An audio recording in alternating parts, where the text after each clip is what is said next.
said, hey, do you got a parking rest for me? He said, no. I'm like, well, yeah, that's like, it's kind of a thing I need every year.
Check, check. Yo's here. How we doing, Rocco?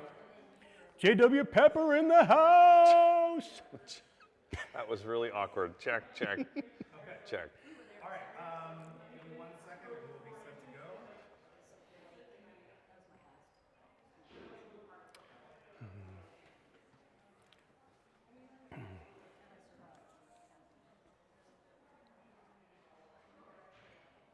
We are live. Welcome to the 2024 Wind Band Symposium, sponsored by the National Band Association and Westchester University Wells School of Music. Excited to be here. I'm welcoming you to your own school. Who are you? I'm Andrew Hitz. Who are you? I'm Andrew Yozviak. I'm the director of bands here at Westchester University, and we are always excited to be hosting this event. It's kind of a unique experience for the students in the process in that it's a front-end experience. This assumes that there's not a whole lot of work that has been done before they got here. And we set it up almost as a concert band camp, where you come in here, shed a lot of the materials you're going to be working on through the spring semester. Some of these bands are preparing for other assessment, adjudication. Some are preparing for a PMEA performance and other concerts that they have throughout the semester. So one of the more unique opportunities we have here at Westchester in the spring. Yeah, it's the reason that I love this event so much is because you out there in the audience get to watch one of the three bands, but you get to watch them clinicked by three different people, and which is really really great. Why don't you tell them about our special guest this year? Yeah, we are privileged and excited to be hosting Dr. Rebecca Phillips from Colorado State University. She'll be here working with all three of the groups throughout the day, and just getting a different perspective from her lens, as we will from our Westchester band directors, Greg Martin and Adam Gumbel, will be visiting each of the three bands. The three bands we have visiting us today are from Ephrata High School, Warwick High School, and Fleetwood High School. All, this is Pennsylvania, kind of down here in the bottom corner of our state we're traveling from. I didn't know there was going to be geography lessons. Oh yeah, man, here. we got it all. Here, we do it with the hand. Andy's always teaching, always teaching. Now it's going to be great that all of the bands get to work with all three of those people, and then they also there's a band director roundtable with Andy here and the powers that be at Westchester, and with Rebecca, and with the school's directors. And while that's happening, I actually will work with all three of today's bands at once, and I play for them and also talk to them about practicing and goal setting and mindset and things like that. Yeah. So, yeah. That roundtable discussion that we have is also a pretty unique experience. We and the directors would just be chatting about doing shop talk over dinner, and very naturally some topics of interest, of concern, hey, I always wanted to know kind of things, and we just kind of set up here and have an informal discussion about different things that are going on within the activity today. So you could look forward to that around 6:30 this evening if you're in this for the long haul, friends. Well, I think we got to get you in there to kick things off. So thank you very much for being here, and I think you're going to really enjoy watching these great educators work with these bands.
Greetings, friends.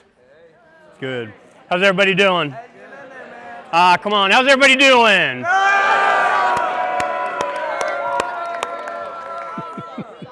Good for you. Fake enthusiasm. I love it. Okay. My name is Andrew Yozviak, and I have the privilege of being the director of bands here at Westchester University. Just wanted to take a little bit of time to welcome you here to Westchester. Glad you were able to take some time on a Friday afternoon and join us on campus for this Wind Band Symposium. And in addition to welcoming you, I just wanted to tell you a little bit about what's going to happen. First of all, how many of you have been to this event before? Okay, Ephrata for sure, yeah? Okay, I couldn't remember if Fleetwood was here, and I know it's first time for Warwick. So this is a little bit of a unique experience. A lot of times when you all go out, you leave the school, it's for a performance-based experience where you're going to go out, you're going to be all dressed in your concert attire and whatever, and do some performance for an audience, for a group of adjudicators, for some body of people, right? And it's a back-end experience. That experience says you've already done the work. You've already put the time in. We're bringing our best product forward. This experience is a little bit different because the assumption is that you're just going to be getting started in your preparation for all the things you're going to do this semester, whether they be concerts at your own school, whether you're doing a performance assessment, whether you're playing at the state conferences here, right? There are all different kinds of things that we do. And we've always set this up with the mindset that this was kind of like concert band camp.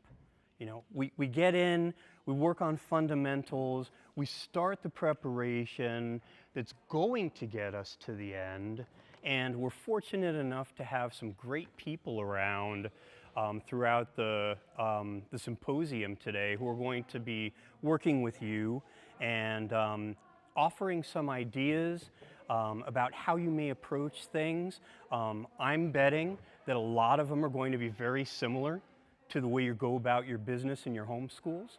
But I'll also challenge you to see how many things you may be able to pick up from these people with the intention of, all right, that's a little bit different way of thinking about things. And that was effective in our performance or in our preparation because, you know, so be on the lookout for those things. I wanted to introduce you to those people who are going to be working with you today. And the first person is our special guest from Colorado State University. Please help me welcome Dr. Rebecca Phillips.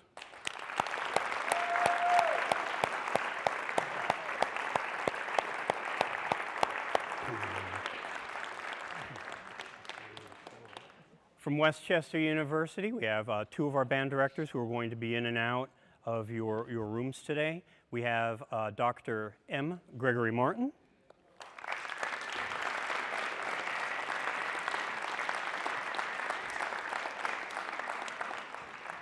And Dr. Adam Gumbel.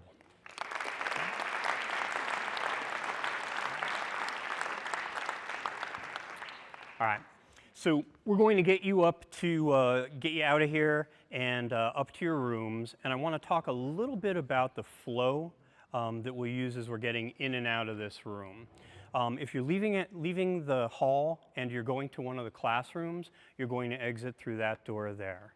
If you're leaving the hall and you're coming up on stage to perform, which will happen later when we do a little bit of a show and tell at the end of the evening, you go through that door here. It leads to a hallway that's right on the other side of that wall and comes out right back here. Okay. When you leave the stage, we'll always exit through that back door there. So it just kind of creates a little bit of a loop, and we're not clogging any single door or exit. Cool. All right. The first group I'd like to dismiss up to your penthouse suite is the Ephrata Band. If you could go that way. Okay. Thank you, gang. Have a great time.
Okay, we are about to hear our first session, or rather watch our first session, which is Warwick High School. They are the group that is going to be in the main hall, which we will get to see the three different directors all working with them. The first up is Greg Martin, who of course is one of the band directors here at Westchester University. Warwick High School is under the direction of Matt Tenaglia, and they are preparing for a performance at PMEA, which is coming up, I believe, in April.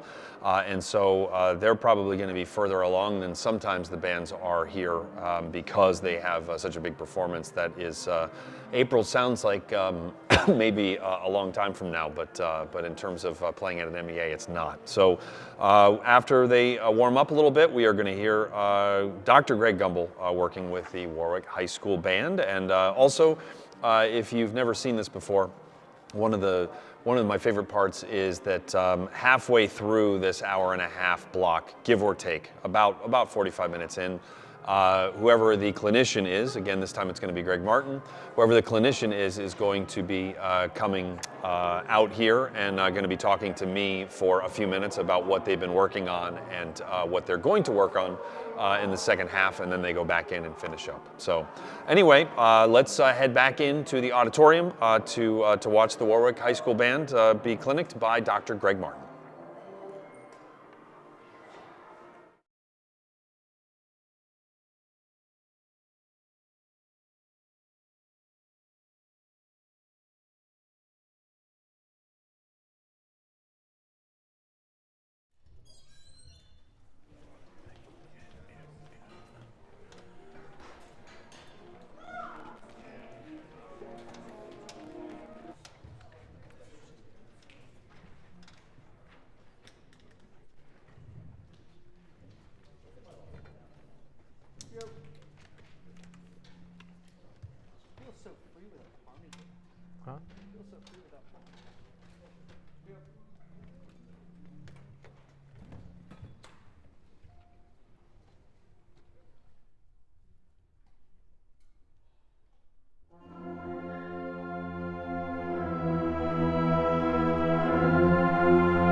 players who's down right now?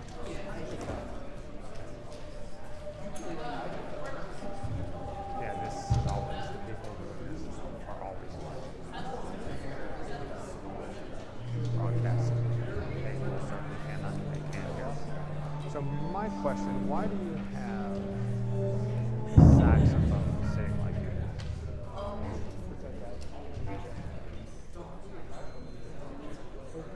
I mean, I always think the principal alto should be next to your principal horn because they have very similar parts. I mean, this is something to you to think about. Yeah.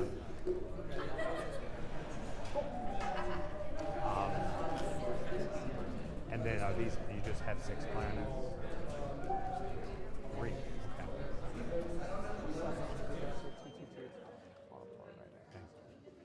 Because I also might even encourage you maybe to put your oboes there and your clarinets up here, your first clarinets. Yeah. Just because we're going to hear these guys just fine. Yeah. Just the timbre just cuts through anything. You know, in Liberty, that's where we usually put our oboes is in the second row. Cool. So, just something to think about. You don't have to do it today. Just something to play with before you go to PMEA. Yeah. Great. All right, everybody. Let's start. Cool. All right, let's start the beginning. Ready? Start running right through it.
No, it's not.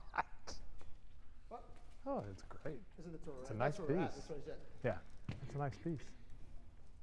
How'd y'all, hi, This is Dr. Martin, everybody. how are you? Happy Groundhog Day. Yeah. Yes, and he didn't see his shadow, so even though we haven't had winter, we're going to get an early spring. We haven't had sun for 5 years. Well, we haven't had sun hardly all of January. So how'd you think that went? So the reason I asked that question, you're playing at PMEA in April, yeah? First off, congratulations. Thank you. How many times has Warwick performed at the state convention? I mean, I've been in Pennsylvania for 14 years, and this is the first time that I know of. So I can't speak before that, but it's a pretty big thing for you all, yeah? Yeah. Yeah, okay. How many chances do you get to play this piece at that concert? So every time you get to play it, you need to start getting in the frame of mind, we get one shot. And so whatever focus that needs to take place, whatever thought process that needs to occur prior to you playing a note, because there's a lot of exposed entrances, right? You need to be practicing that just as much as you're practicing everything else. Does that make sense to everybody? This thing at playing at a conference like this, it's not just that one day that you have to be preparing for it. You have to be preparing for it now months in advance. Like your preparation, you're in full swing at this point, okay? So in speaking of that, I know you all want to present as professional of a posture as possible when you're standing or sitting in that room playing. Were you there when we played in Erie? Yeah. No, not Erie, no. When No. when the Wind Symphony played in Erie? It's a really, if they do it in the same place in the convention hall, if they do it in the same place, it's just a really large room that you're flat on the floor and the audience is sitting straight out from you. There's no risers. There's no any kind of, well, there is a little bit of sound reflection, but not a lot. This is if it's the same as it was when we went in 2015. If you wanted to take risers, like we took last year up to Kalahari. Oh, Remember, I've put my brass up on risers. We took those. Okay. So it might be something to think about. But here's a couple of things I want to toss out to you. First off, percussion. Go to your local Walmart or whatever and buy black hand towels. And then lay them on stands that you put your mallets and sticks and things on, so that when you're laying and changing mallets and changing sticks, it's hitting cloth and not stands, not making extra noise. The same thing goes for brass players. If you use mutes at all during this concert, buy a black hand towel. They're like $3. They're not expensive. And then you put the hand towel down on the floor and you set your mutes on the hand towel. Why is that? So they're not clanging when the inevitable happens, which is what? They fall over or you drop them, right? They're at least hitting cloth. And then the other thing is making sure your posture is impeccable when you're playing. See, everyone just sat up. I'm talking now, so just relax. That your posture is impeccable, that your relationship to the stand is impeccable, because everything about you, I mean, all of us are going to be sitting in the audience. We're all going to be rooting for you like you just won't even understand. But make no mistake, you're also being what? Judged. Absolutely. You're also being judged.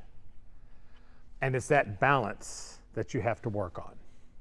Okay? Present the best Warwick that you can present in that 50 minutes that you get at that concert, top to bottom. I also was listening, I was watching you, and I know you've already played today, so you've probably already got a little bit of fatigue going on, but I was seeing in this piece particular, where you're playing long, slow notes, I was watching brass players already starting to get fatigued. Okay, how do you combat that? Anybody, it doesn't even have to be just brass players. How do you combat fatigue? Practice long tones. This concert's 50 minutes. You don't play solid for 50, right? Because he'll talk between pieces and things like that. But, or not, but there'll be pauses between pieces. But you've got to be able to play for longer than 50 minutes so that you're just as fresh at the end as you are at the beginning. You've got 3 months to affect that, 2.5 now. Okay, so I would advise you start spending some time on long tones and start trying to build up your endurance so that you can make it top to bottom on that. These are all things that you have total control over it's not going to make you necessarily play better, but it's going to make the presentation better. Does that make sense to everybody? And that's what you want. That's what you want. I think your sound is great. I think when you play as an ensemble, you totally understand this whole pyramid of sound that Mr. Tenalia was talking about. You understand that whole concept. I think when we play in more exposed areas, you tend to tense up and our sound suffers a little bit, which is very natural. That is just natural. When everybody beside you is playing, who wouldn't be confident? But you've got to be just as confident. By the way, I work on this same thing with my ensemble here at the university. You've got to be just as confident when there's 3 people playing as there are when there's 60 people playing. So think about this beginning. And I know you're subbing for the other flute player. It's all marked what volume in the beginning? Piano and pianissimo. Okay. Where is it supposed to be piano and pianissimo? You know the answer. You know all my tricks at this point. Yeah, out there. Out there. Does that mean it has to be that way up here? No. What does that give you permission to do? Play louder. Play more confidently. Likewise, brass players, when you've got those mutes in, trumpets, when you've got those mutes in, he has that part muted for a reason. He wants that timbre cutting through the ensemble. So you can bump your volumes up. Anytime you throw a mute in, you can bump your volume up. Okay? Let's start just the beginning. Let's start at the beginning. Yeah. Do you mind? No, absolutely. I will be doing it differently than he does it, okay? So it's not that anything's wrong.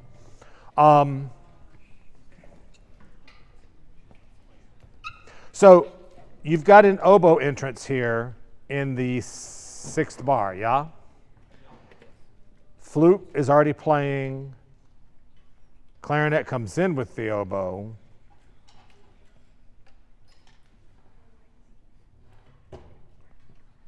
Vibraphone has the octaves, which I think you can play out more.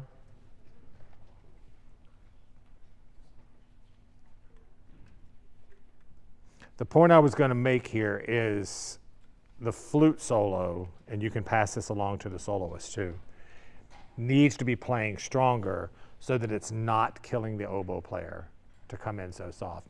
And you can be stronger when you come in that. Okay, let's start at the beginning. Ready? And? Yeah, see, I don't hear that at all. Play your part. Okay. Are you using yarn mallets? Okay. Try it again. You can be stronger. He wants the timbre to blend in here. Ready? And.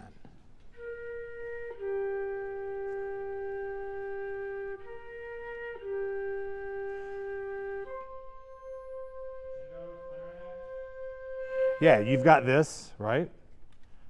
It's only you. Do you think you can go louder than mezzo piano probably? Yeah, oh yeah. Yeah, okay.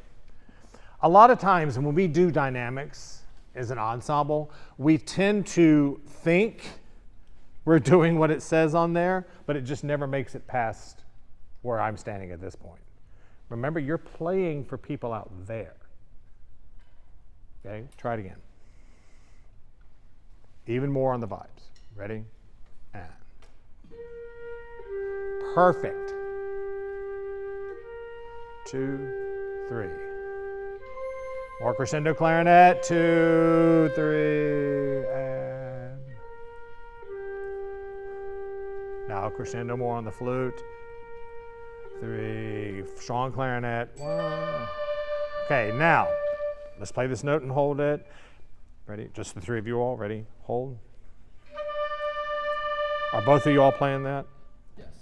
Do you want both of them playing? No, I only want Shepard to play it. Okay.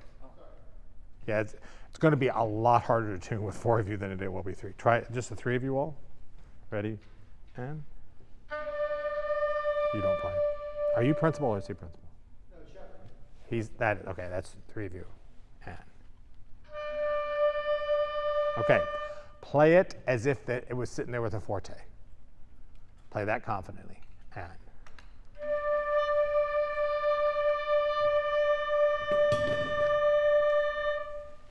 I don't trust my ears. Play yours.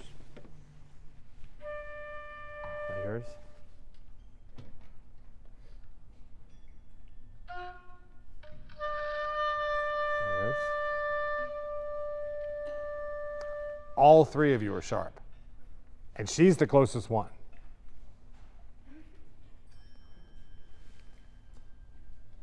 Here's the problem with what Mr. Mackey wrote here. That's bar 6? Let me hear percussion, bar 6. I want you to listen. Percussion, measure 6. Ready? And. Do you hear the problem? They can't change. So we have to know that on our instruments, that tends to be a little bit of a sharp note. I would take my pencil and put an arrow down above it. And I know you don't normally play it. Put an arrow down above that note so that you know to play it down some. On the whirlies, I don't know if you want to do this or not. Yep. These things are just as much visual as they are musical. In the room, we typically are right in the middle. I don't know why they're not back there. But I would do it up here too. Oh, okay. The instruction manual said 4 o'clock. Yes, I know what it says. I read the instruction manual. Yeah. Try it over your head one time. So start breaking the rules? Cool. I'm cool with breaking rules. So, oh, trust me. So, for me, this is just my opinion. If I'm going to hear a sound, I want to see where it's coming from. And when they're down here, that kind of hides. If you want to hide it, that's fine. Okay. I still want to break the rules because when I pulled them out. Break the rules. Break the rules. Above Okay. the head, guys. So, this note now, this note is duplicated everywhere. It's got to be confident. Don't worry about the pianissimo. Don't worry about it. Just play. And then crescendo from where you come in. Okay? Bar 6. Bar 6. 2. Ready? And.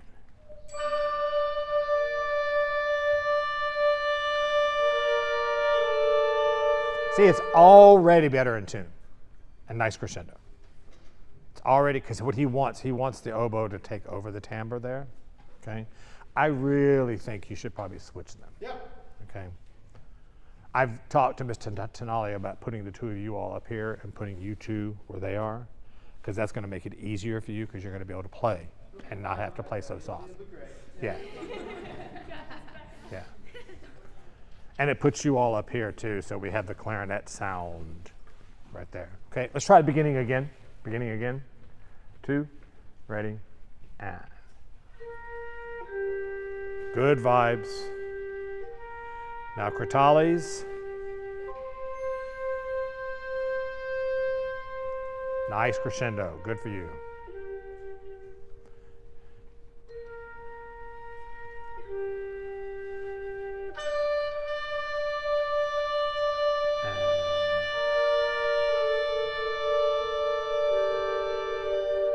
Yeah. I heard somebody,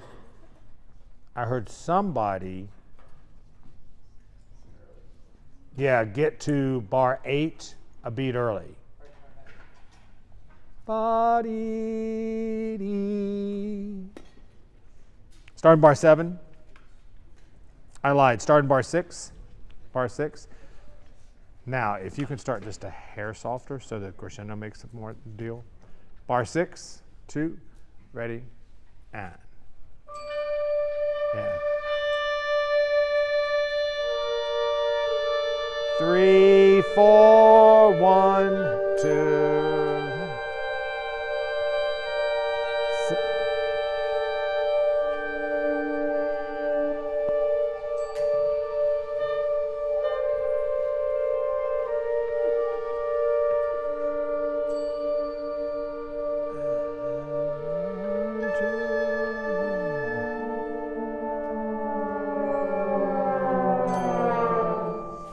All right. So I would call this opening treacherous. There are so many things, and this is here's the tea, okay? Giving you the tea here. There are so many things that can go wrong from an intonation standpoint, from a balance standpoint, from attacks, releases, all of that stuff. You all have to be as confident as you possibly can be in these first 10 bars, first 12 bars, until we get to this right before A, where the trombones do that neat slide thing. This just needs to be in your sleep confident. How do you do that? It's more than just practicing, because I mean, these are quarters and half notes. You're going to be able to play them, right? But I would spend as much time on these first 10 or 12 bars, give them like 1,000 reps on it. Absolute. And honestly, does this need to take place during band rehearsal? How many of you are playing? 6? 6. Yeah, get together after school one day for half an hour and just play through this a bunch of times. And record it so you can listen back to it.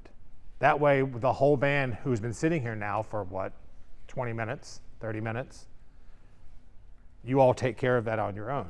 And this is what we call like a chamber-like section, because there's only a couple people playing. You want to do those things as much as possible outside of rehearsal time. Does that make sense to everybody? Yeah? Okay. Let's get to a point where everybody plays.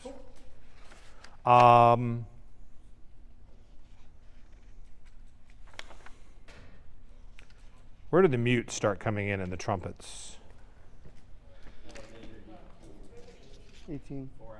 There's that. Okay. There's some mute there, and then there. Let's just start at A. That's kind of where we were. Yep. Let's just start at A.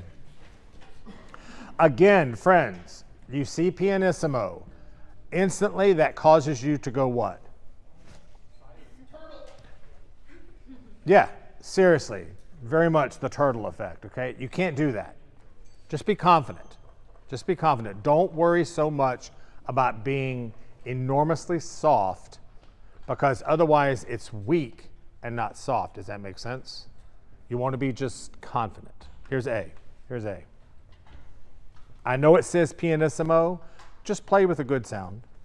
1, 2, letter A, and go. And.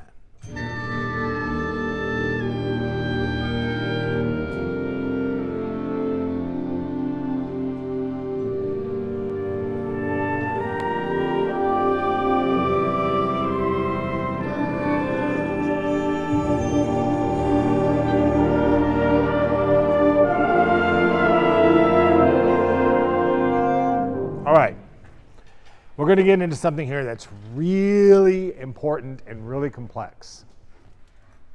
Right now, you're playing the notes and the music as it's written on the page. And you're boring me to death. What is this piece about? Why is that trumpet moment where it is just now?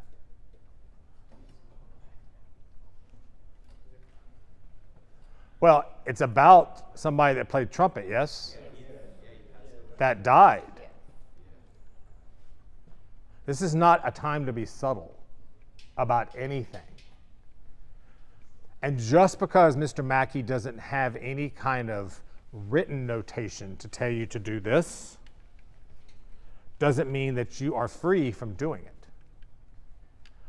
He did give you notation to tell you to do this. How does he give it to you if it's not actually written as crescendi and decrescendi? What else is there?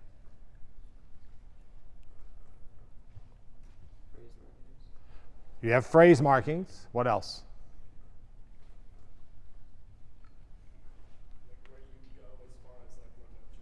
Yeah. Like if you literally take your pencils and just draw lines between the notes, you will see crescendos and decrescendos, won't you? If it does this, if it does that, regardless of whether this is written. So you should never, ever, ever miss an opportunity, even in one measure, to make something happen musically. If you're sustaining a pitch and that changes on the downbeat of the next measure, that needs to have energy that goes into that next measure. You can't just sit there and hold it blindly. Okay, start at 6 again, or A again. I'm not going to tell you how to shape this music. You're musicians, you know how to do this. Trust your instincts. If you think it should go somewhere, do it. Here's letter A. 2, ready, and.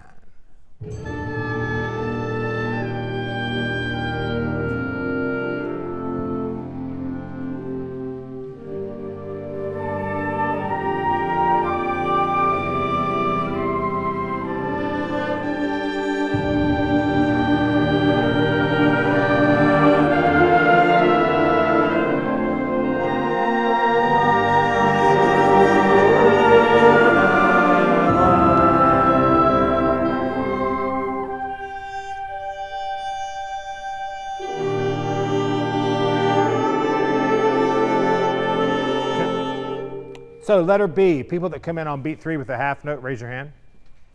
And that's tied into a whole note, yeah?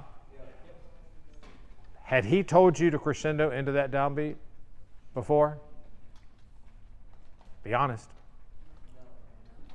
You collectively just made that decision. Why? Because it sounded right. I agree a bazillion, cajillion %. It went somewhere. It made a difference in that measure. Can we do more of that? Were there opportunities between A and B that some of us could have done that even more? Yes. Yes. Where do most crescendos start? What part? This is kind of a tricky question because of how I'm wording it. Who usually is the first to start a crescendo and the last to finish a decrescendo? Let's just say low. Yes, you're right, tubas. But low. Who does the least crescendo and decrescendo? Let's not point fingers at instruments. High. High. Yeah. Because we hear it the easiest. And remember, he was talking about how there's a very treble sound right now because you're missing a couple of tuba players. By the way, tubas, what happens if the other 2 tuba players gets COVID in April and can't go? You got to pick up the slack. So I would practice doing that here today, just in case. Anybody that has solos, the person who's second chair needs to play the solos as well from time to time, just in case. I took my high school band one time to a festival, and we were doing a march that had a trumpet solo. It's called Opus 99. It's a great march. And the trumpet player goes ba da ba ba ba dee ba ba ba da beep beep ba bee da ba bee da bee da bee da ba ba ba ba ba ba bum. The day before we went to the festival, my solo trumpet player came down with the flu. Did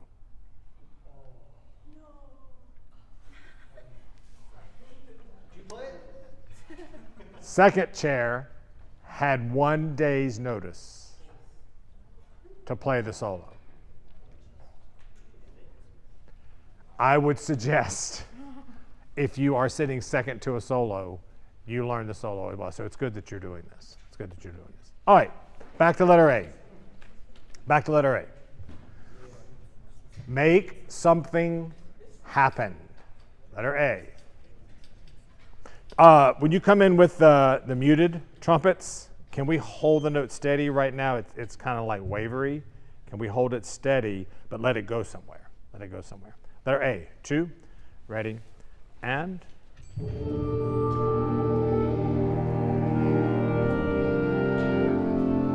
Thank you. People that have whole notes today, you just did a crescendo on the first measure into the second measure. Why? Because it sounded right. I love it. Here's letter A. My friends, you are getting it. 1, 2, letter A, and 1, and 2, 3, and 1 more, 2, and 1, 2,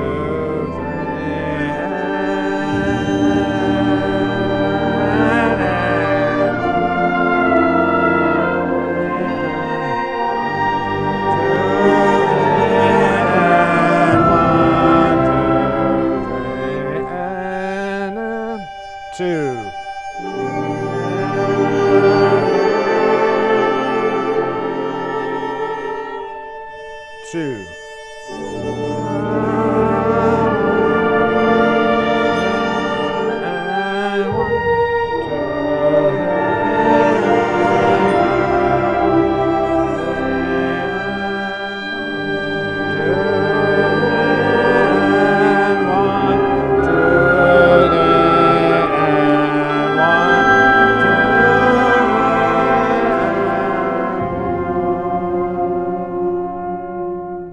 That was nice.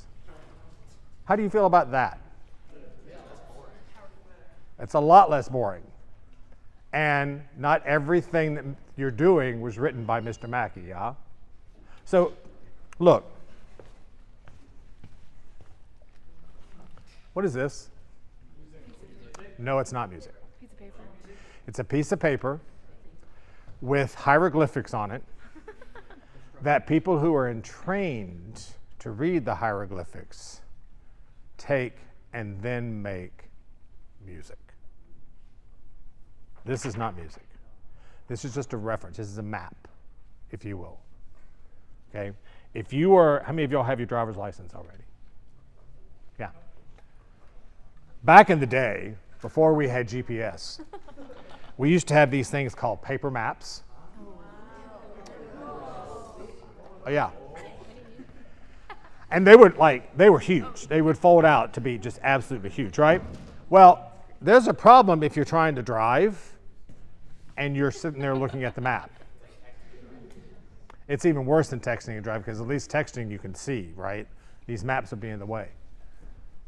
Now, I'm making kind of a joke about this, but the problem is, and the way this relates is if you get too caught up in playing exactly what's on this page, then it becomes very pedestrian and it becomes boring, in your all's words. Okay? Composers write. Everything that they put on this page is written for musicians to know what to do with. Just like you understand that if everybody is written at a piano, that may not mean you all play piano. That may mean the lower winds that are mezzo forte and the upper winds that are pianissimo to get the piano sound out there with a nice blend. It's that understanding that composers write with. Does that make sense to everybody? So you have to always, I always tell my ensemble, never turn down an opportunity to make music out of every single measure. Whether it's written in it or not, never miss an opportunity. Do you need me to come talk? I do. I will be right back. This is a chance for you to kind of stand up and stretch because you've been sitting a while. I'm going to do a quick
Okay, here we are with Dr. Greg Martin.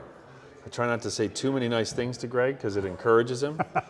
That was some really, really, really great teaching. What I just heard is that you were you approach the problem from a number of directions, but you're empowering them to make their own decisions Musical and not, decisions. yeah, Yep. not be so passive. And I'm going to let you talk, but I'm complimenting you, so I don't feel badly hogging the time.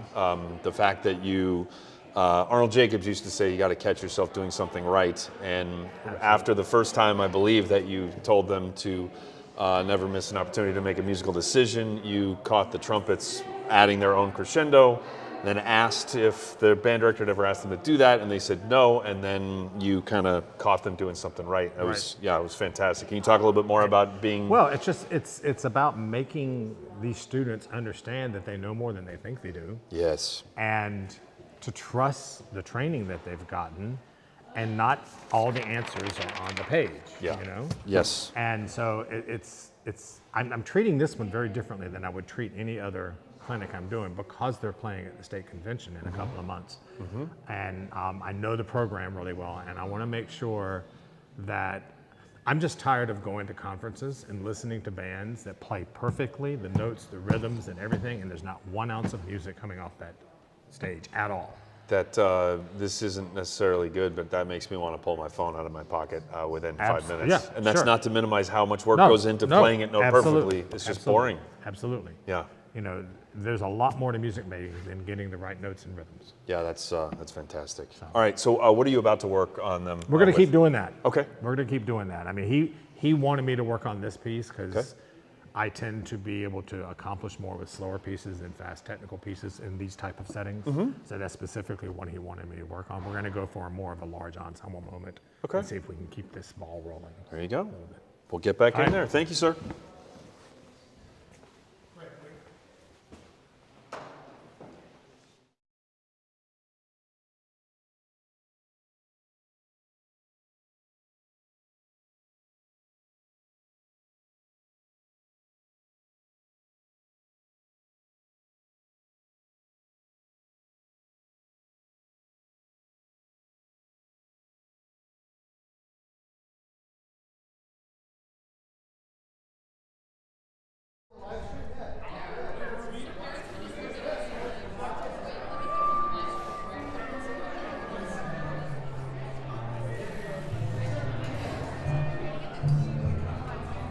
Yes.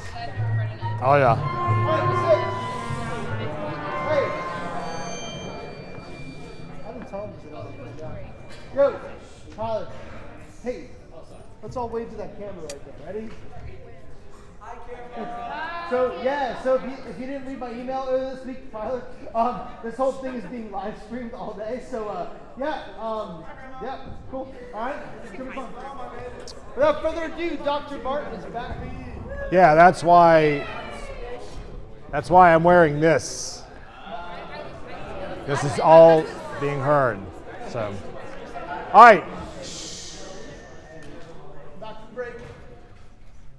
All right, so somebody raise your hand and tell me what are some of the concepts we were talking about before they took me out just then.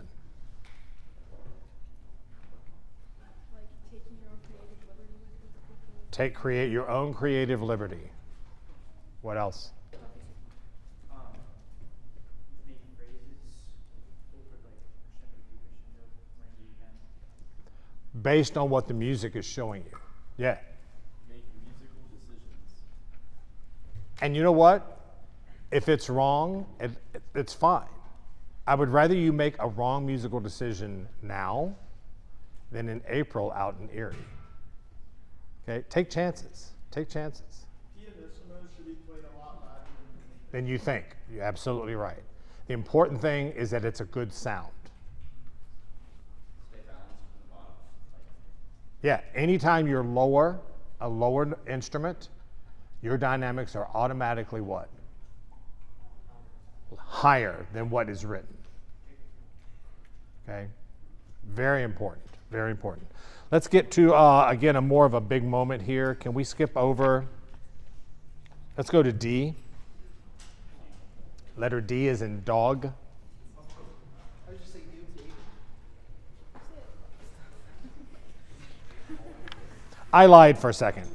Can you play the downbeat of letter F and just hold it? Yeah, I know. So here's a great example. Here's a great example. Up and down the page, when I'm looking at the score, when you look at your parts, everybody sees what? Fortissimo, right? Straight up and down the page. Flute 1 is playing what? A really high A. Do you think you're going to be able to play fortissimo? No. No. You're probably going to be in the mezzo forte range, just because we're going to hear that note very easily, right?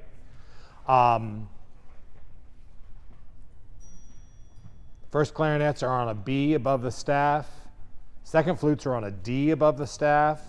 All of these notes are probably going to be slightly softer than what you have written. Tubas, is anybody playing that really low E? Yeah, that's probably 4 Fs, as long as you can control that with a good sound, okay? So tuba, bass clarinet, bari sax, all of these lower people. Do you actually have a bass trombone? Okay. You all are probably going to be adding fortes to your volume, okay? So let's just play the fat note and hold it, okay? And I'm gonna throw one other challenge at you. Downbeat of F. Percussion, I don't need you for this. Downbeat of F, and.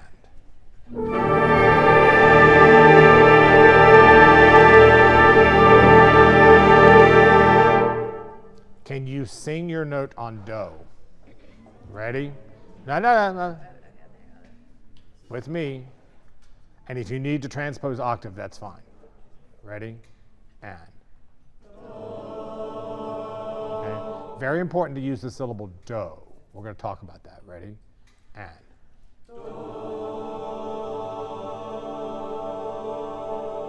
Do you hear what the prominent note is? Can you hear what the prominent note or notes are? Can we play it with that exact same approach? Play it. Ready? And.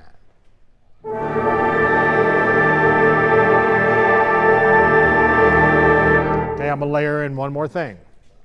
I want you to play it, and I want your primary goal right now is to disappear. Completely disappear in the sound. I don't want to hear anybody, any instrument, any louder, any softer than anybody else. With the caveat that we've adjusted our dynamics, okay? By disappearing, by giving us a lot of low, that allows the upper people to be able to get inside that sound, okay? Try it again. Thank you for your patience, percussion. Letter F. Ready? And.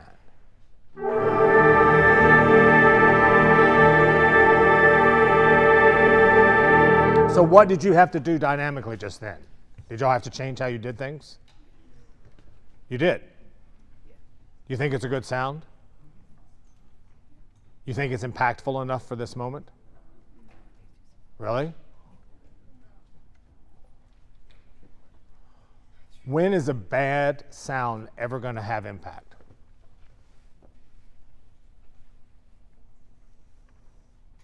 Does it? Not the one you want. It does, right? But not the one you want. So here at the university with my ensemble, we tailor our dynamics. We tailor our arrivals. That's what this is an arrival. We tailor those based on what is the best sound at that moment with those notes that we can get. And if that's what it is, what you just played, if that's what it is, then everything else before it has to lead to that. You understand what we're talking about here? Try it again. Try the note. I personally doesn't think it has to have to be any louder. I would much rather hear a beautiful note that's played well than something that's overplayed that doesn't sound good. Play the note and hold it. Disappear. Ready? And.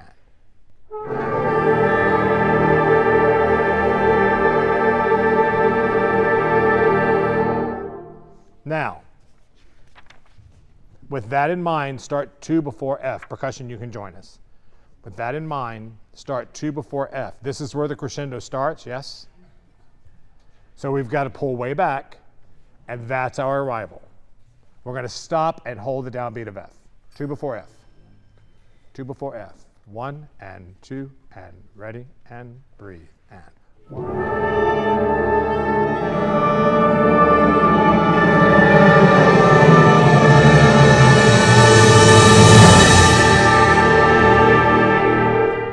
Who in this ensemble can do a crescendo without impunity? In other words, they don't have to worry about whether or not they're going to overplay. Percussion. Percussion. That's why, friends, all you have to do is land with a good sound. Because do you hear what they're doing behind you? Percussion, play 2 before. 2 before. And timpani, make sure you're giving me as much sound as the suspended cymbal. Ready? 1, 2 before, F, percussion, and 1, 2. 2.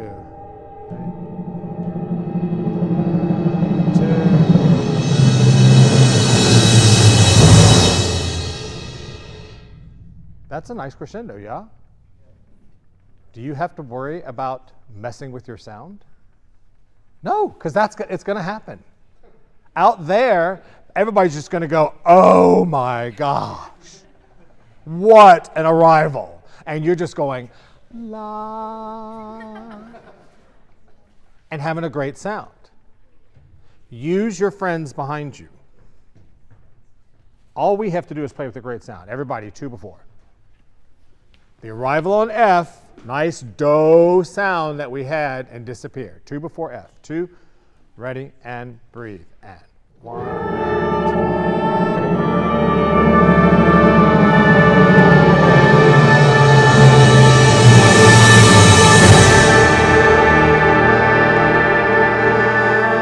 What do you think? I think it sounds great. I love it. I think it sounds great. And nobody is playing any higher or louder than they can control. Now imagine if you approached every note of every piece you play with that same thought process. Here's E. What's going on here? From E to F, what's going on? Musically, what's happening? So it's an 8-bar crescendo, yeah? With the bulk of the crescendo happening where? The last 2, right? What else?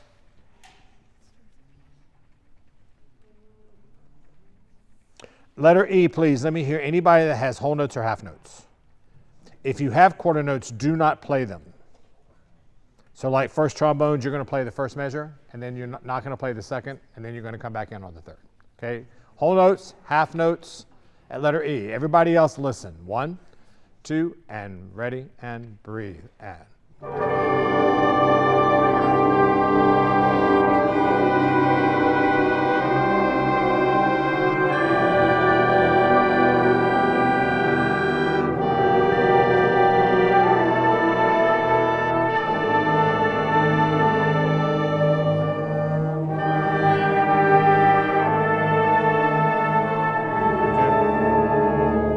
All right, so let's talk about that. Is that the melody? Is that the important part? Who are you then to the music? I would say you're the foundation. I like the term backup, but foundation tells me more about what you're doing to support what's happening, okay? Now, if you have letter E, if you have quarter notes, at any point, play the quarter note when we get there. Letter E, quarter notes. 1, 2, and ready, and breathe, and.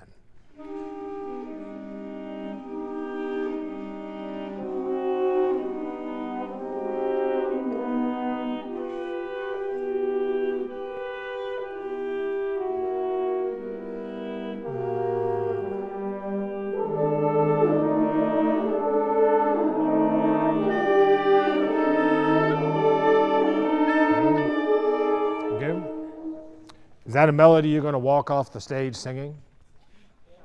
No. No. So is there a melody here? Not really.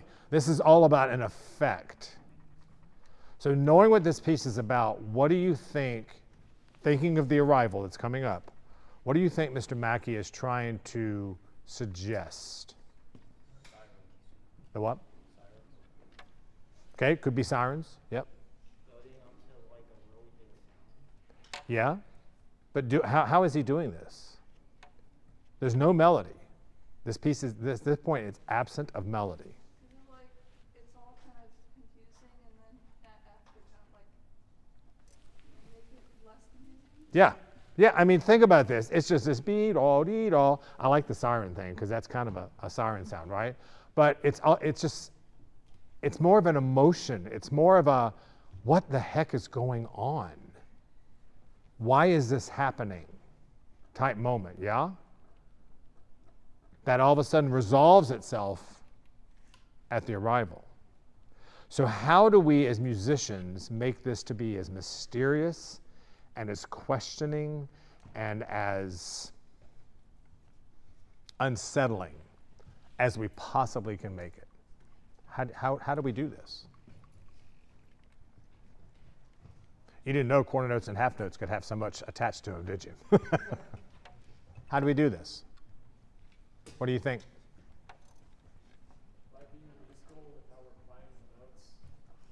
Doing what, though?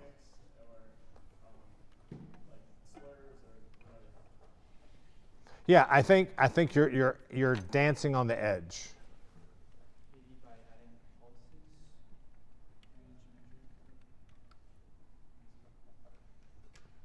Okay.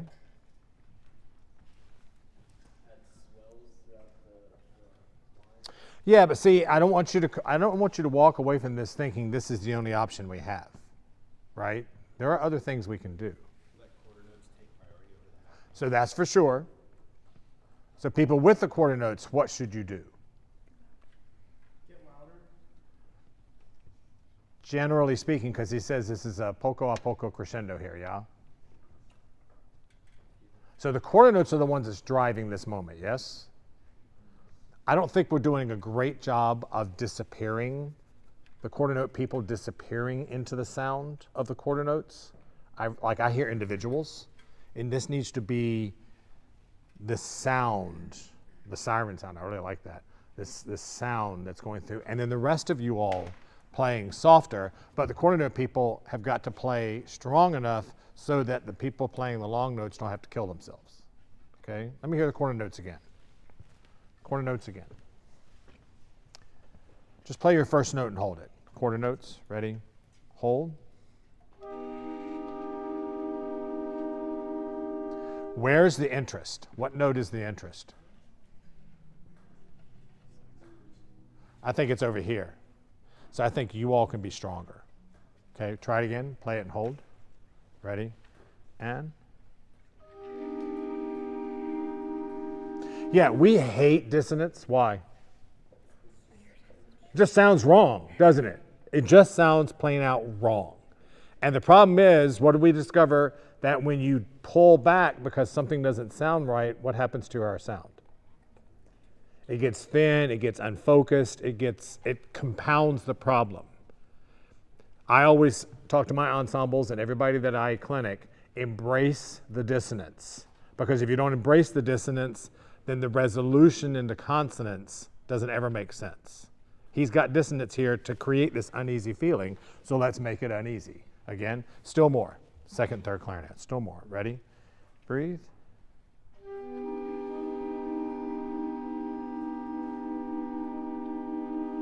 Let's try that as our starting volume and do something with it. Now look at it. Be-da, be-da, be-da, be-da, ba-da, dee-da, dee-da, dee. Be-da, dee-da, dee-da, dee-da, ya-da, dee-da, dee. See that? Follow that. 1 and 2 and ready and go. And 1, 2, 3 and okay. So the people that are playing, what happens in the second bar? Somebody joins you. Who is it? Who joins you? What instrument? It's sitting behind you. It has slides. Yeah, first trombone. First trombone joins you. Is that an easy instrument to hide the sound with? No. So what do you all probably have to do the second measure? Play stronger. Play stronger. Try it again. 1, 2, and ready, and go. And 1, 2, and 1, and 1, 2, 3. Now I would back off. 2, 3. Now horns come in. 1 and 2. Okay. Okay, right there. The fifth bar. Play your first note and hold it. Quarter notes. Because now the horns come in. Fifth bar. Ready. And.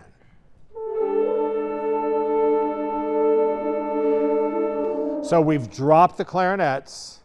Do you hear there's less dissonance? Do you hear that? There's less dissonance. So there's a lot of you all that's playing right here. You're probably going to have to start this softer because of what's just been happening.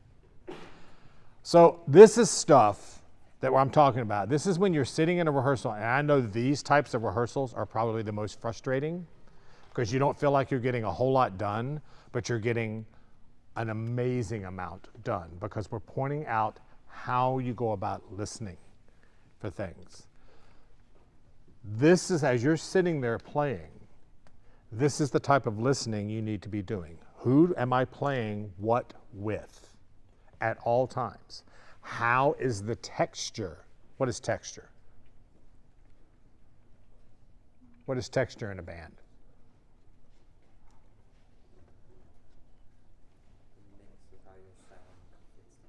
Yeah, the mix caused by which instruments are playing. Okay, how is the texture changing? Just like I just pointed out, they drop out, the texture changes by you all coming in. What does that mean for them? What does that mean for you with the dynamic? That's the kind of listening you need to be doing. That way you can determine how this thing properly is supposed to sound. Okay? Let's put it all back together. Now, long people, you're just there as the foundation. But does that mean you're static? No, it still needs to go somewhere. Even within a couple of bars, it needs to go somewhere. The overall effect is for 6 bars here, we're getting ever so slightly stronger. Okay, letter A, everybody. 1, 2, everybody at E, and 1.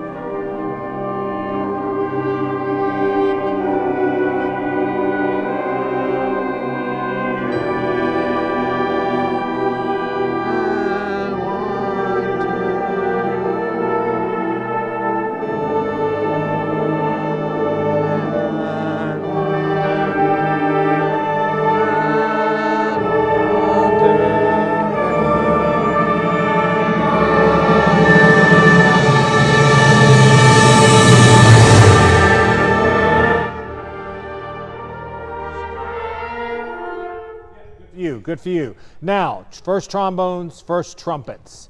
1, 2, and 3, and 1. You all need to come instantly on top of the ensemble right there.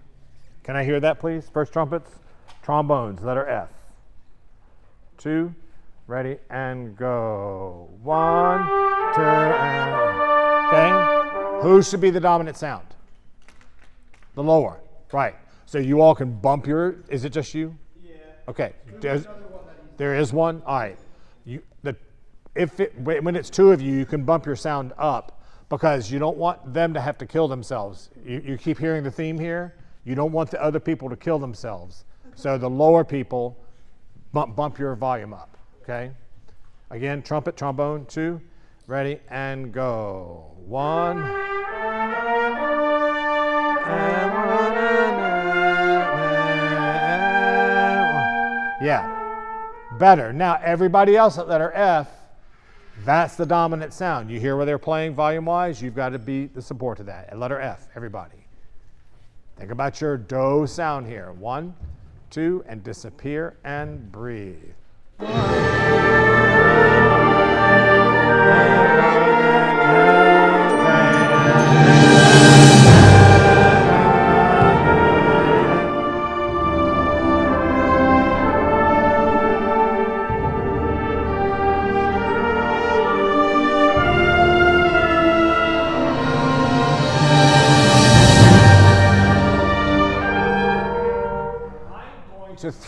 a concept out.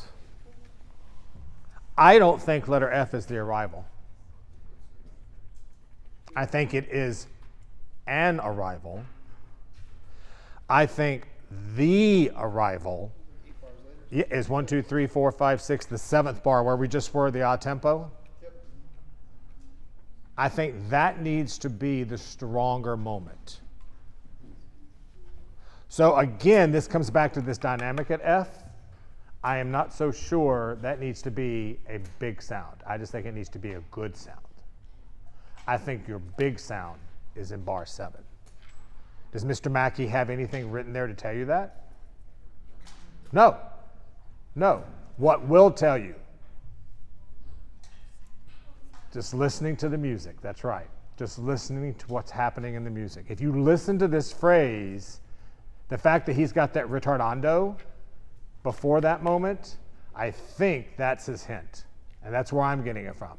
By the way, this is the first time I've ever heard this piece. Do I sound like I know it like the back of my hand? Why? First off, I know his music, okay? So I've done a whole bunch of his pieces. But music is music, right? And I'm just listening to what he's written and giving you my opinion based on that. Here's F. Here's F. Letter F. Just a good sound, friends, nothing else. 1 and 2 and F. Good sound. 1.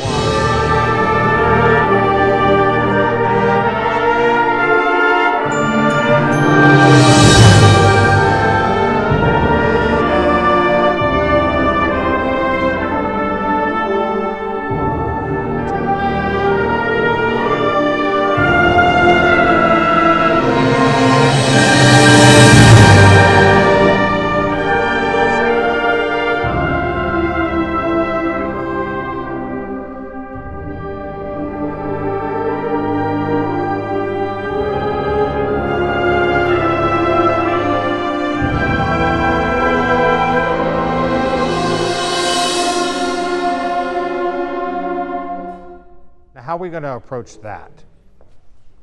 It's a fermata over a quarter note. Does that note go bum? Does it go bum?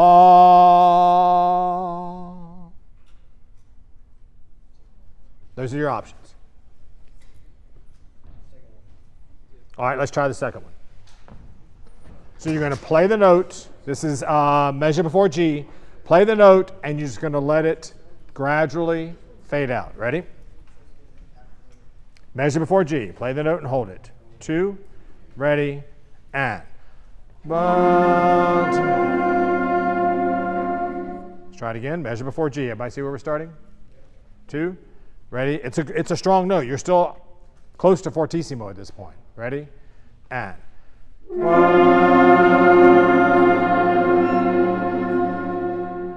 The last sound we should hear is the lowest sound. Guess what instrument is now missing? Play the note and hold it again. Listen. Measure before G. Don't look around. Just listen. Use your ears. Ready? What instrument's missing? Ready? Hold.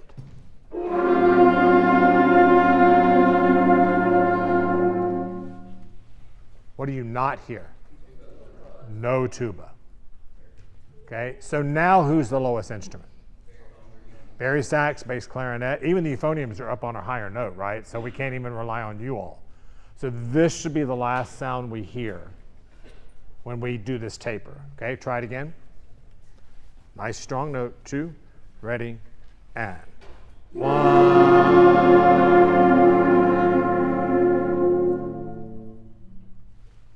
You hear how that worked? What you might want to do too is work it out. A lot of times I have my groups do this in sectionals where, like trumpets, there's a lot of trumpets, there's a lot of horns. As the note tapers, you just drop out. One at a time, very quickly going up the line. Okay? That is another way to do that. And nobody will be the wiser out there. All right, do you like that? You want to try the other way? Yeah. Okay, so this is going to be a nice strong note. all the way to the release. Ready? Measure before G. Strong note. 2, ready, and 1.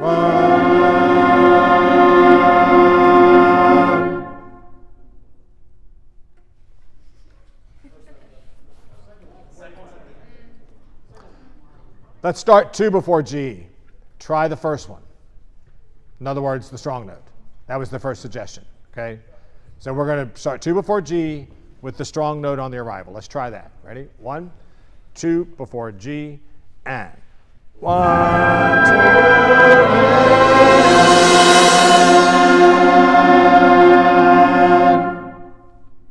Now let's try it with the taper. Same place. 2, ready, and 1, 2.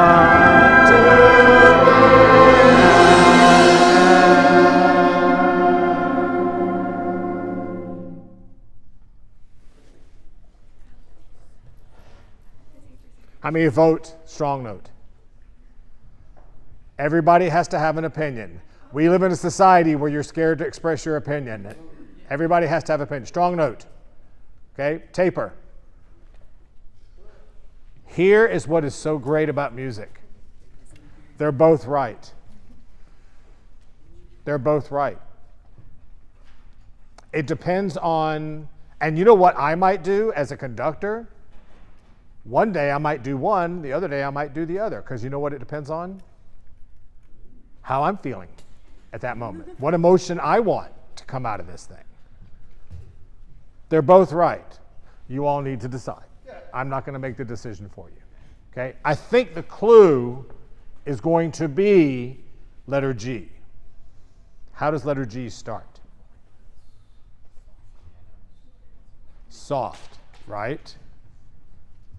So what your question then becomes is, do we want strong silence where you suck all the air out of the room and then a nice soft start? Or do you want no, suck all the air out of the room, soft start?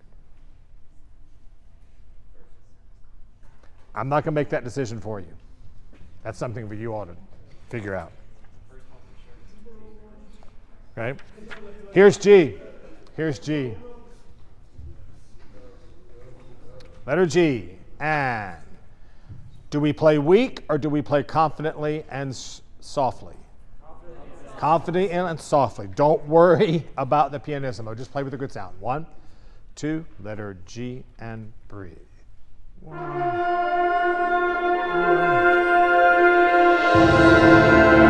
Yeah. So that's a good start, but we've got to go somewhere. So the people that come in on the downbeat, you need to start crescendoing right away. People come in on the third beat, find out where they are, join them, and then take us into the next measure. Try it again. Is this treacherous? Yeah. So in this quarter rest that you've got the fermata, you need to be hearing this note before we even start it so that we know exactly where it is and play right in the center. Ready? Letter G. Can you hear it? 2, ready, and.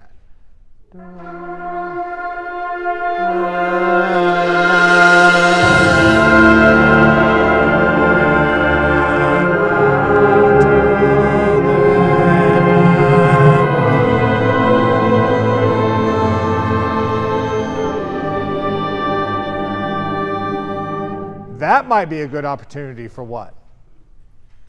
The taper. That might be a really good place for the taper. Okay, and at that point, the tuba is playing. So the tuba could be the last sound that we hear there. Okay, good. So tell me everything that we've talked about that's made you think about things differently.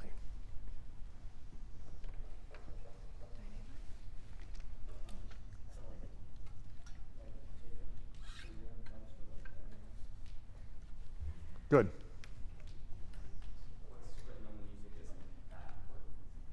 Well, I don't know. I don't know if I would say that. It's important, but it's not the final chapter, is it? It's not the final. The final chapter is what you do with it.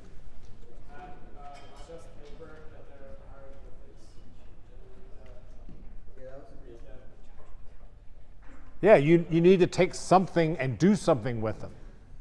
You know, you can also look at it this way. This is a recipe. Is it the food? No. What do you do with a recipe? You put all the ingredients together and then it becomes something, right? This is like up to interpretation. There's not just like one correct way to do it. I love that she just said that. There's not just one right way. The way Mr. Tenaya might do it might be different from the way I would do it. Doesn't mean either one of them are wrong, ever. It's just different. Different does not equate to be wrong.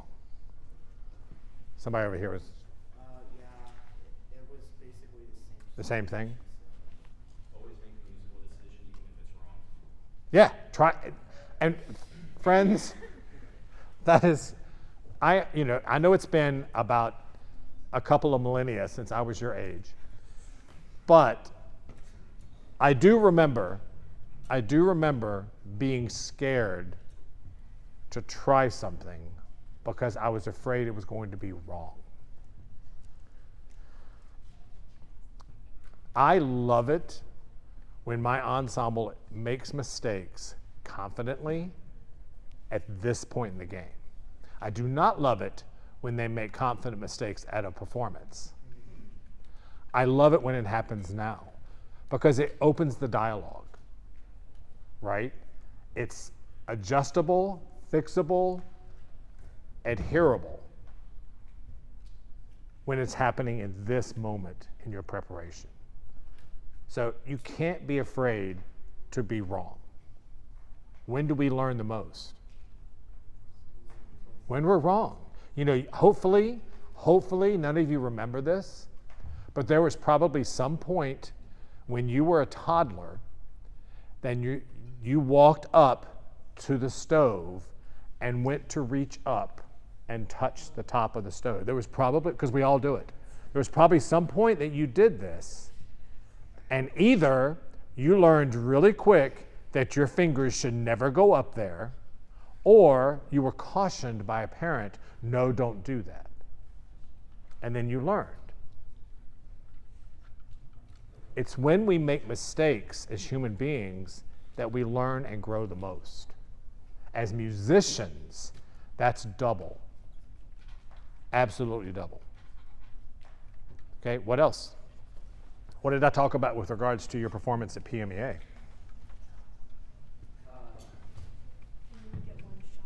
You get one 50-minute shot. You can't go back and do it over. One. So how does that affect your preparation? Every time you play, you should be playing it as if that's your one shot. No matter who you are, how good the ensemble is, you're always going to be judged. Correct. There, especially. You know, I mean, let's face it, when you're playing at your high school, when you're doing a concert at your high school, are you being judged? Yeah. Sure. This is no different. This is nothing new. The only difference is at PMEA, everybody sitting in the audience has a music degree. Don't be nervous, it's gonna be so much fun. Yeah. That's Spitting to them. yeah. That's the only difference. But you know what? You know what they don't have? They don't have the scores. They don't know if what you're playing is right or wrong. So they're just listening to what you're doing. And they want to be touched. This is a very heavy piece of music. Very heavy. How is this going to be different from what else are you doing? Yeah, okay. Okay. But that in itself has a mood, right? That has a feeling that you have to be able to project. Thank goodness, because if this were all heavy, we would all be like, oh, I just love it. We got to have some light in The there. funny joke with them is that So yeah, they know that I love the slows. Dr. Martin was one of my teachers, so we bond over the slow. Over the stuff slow stuff. quite That's why he often. wanted me to do this with I you. wanted him first, and I wanted to do slow. And he's great at it, right? I just want you to think differently about this. That's my whole goal for this time. Okay, what else about PMEA? Brass players, percussionists, what else? You're on a flat floor. And? Yeah, we're not raised. Okay, There's nothing for the sound to like bounce off. correct. Let me throw this in. Should you change the way you have rehearsed things because of that? No. No. Let the cards fall where they may. Because you're used to rehearsing in this situation, perform the exact same way. You know, when we played last year up at Kalahari, my brass was raised all the time. That's how they were used to being able to sound. So it wasn't any different. That's why we took the risers. I did not want them flat because we've been rehearsing up. So you're used to this. Play it the exact same way. Percussion are the ones, if you will allow them to take the bulk of the crescendo, all you have to do is worry about playing with a good sound. Ding! That's it. That's what I was looking for. Go to Walmart. Get black hand towels. If you have mutes, percussion, get it to put over the stands. If you will pay attention tonight when the Westchester Wind Symphony performs, or Wind Ensemble performs, watch the percussion section. Watch them. You'll see towels draped over everything.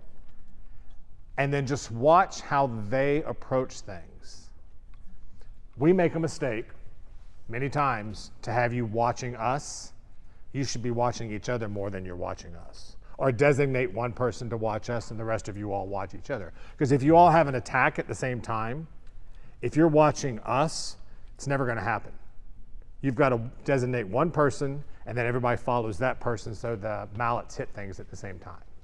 So watch them tonight. You're going to get an education just watching the percussion section. Anything else I've taught you?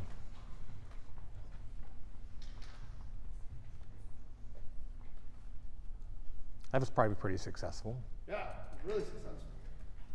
I Let's think. give it up for Dr. Martin, everybody.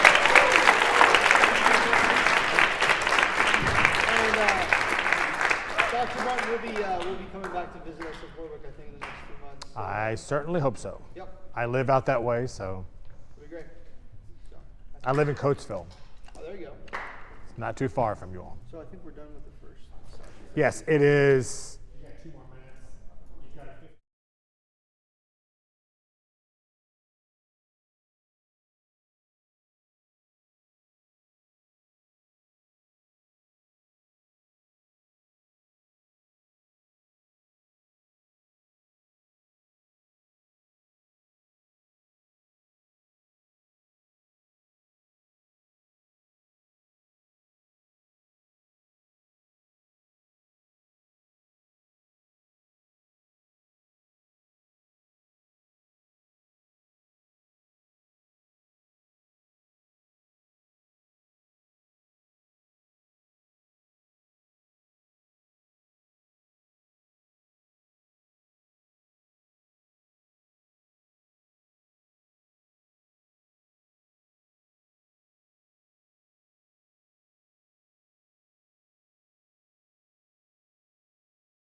Welcome back to the National Band Association Symposium here at Westchester University Wells School of Music. We are about to hear Dr. Rebecca Phillips clinicking the Warwick High School Band, who's under the direction of Matt Tenaglia. We just saw a wonderful clinic by Greg Martin, and if you missed when I talked to him halfway through, it was just fantastic. He was talking about empowering the musicians and getting them to make decisions, yeah, it's just it was really awesome. So I've got a few sponsors to thank here who are making this all possible. The National Band Association. We are grateful for our partnership with the NBA in producing this event. The National Band Association is an organization open to anyone and everyone interested in band, regardless of the length of experience, type of position held, or the specific level at which one works. The membership roster includes professionals and students from every facet of the band world. National Band Association is today's professional organization for band directors, and it stands ready to serve all members of the association through a variety of projects and initiatives. I'm not supposed to say this, but I do have a favorite member of the National Band Association board, and that's because it's my wife, so I think I'm allowed to, I can get away with that. In addition to supporting a national professional association for bands and band music, the benefits of membership in the NBA include a subscription to The Instrumentalist, the official magazine for all individual, student, institutional, and corporate memberships, which is 5 issues a year. Subscription to the NBA Journal, 4 issues a year, 2 hard copies and 2 electronic copies. Almost all journals, especially the recent years, are available by PDF. Access to valuable resources, including the select music lists, concert band music and concert marches. Access to mentors and mentor programs, and support of young conductors and young composers interested in wind bands through our mentor projects. Any students listening should take advantage of the $5 student membership rate to enjoy the benefits of this outstanding organization. Also wanted to give a plug for Westchester University, the Wells School of Music, where where I am seated right now. You are not here, you're in internet land. Explore a career in music at the Westchester University Wells School of Music, accredited with the National Association of Schools of Music. Programs are available in music performance, education, theory, history, composition, studio composition, music with elective studies in an outside field, and music therapy. The university provides state-of-the-art rehearsal and performance facilities and scholarship opportunities. Students can also get involved in multiple ensembles, including band, vocal, choral, orchestra, and more. With more than 200 concerts annually, the Wells School of Music is looking forward to welcoming you to campus or via Livestream for an upcoming performance, music-specific tour, or Shadow Day. We hope that you will experience in person the vibrancy of our nationally recognized programs of study and see firsthand the remarkable scholarly and artistic community that is the Wells School of Music at WCU. With state-of-the-art rehearsal and performing facilities, several scholarship opportunities, and the ability for students to also get involved in multiple ensembles, including band, vocal, choral, orchestra, and more, Wells School of Music is a top choice for an affordable music education. And I can actually have a little bit of firsthand experience, because I was the Dr. Jonathan Fowler, the professor of tuba and euphonium. I was his sabbatical replacement in fall of 2022, and so I was temporarily able to join this faculty, and they were just fantastic. Also wanted to thank J.W. Pepper, who is providing this stream that you are watching right now. Founded in 1876, J.W. Pepper is the best online store for sheet music with over 1 million titles in stock. We offer sheet music for directors and performers alike, as well as music equipment, accessories, and software to support your musical journey. ePrint, our digital sheet music, offers printable sheet music that's accessible without an internet connection through the free ePrint Go app. Plus, we offer downloadable MP3s, a resource musicians love. Listen to the music and see the score before you buy, and shop with confidence thanks to the Pepper Guarantee, a satisfaction guaranteed or your money refunded. And also wanted to thank Jupiter Band Instruments and XO Brass for helping to make my appearance here and my appearance all over the country possible. They are highly dedicated to music education.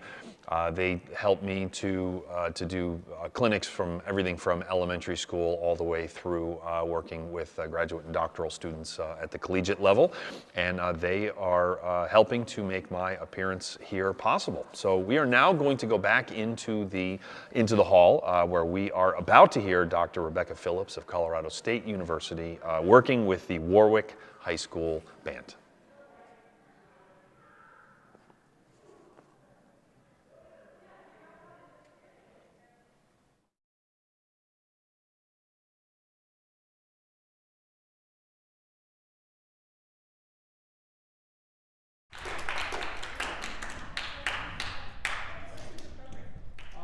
Today we're going to do Focus by Wendell Sandwich. Do you want to do one piece?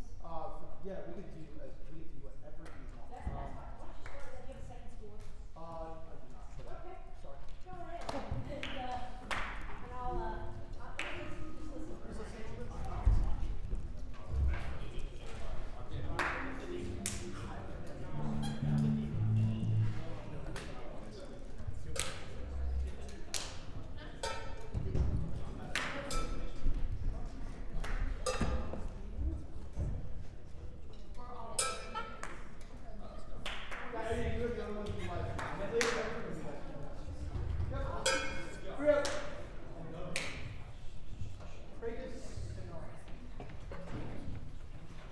Relax, okay?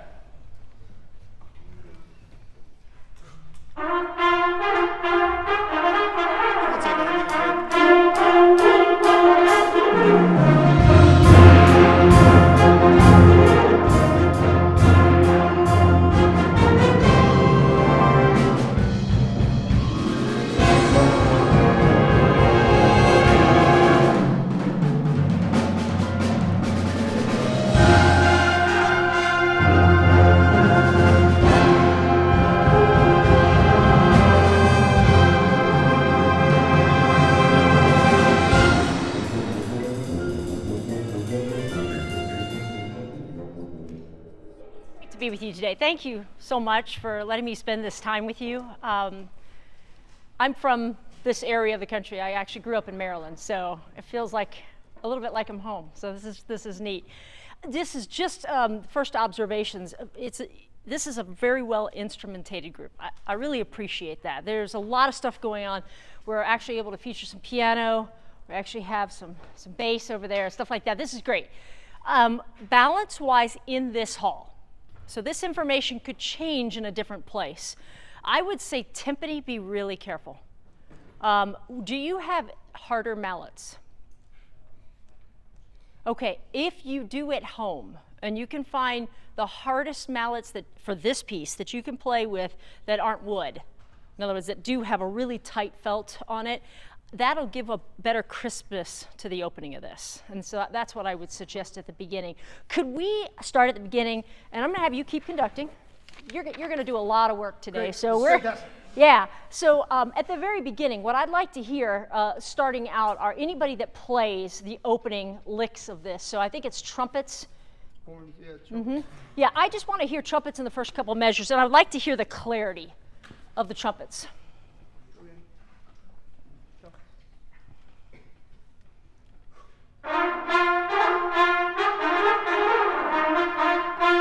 Okay, great.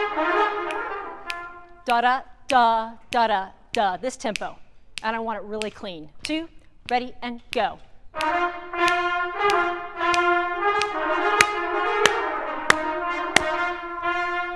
What that shows right now is that at a fast tempo, you can fake your way through some of those licks, but if I really slow it down, you're noodling instead of playing exactly what's written. So what I'd like for you to do is totally turn this into an exercise.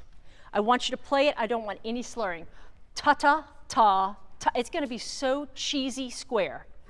Just do it for a second and just get your fingers lined up with your tongue. Here we go. Tongue it. Under tempo. Tongue the whole thing. Da-da, da, ready, and go. Ta-ta.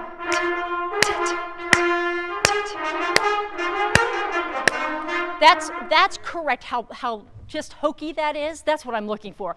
All the way down the line. Every single trumpet. Ta-ta, ta, ta-ta, ta, ta, ta, ta, ta, or whatever the rhythm is there. 1, 2, Clean it up.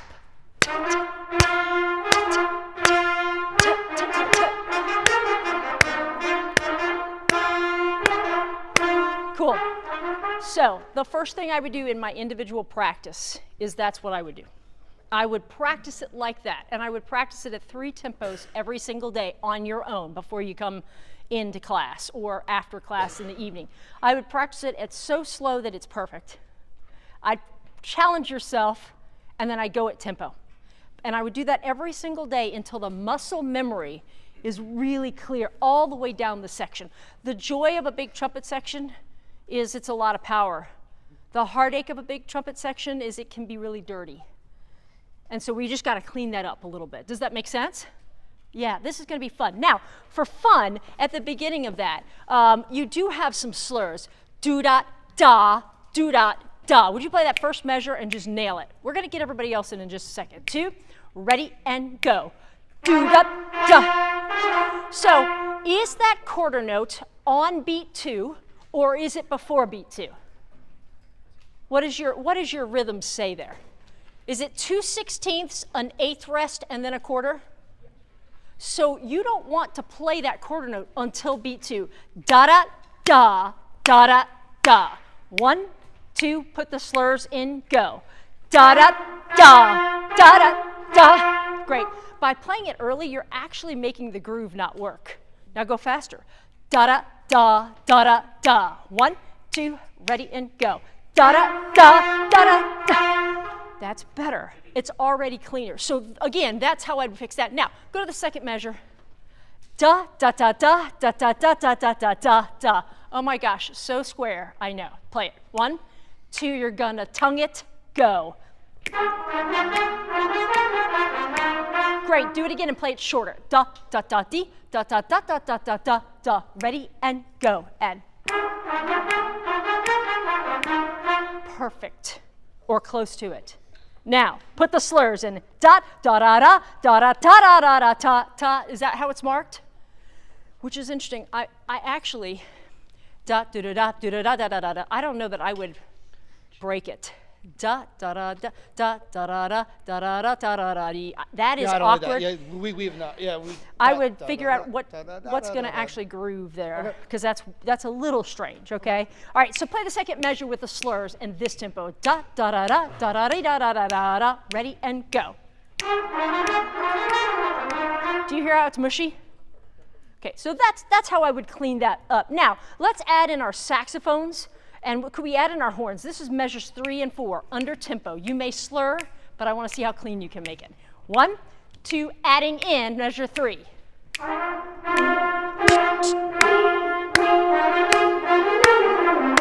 Yes, so let's do that again. And I believe it should be together with the alto saxophones and the horns echoing the trumpets, correct? Let's try that again. 1, 2, ready, go.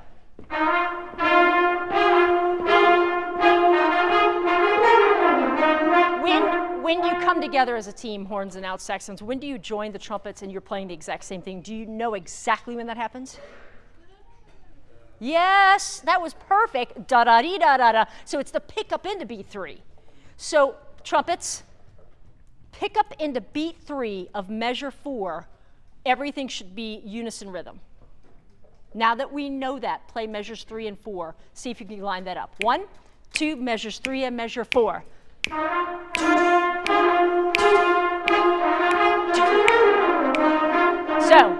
So we got to clean that up as a team right there. So now we kind of understand what's going on. So this is what I usually tell groups when I'm working with them. You don't have any problems with your notes and rhythms. Yes, you got to clean it.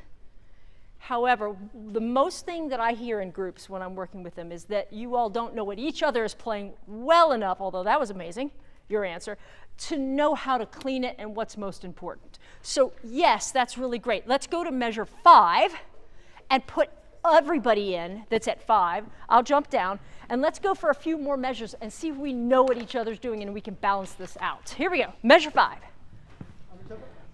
Under tempo. Ready? Measure 5, and ready, 2, 3.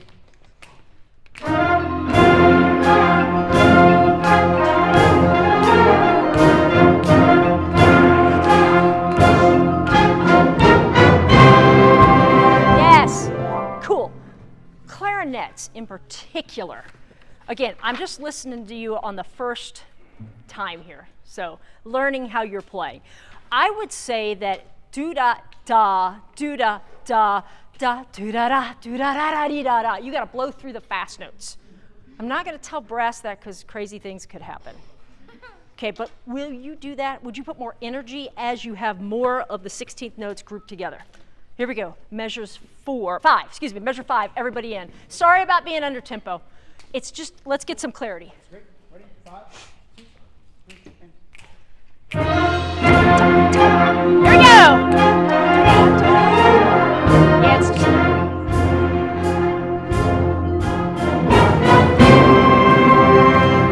Great, let's give brass a break for a second. Percussion, it's sounding good. I'm gonna isolate and just hear you guys in just a second, but it's really sounding nice. Woodwinds by yourself, all woodwinds at measure 5.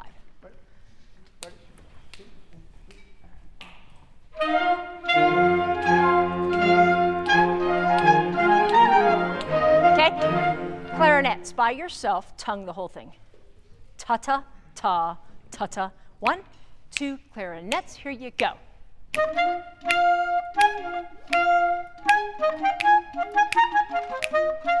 So, and do you have all the same thing basically, but maybe in Octaves. First and in second, octaves? same, third is...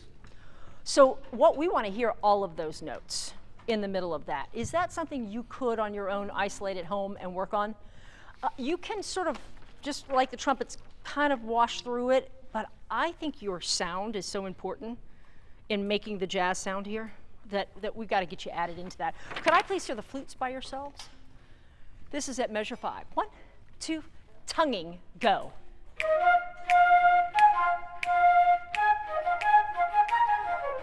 Yeah, technically you've got it. So let's jump to the next level, style. What you're doing is ta-ta, ta, ta-ta. How about ta-ta, ta, ta-ta, ta, like groove. Get your head banging in this. Let me hear flutes play like heavy metal. Here we go. 1, 2, ready, and go. Da, da, da. No, no, no, no, no. You need to slap some people around. Let's do it. Come on. Do, da, da, do, da, da. Get energy and ready and go. Da, da, da, da, da, da. Da, da, dee, da, da, da, da, da. Yeah, yeah. On a Friday, late afternoon, everybody needs to have that kind of energy, even though what you want to do is take a nap. But the music deserves that energy, and you sound good. So do that, and I think that's going to seriously help. Percussion, by yourselves. Could I please hear you all right now measure 4? Understand I'm saying 4, not 5, because I want to hear you getting into 5. Does that make sense? We're going to have piano and bass with us as well there, okay? Here we go. 4, wherever you play. And measure 4. Ready, and go.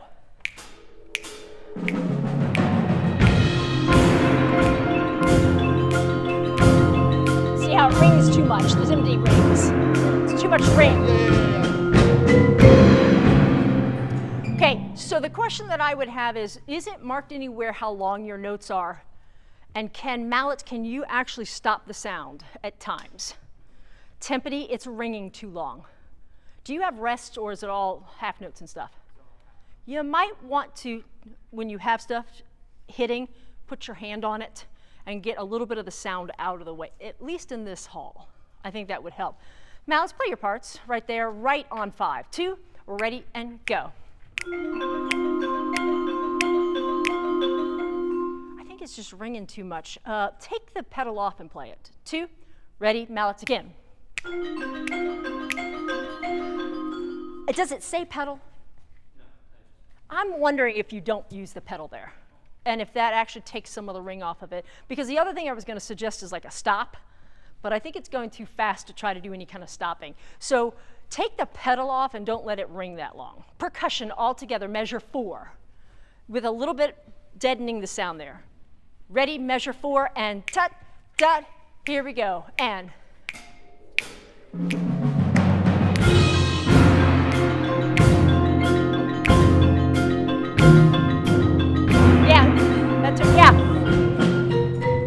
Yeah, I'm digging that. And it really cuts through, and I definitely hear the vibe part doing that. Good, everybody, right on 5, please. Right on 5 as a team. Here you go. 5. Play it clean. Tongue it if you need to. 5 and 3 and.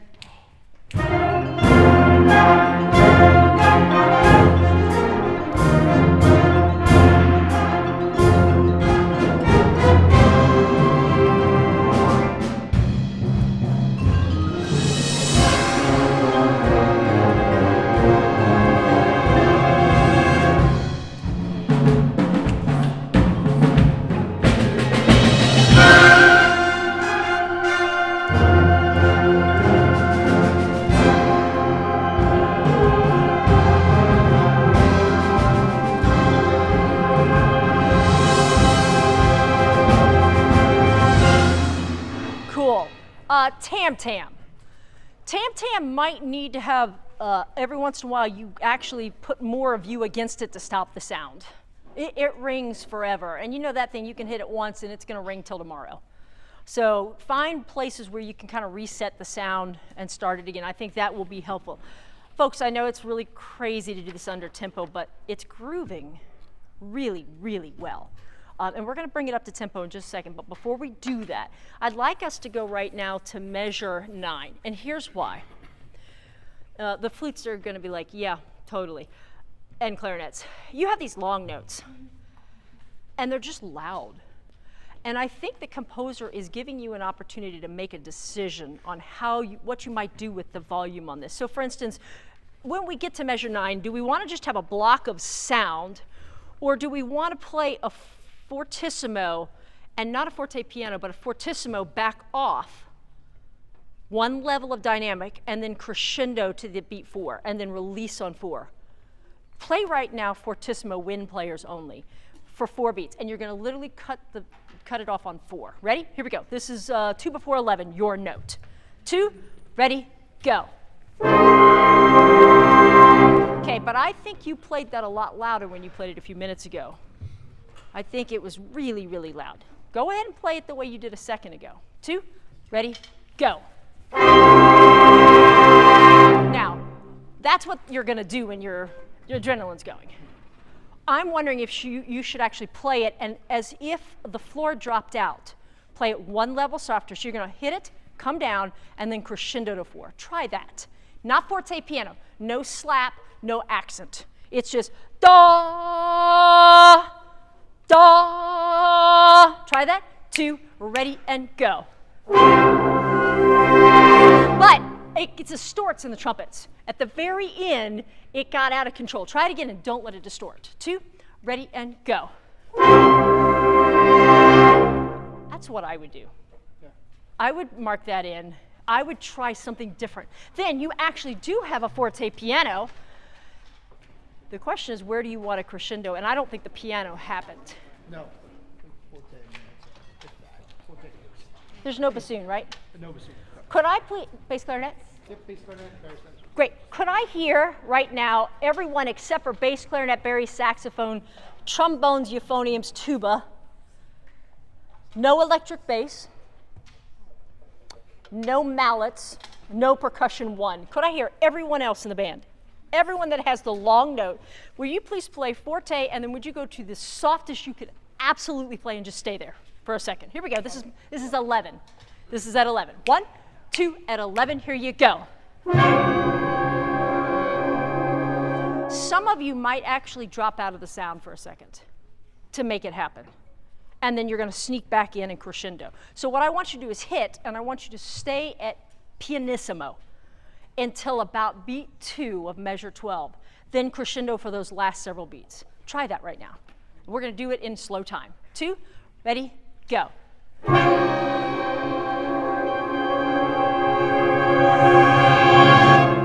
Does that make sense? You started crescendoing right away, and it was still loud on the piano. So this will allow us to hear this other thing. Could I please hear all mallet percussion, percussion 1, low brass, electric bass, bass saxophone, bass clarinet right now at 11. And I want you to do da da dee da da. Put a tongue on the front of it and don't play too long. 1, 2 at 11 and 1. Good, do it again and let's make sure it lines up. Ready? And 1. Cool. want in the color of that sound is a little bit of trombone sauce. It's that thing that we're not allowed to do because we're always told to play like a euphonium. Every once in a while, we've got to get just a teeny bit of edge. Not all the time. Nobody wants hot sauce on everything. But trombones, can you give us a little bit more sound there? Ready? Trombones. 1, 2, just trombones and Your first note was right.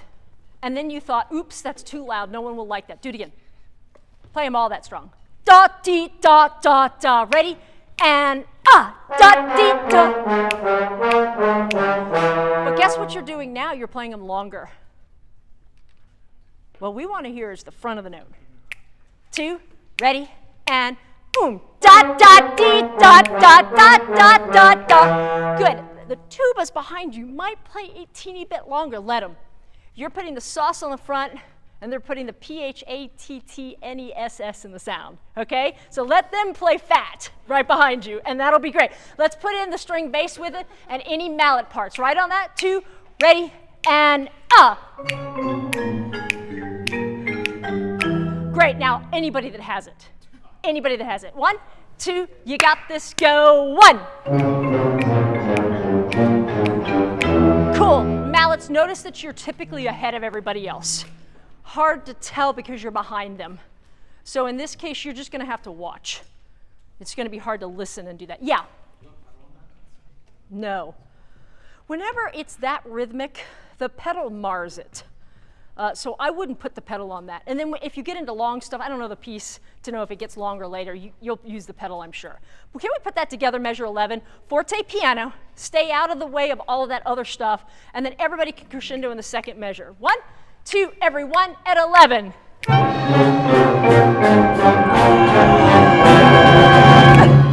There we go. So now play from the beginning. That tempo. We're about to get it faster. Trumpets, stay clean. Tongue if you need to. Here we go. Who are you talking to so I know? Great, perfect. So I want to look at him when I'm talking.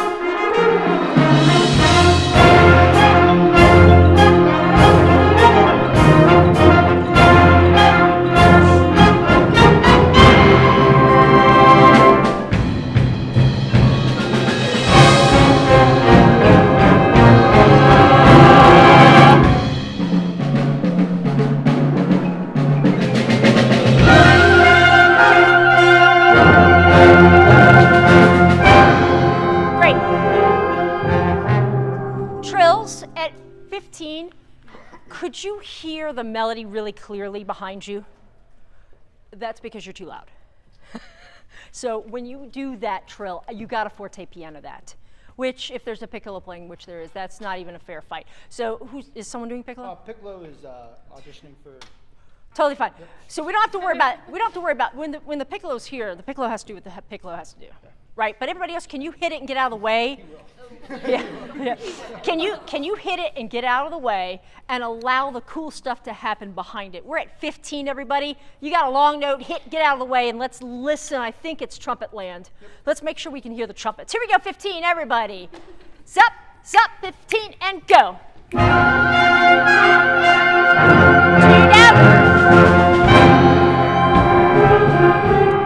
You may crescendo, forte piano, you may crescendo at the end of the note. So whenever we sneak a lesser dynamic where it's not written, then we typically have to put a crescendo to get it back where it's supposed to be. So try forte piano crescendo. Do it again. 1, 2, ready, and go. Everybody, 15, everybody. 2, ready, everyone.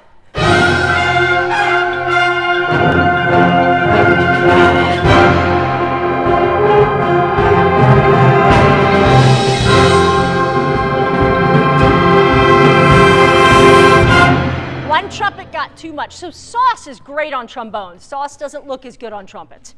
Be careful. Be careful. All right? Drums, as we're playing at a slower tempo, keep us honest. You're wanting to push us. Does that make sense? So we want to make sure that we're not doing that. Now, the next part is supposed to be faster. So before we go back and make the beginning faster, let's hear 21. play on for just a minute. Play it where you've been playing it. Let's see where it is. 21. Odd tempo where we've been. 30, 21.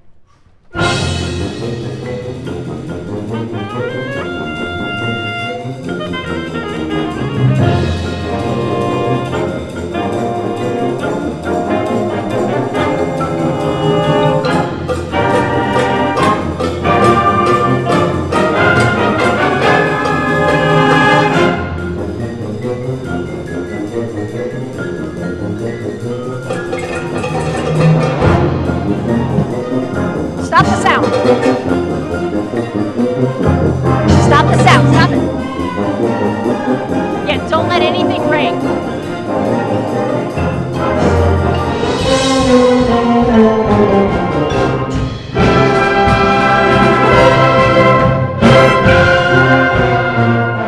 Is there an accelerando there? No, we started with this.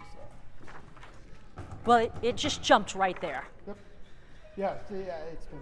Okay, so whatever tempo you choose, whatever tempo, you guys end up landing at 21. Just know the audience doesn't have a score. But what they are going to be able to tell if you change the tempo. Just land it and stick to it, whatever it is. It doesn't matter. It's exciting any way you do it. Here's what I would suggest. I would, by the third measure, it's vamping. I would get the vamp out of the way, starting at the third measure. Can I hear all the moving bass line parts? So you've got one measure, decrescendo, and soft. Okay? 1, 2, here you go.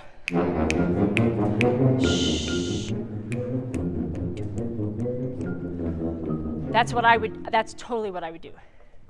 Who played the solo? It was awesome. It was awesome. It was really good. So that allows the saxophone to scream without screaming, which is really cool. And the tone, whatever, like what you did is great.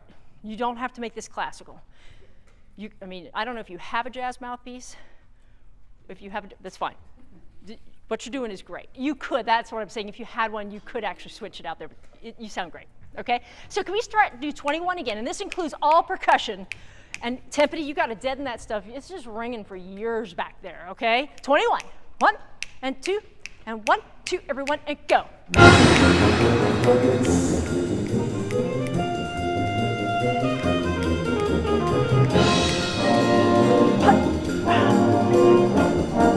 Stop. I'm gonna guess we've got a horn on the wrong partial, potentially there. Could I hear anybody in the group that has at 25 do, da,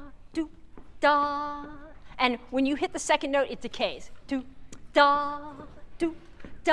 Here we go. 1, 2, those people at 25 and go. Do, No. You're holding steady and it doesn't have style. Do, da, do, da, do, da, do, da. 1, 2, ready and go. Do, da, do, do. Yes! And then get softer where it says piano, on the forte piano. In other words, everything is Batman. Have you heard the soundtrack to any, I don't care if it's the old Batman, the new Batman, any of the Batmans, it has this kind of stuff all over the place. You want to make sure that you have that do-da-da. Everything has sort of a hit and get out of the way feel. So put it with the bass line at 25, the moving bass line. So this is not going to be any kind of solos or anything in the alto saxophone. Ready? 25. 1, 2, everyone else.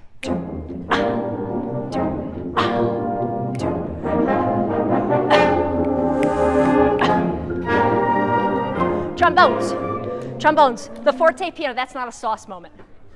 No sauce on the forte piano. That's not the appropriate moment for sauce. We'll find that later, okay? Everything else was great. I love it. Now, put the saxophone in with it. Everyone at 25. 1, 2, 1, 2, ready, go.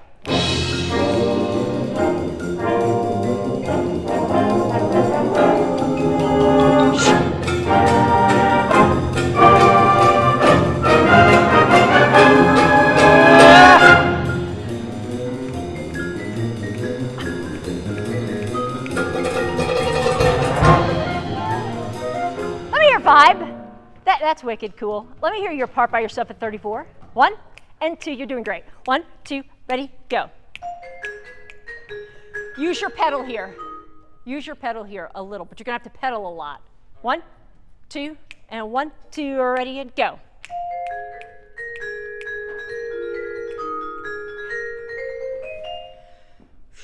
I don't know that I would actually use the pedal there. Does he say anything in your part about pedal? There's a big solo. But doesn't say anything about pedal. Can you play that solo with the hardest thing that will not hurt the instrument? Okay, you might have it, so please don't do anything to Westchester's vibes. I can't afford to buy them new ones.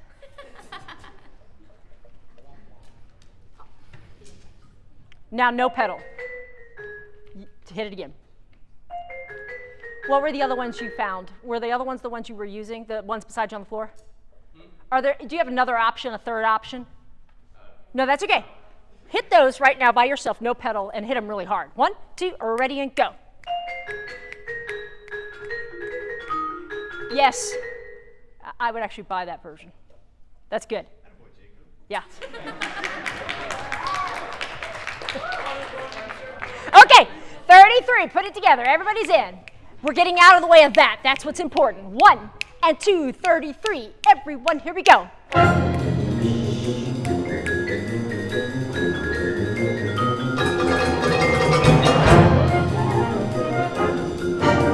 Hang on.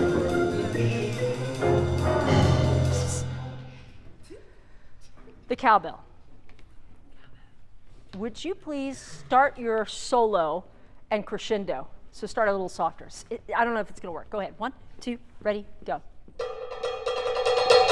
Yeah, almost like you're doing a fill into a new section that's going to be louder. Does that make sense? Great. We won't practice that again because I think you've got it. Trombones, can I please hear the gliss going into 37? So 1, 2, 3, doo-wop. Ready? And 1, 2, 3. That has sauce. That's exactly right. You have to cut through the whole band. So we're at 33. We want to hear 5 solo. We want more cowbell. I had to. They're not old enough. And then trombones, I want a lot of sauce on it. Here we go. 33. 1, 2, ready. Ah.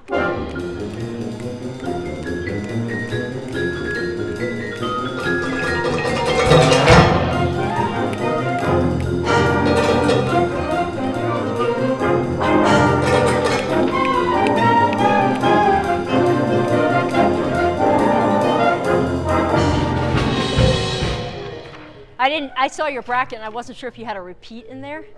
It's not. Because that would be a great place for one, but don't add it. Don't add it. Don't add it. Okay, that's great. Vibe's great. Cowbell, great. Trombones, you probably can have a little bit more. Just on that one place, then get out of the way. Then get out of the way. Everything else was really, really nice, folks. Okay, great. So this middle section, we have the idea of what's going on here. I'm curious what's going to happen at 61. 61. In fact, why don't you, I want to hear how clean this is at 61. Here we go. 61, here we are.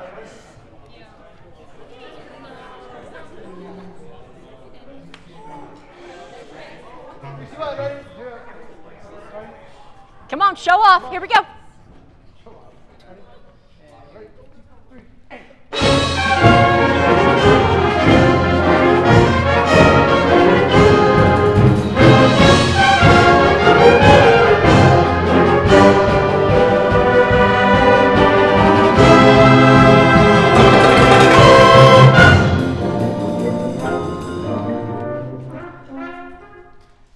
To me, that's not balanced enough. Yeah. And also, I know, Timpani, I know you think I'm picking on you. It's okay, you can pick on me. It rings way too much. Somehow, mutes. We have harder sticks back at school, yeah. Yeah, and then mutes. You know what I'm saying, the felt? Yeah. Something that will dry up the timpani. The timpani is almost acting like a tom-tom part in this piece, which it won't work on tom-toms. That's the drum set's job. But, so you just have to figure out how it won't ring forever. It just because it's muddying the waters a little bit. Could we fix this, just the balance for a hot second on this? So let's do da da do da da da da do da da. Whoever has that. You know what you have, right? So here we go, 61. If you have that, that's what we're hearing. So for instance, we are not hearing, trumpet 2 and trumpet 3 right now. We're hearing French horns. We're hearing trumpet 1. We'd like to hear alto saxophones, just alto saxophones.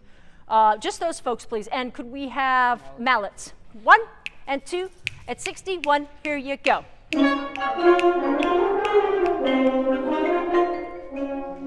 Here is the new tempo. Da, do, da, and they're all tonguing. 2, tongue it, go.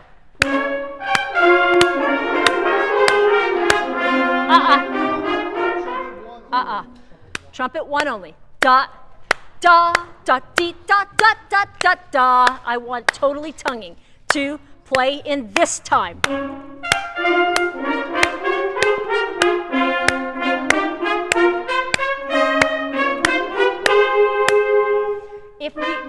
If we can't, folks, if we can't play it slow, we can't play it fast. There's no such thing as, I can play it fast, but I can't play it slow. I hear students, college students say that all the time. That's not true. We have to be able to do it slow first. Does that make sense? You got to get the muscle memory going, the muscle memory, trombones, or the muscle memory for everybody else, okay? So we got to get this clean. That group one more time. 1, 2, under tempo, go. Da, da, da, da, da, da, da, da, da.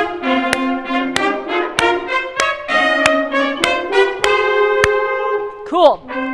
Now, may I please hear the following folks? Could I hear tenor saxophones, bari saxophone? It's not going to be exactly the same.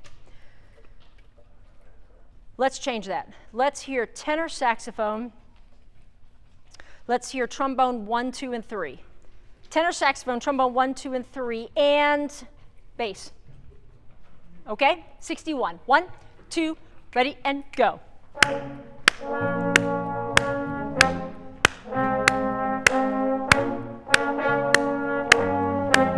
Okay, here's the trick.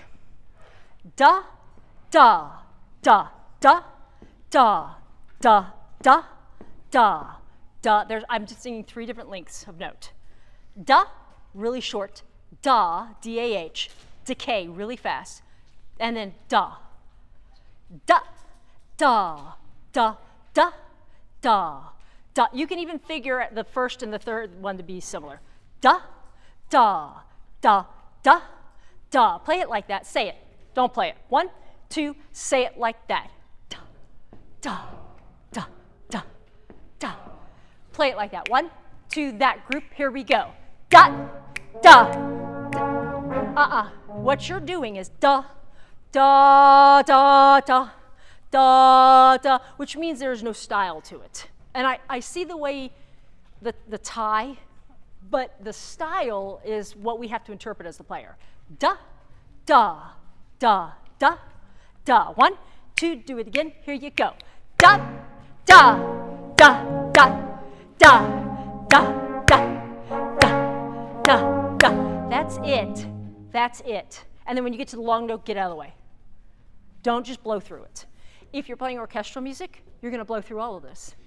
This is definitely not orchestral. Okay? So you're going to want to get out of the way. Now, play it faster and see if that works. Da, da, da, da, da, da. 1, 2, here you go. Da, da, da, da. Nope, it's too connected. Da, da, da, da, da. Every note has space. 1, 2, ready, go. Da, da, da, da, da, da, da, da, da, da. That's going to create a style that's going to work really well. Now, we're going to go back to slow, so don't get that all confused. Could I hear anybody that hasn't played at 61? So we've heard first trumpets, we've heard some alto saxophones, we've just heard some trombones and tenor and stuff. Anybody else at 61? This tempo, tonguing. 1, 2, anyone else, go.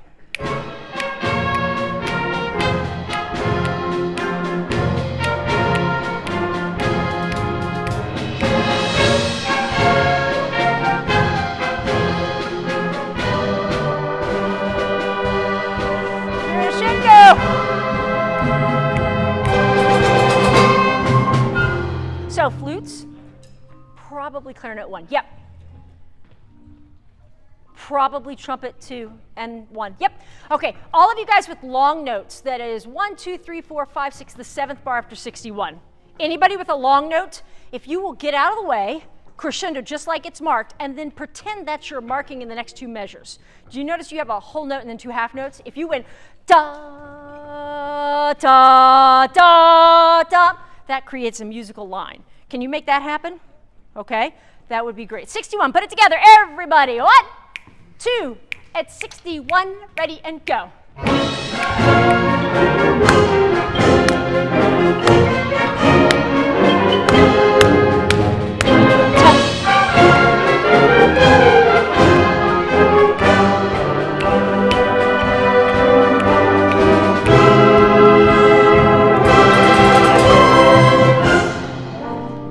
What we're talking about here, one of the things sometimes in the music is that they're letting you make decisions. And right here, that is great, but then you have to do it again here. Mm-hmm. Otherwise, it's just loud throughout, and that's going to take some practice because it's not what's written. Yep.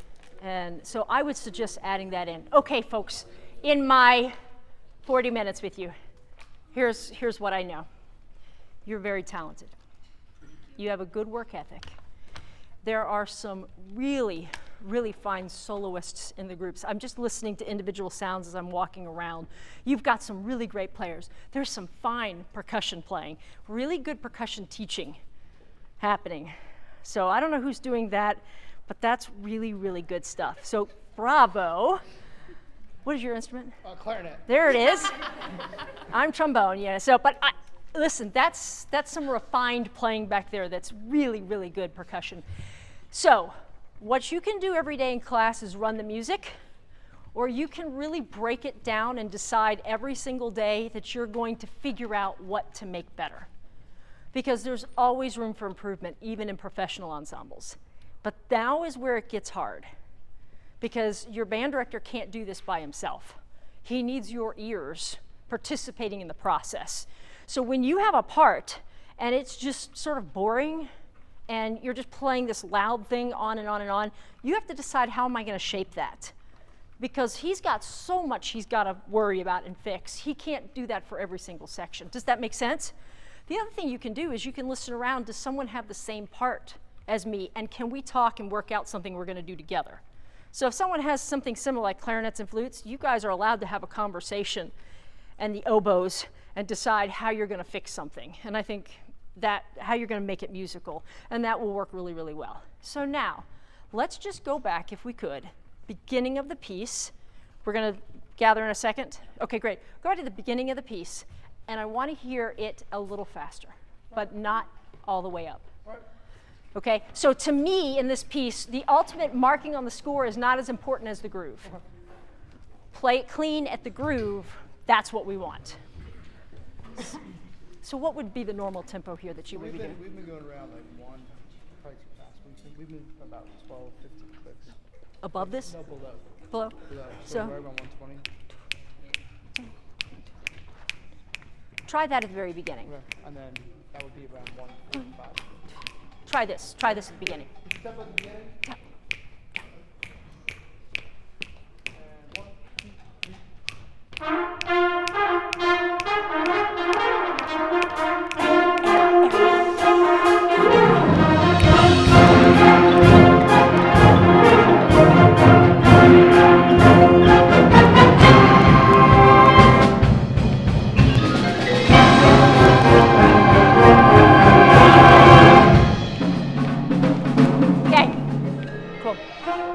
If I had I'd really sting it.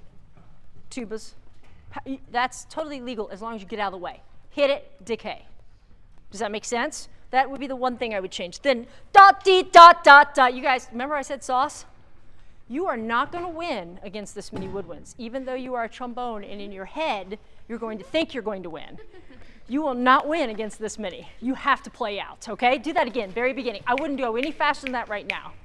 It grooves. And then when you hit the next section, it'll be fast. It'll be fast. Da. Ah.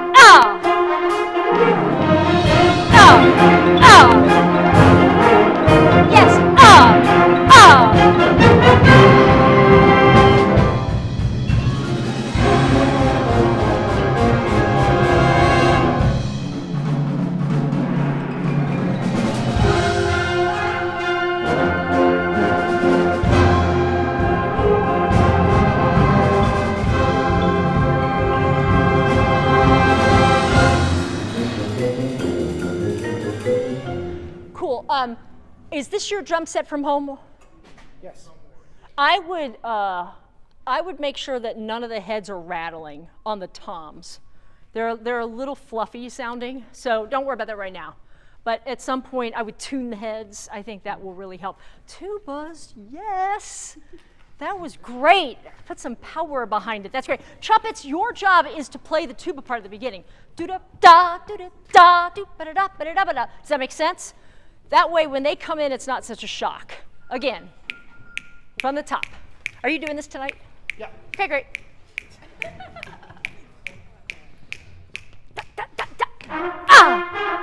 Nope. There's a weight. Doo-doo, doo-doo, Does that make sense? It's not long.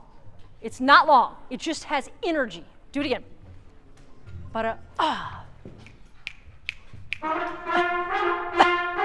Don't go fast. Don't go faster. It's getting faster than they can play.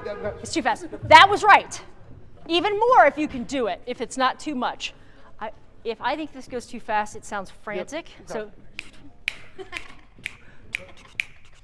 let it groove. Don't rush.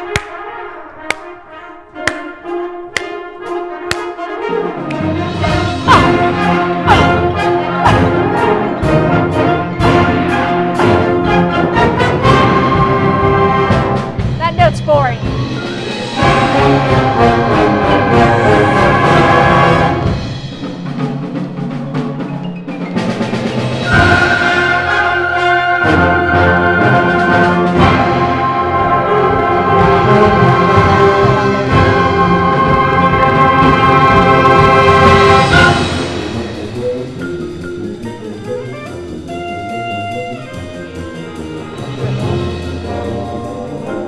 Saxophone's that part that I pointed that you can play louder. Do you know what I'm talking about? Do-da-do-do-wee. You know, it's sort of a cartoon, I don't know, superhero kind of thing. I might do that. I might do, like, get rid of 2 and 4. Just, I mean, have a pump. Kind of have a little bit of pump. I think they might catch tempo. Can we start right there at 21?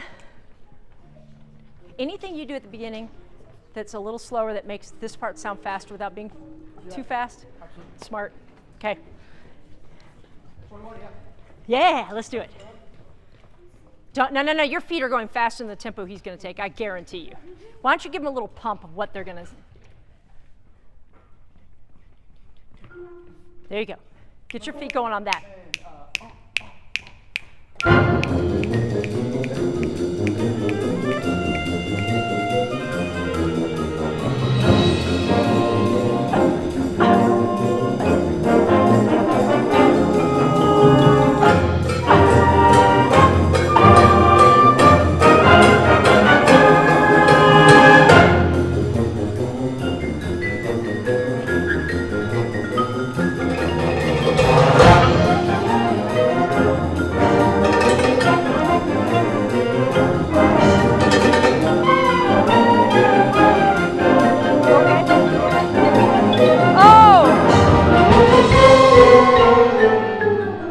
Bravo, cowbell, in the crescendo. Then when you play the next lick, make sure your hands are steady and even. Then when you did the third lick, it was great. So really, really good. Where was that?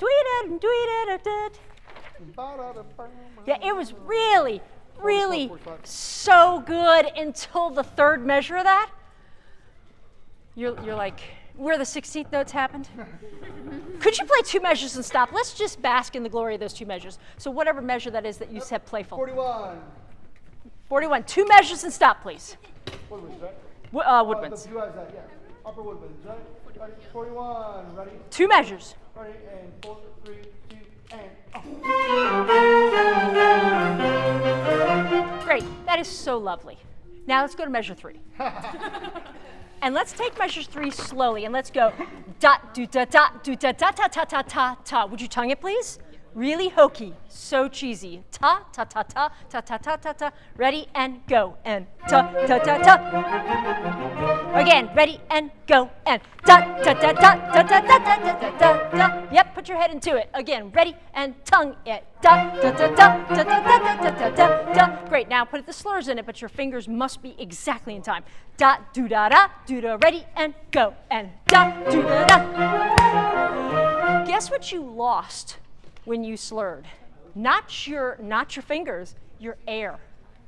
You have to blow through 16th notes. Da, do, da, da, do, da, da, dee, da, da, da, da. Put your air through it. We're going slow enough. Try it. Slur and air. Ready and go. And da, do, da, da, do, da. Do it again. Do it again and put that air through it. You may slur. So almost crescendo every time you have 16 notes. 2, ready and go. And da, do, da, da. That's already better. Now a little faster. 2, ready and go. Da, do, da, da. So that's when it got too fast for the fingers, and that's what we need to work on. So we're doing something now. I'm leaving for a couple minutes to go do an interview for this thing. That's fantastic. So you have like 5 minutes to not be on a camera, but not yet. Wait till I get where I'm going. Okay, there you go.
Okay, here we are with Dr. Rebecca Phillips.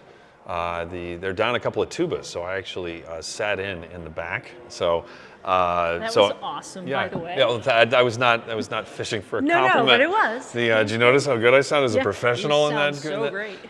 No, the tubas sound amazing on their own. But it was cool that the reason I was mentioning that was because I got the perspective of like the entire thing and from their perspective. Right. How would you summarize what you just did with them in that 45-minute chunk? So what I'm hearing is a group that's working really hard, and they're doing a great job at putting the piece together. In the process, slowing things down and really making sure that notes are in the exact right place so that the groove falls into line. That just is where I think the next step for this band is to slow things down and make sure that things are accurate. Yeah. That was one thing. The other thing that I think happens to all of us is we look at a piece of music and we look at it, if this is black and white, if it's not written, we're not supposed to do it. Right.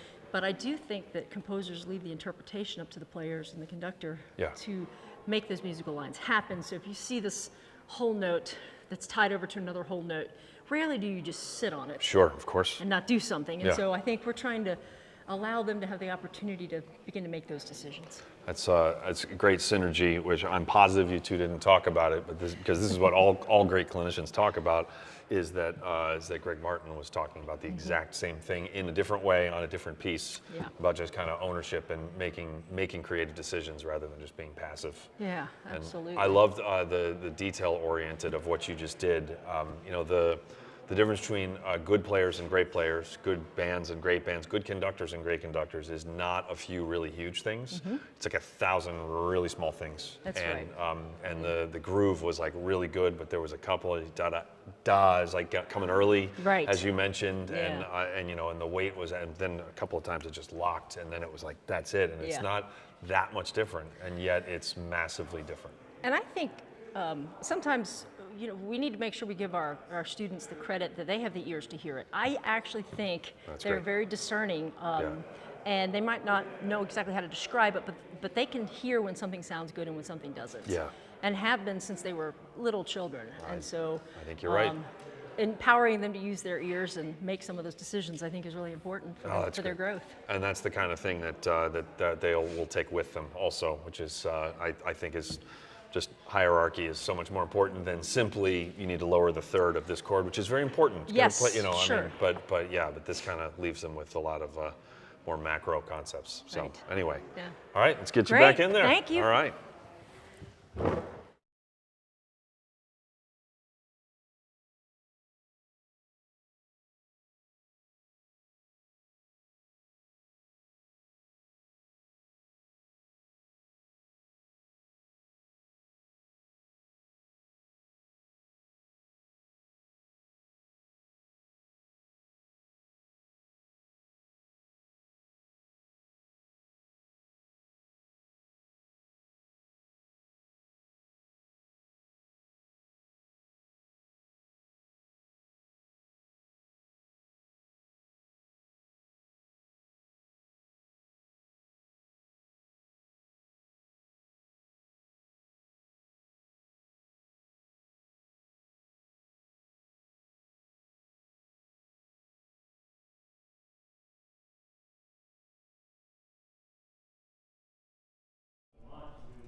Conducting lessons. So. Oh, there you go. Absolutely. There you go. Good times. Good times. All right. Don't go anywhere. No. Yeah. All right. So, in general, what we've talked about is slowing things down and cleaning it up, and then also you all feeling empowered to make musical decisions when you have stuff going on. So these are the things that I really would like for you to consider as you continue to work on all of your music. Not everything's going to be written down. Thank goodness. There'd be so many little notes, not note like music notes, but so many little things on your music, you wouldn't be able to see what you're doing. And so being able to make those decisions yourself is really great. So this piece has to change style eventually. So let's figure out where it's a little different. Okay, cool. Jump to 83. Jump to 83. You all just groaned collectively. Oh, I like this part. It's pretty. I like how it sounds. I just don't like how to play it. I feel like we don't get this right. It sounds more lively. Like you're happy. Whenever you're ready. Here we go, 83 friends. Let's go regroup. All right, 83 friends. Here we go. Everybody's in. 83. And ready? 83 and.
so that it sounds like electric bass. Go ahead and just play one note with your You hear it has a ping at the beginning and then immediately decays. That's what you want to sound like, but you can't hear electric bass. But that's what it sounds like. So we get 1, 2, sing. 1, 2, ready, go.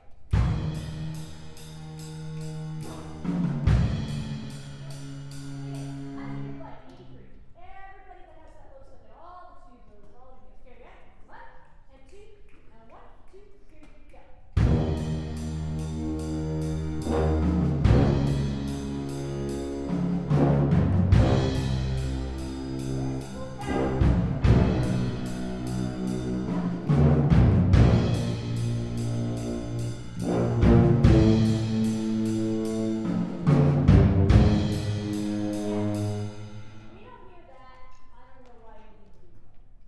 That's the coolest thing. It's not the melody, but it's what the ear is going to go to. So now, could we please hear trumpets with that group? Trumpets with that group. Here we are. We're at 83. 1, 2, say group with trumpets. Ready, go. You're playing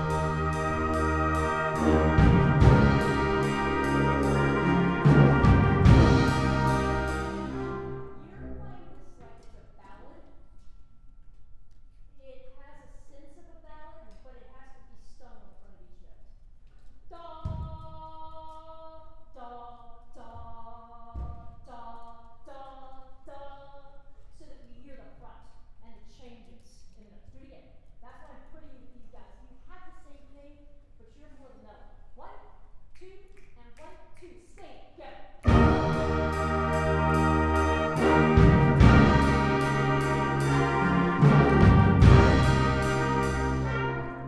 Just get one level deeper, and I will leave it alone. Trumpets by yourself. And here's what I need. Second and third trumpets. I want you to sing the notes and then immediately get softer. However, comma, I don't want you to let the first trumpets be louder than you. I want you to play just as strong. Here we go. Even 3 parts. 1, 2, ready, go. Do it again. 1. And you have to accent the front of the notes. It's too much of a da or a la. Ta. Sting it. Big time front accent. 1, 2, and 1, 2, trumpets go. Ta, ta, ta, ta, ta. That's what I would work on until that has the. You notice there's a teeny edge. They don't know that that's an edge, but that's exactly what we want. That little sizzle, we want the sizzle. Whatever you can do to get more sizzle on the sound. Your job is harder than theirs because you're lower. Sizzle is hard to get on trumpet in your range you're in. You're gonna have to work really hard to make it happen. Put as much punch of air that you can on the front. It won't be too much. I promise. If it is, like in a month, he'll tell you. Great, okay? Put that now with all the lows that we're just playing in the drum set. 1, 1, 2, and 1, 2, ready, go.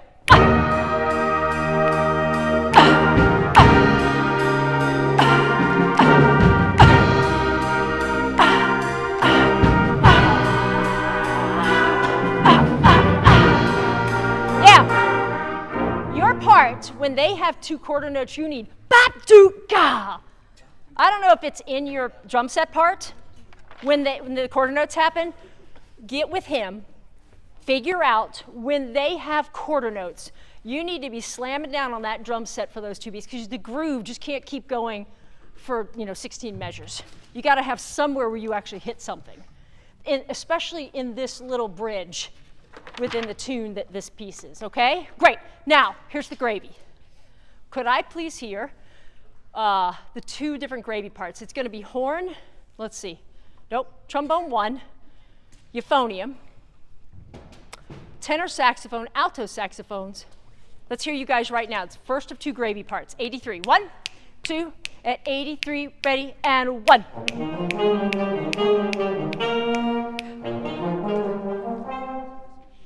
Great. Saxophones, this is really a saxophone part.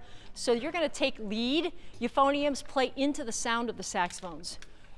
It's going to sound tubby if you're too loud.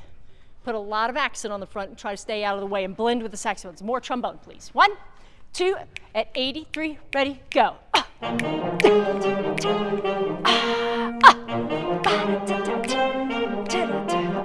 Great. Great. Gravy part 2. May I hear the battle between the oboe, flute, and silent pick and the clarinets, please. 83. Da, digga, da, digga, digga, digga, da, da. How many times have you played this in this piece? So much. Do you know that if you can tongue this thing and just get your fingers going and then play it in all the different key centers that it's in, you've got this. It's the same thing over and over again. Here we go. 83, these two groups. 1, 2, 1, 2, ready, go.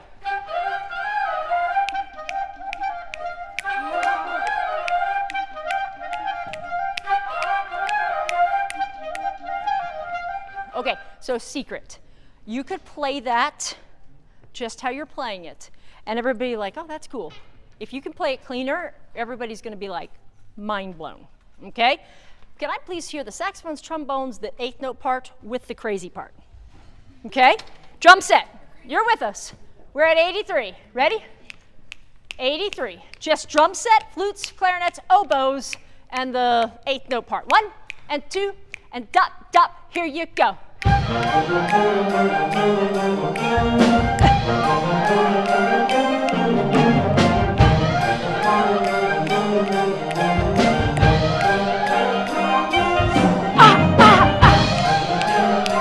See what I'm talking about? He needs to nail it there. He'll have more fun too. Like if he knows that, if I do this, I want you to just go hit, hit, really big. Can you do 2 hits right now? Go. Yep, something like that, or pick a different color. That. Put your foot with it too, if it wasn't. Yep, okay, great, great, okay? Now, can we have everybody at 83? And I'll try to help you figure out where that is. 1, 2, at 83, here you go.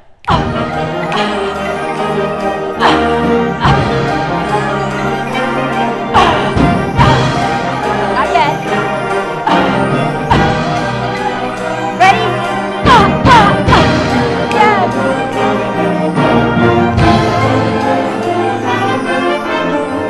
Oh my gosh. I knew eventually the horns would have something cool.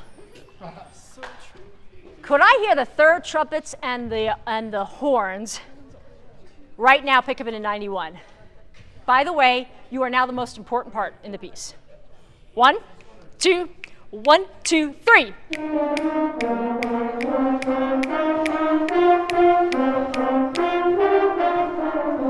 So, 3rd trumpet, this is the good news. You're in support of the French horns. You don't have to overblow them. You need to put a lot of tongue on the front of the note because that's harder on the French horn to do. French horns, as much tongue on the front of the notes that you can do. Da da da ta ta ta ta ta ta ta ta ta ta. It won't sound like that to the audience. They'll just hear it. It's so low in your register that if you don't put some tongue on the front of the note, we're going to be in trouble. Guys, are you hearing me? You understand? You're going to have to nail that. Let me hear that group again. 1, 2, 1, 2, 3. Come on! Da, da. Come on!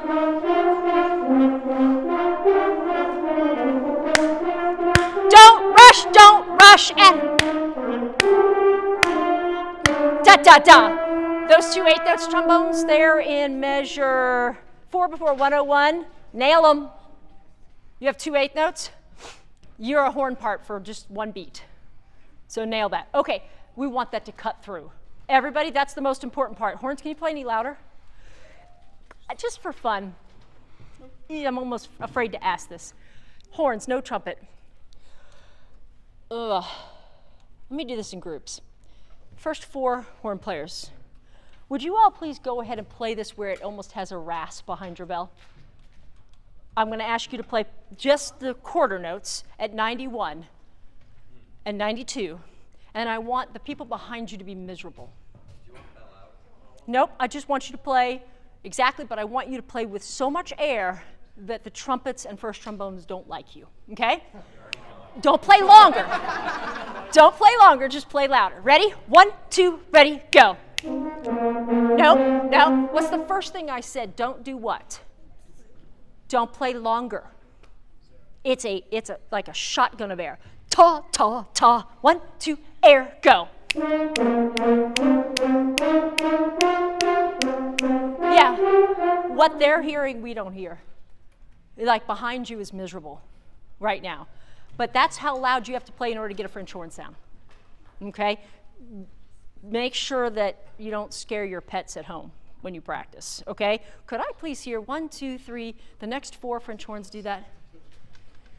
91. Play out. Let him know he's playing. Ready? 1, 2, 91, ready, go. Do it again, 91, right on it, no pickup. 1, 2, ready, yep, no pickup. 1, 2, ready, go. Somebody just did it. I don't know which one of the two of you, but one of you got the French horn sound. That's called French horn sauce. That's good. Yeah. We like that, okay? Can we add the two of you to this group of 4? Add. You're playing again. Do it again. You're playing again. 1, 2, 91. Right on it. Go. Yes. Now, when we get to 91, you're going to have that kind of air behind it. I'm going to go out here at the edge of the stage. I'll tell you if it's too short. I don't think it's going to be, though. Okay? Can we start at 91 and put everybody in, please? 91. You conduct. I'm going to listen. French horns, this is all about you. 91, ready? 91, and ready, 2, 3, and.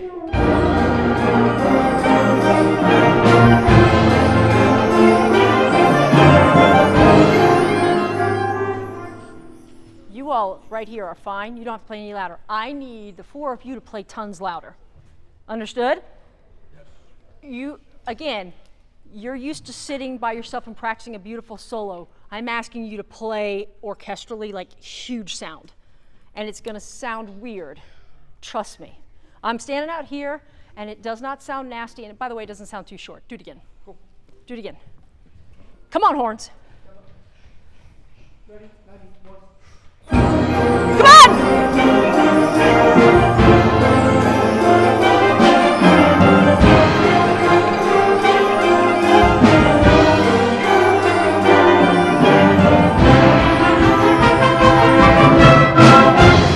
Trumpets. I want to hear that part. I want you to sizzle. Do da da da dee da da whatever. You know what I'm talking about? It's like 8 notes. 1, 2. Whoever has that. Yeah, I don't know what measure it is. 2 before 101. Here we go. Trumpets. Just the trumpets. 1, 2. Da da da da da da da. For the love of God. Where are you, trumpets, with that 8 notes? Do you want them to sizzle or sizzle on there? Is like. No. I want. Yes, that is sizzling when you do. But also when you get the right kind of trumpet sound, it has a sizzle to it. Yes, I'd like for you to play your instrument. And I would like for you to sizzle the audience at this moment, okay? 2 before 101. Make it happen, trumpets. 1, 2, ready, go. Do you need, this is a trick question, do you need to crescendo? Say no. You need to play the whole thing loud. Why? Talk to me about physics. Why? Why do you need to play the whole thing loud? Because as you go up, it's going to get louder. Bingo. Play it. 1, 2, 1, 2, ready, go. Great, your adrenaline's getting the better of you and you're rushing. Don't do that when we do it in a second with everybody else, okay? Great. Horns. Rock stars, 91, everybody go. More horn. Horns, it can't be too much. Come on, horns!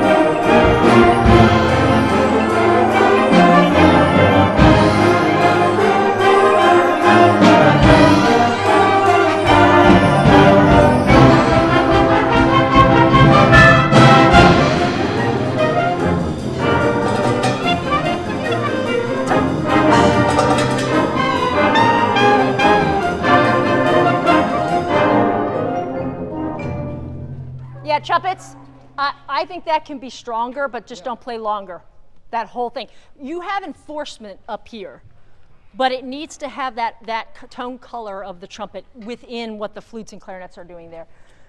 Cowbell, can we refine this one level further? What are you hitting it with? Are you hitting it with drumsticks? Go ahead and play the lick you just played. Okay, would you go get the hardest rubber mallets that you have here? Where's your mallet bag at? I mean, I don't know, the green ones. I don't know. The pink ones. I don't know. There we go. Let me see what you got. Ooh. Wait, is that acrylic or is that rubber? Rubber. Okay, let me hear it. No. Bring me anything mallet that is hard. You can get towards acrylic. You could even turn those drumsticks over. Let me hear that. No. See, what I'm looking for is it not to be muted. So there's like a covered sound. I want a ping sound to it. Yep, let's try that. That may be too much. Ooh. Go ahead, play that part. There's two different colors. Maybe. What we need is one there. Let's try this. That's it. That's it. What we want is a ping. We want a ping without going deaf.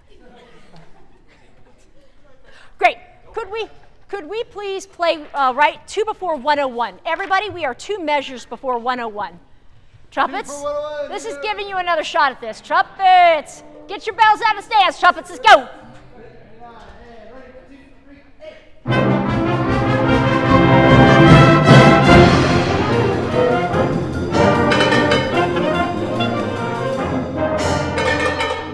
Well, that might be too much. That's on the verge of too much. Yeah, exactly. That's on the verge of too much. Let's find one less than that. Do you have a jazz band? Yes. Do you have a trumpet that can just sizzle, like high, just like? One of the first 2 shows, so probably. Like, Hey, Chloe or Ryan? Chloe or Ryan? I cheated. He just told me your names. So, what I'm looking for is lead trumpet in a jazz band on the last couple of notes in that thing. I mean, just over the top, and then That would be Ryan. Ryan is that. whoever, yeah. But then when we get to whatever that number is, 101, just back down to normal. I need over the top trumpet. We are 2 before 101. Please do. Hit that. Let me hear it. Cowbell. We'll see. Ready? 2, 3, 8.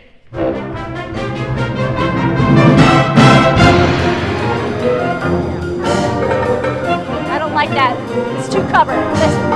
It's like, that's not what we want.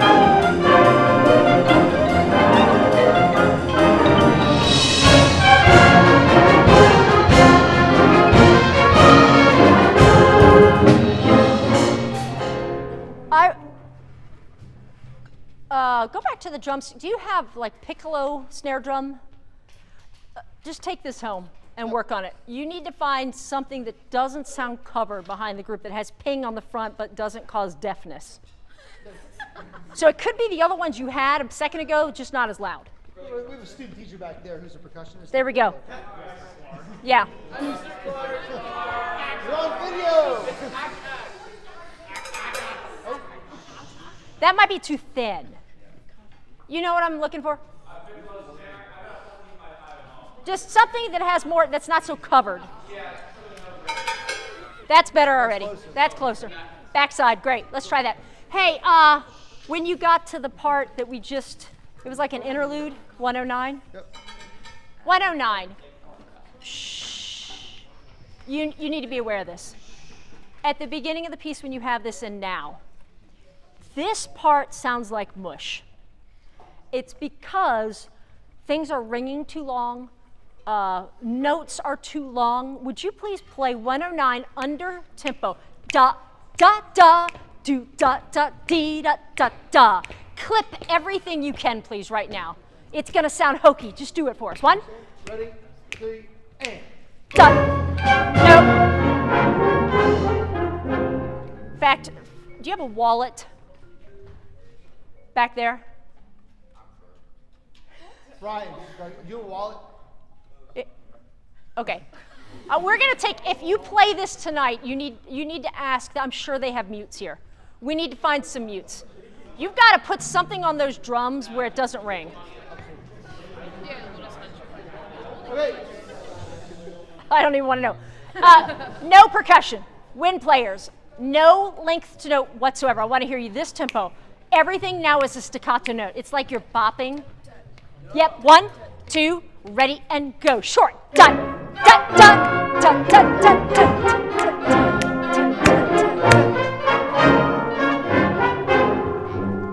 I would say there's not enough ping on the front of the note. Da, da, da, da, da, da, da, do, da, da, dee, da, da, da. You gotta punch it. 1, 2, ready, and go. Da, da, da, da, da, da, da, da. Don't rush. Sup, sup, here you go.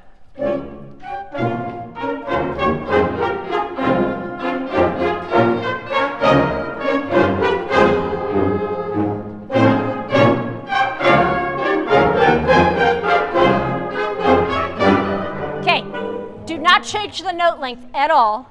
1, 2, note length is short. Go. Dun, dun, dun.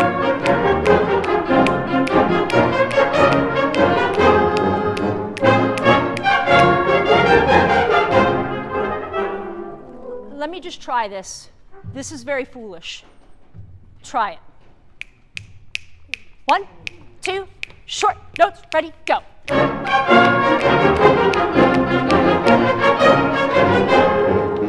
I think the problem with the majority of the piece is that the notes are just too darn long for the tempo. I would shorten it up. Now, percussion. Drum set, bass, keyboard, dry, no pedal, short. What number is that? 109. 109. As dry as you can make it percussion. Dry means short, by the way. I just touched the microphone. Whoops. 1, 2, ready, and go.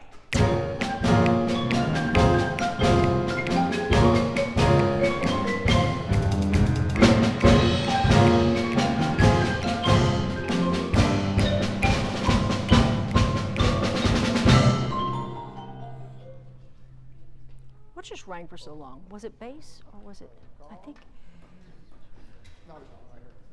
Yeah. Can you hear it though?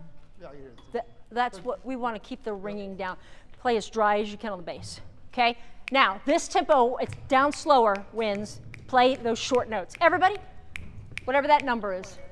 109, 109, 109. 2, short notes, ready, go. Now it almost sounds like Cuban.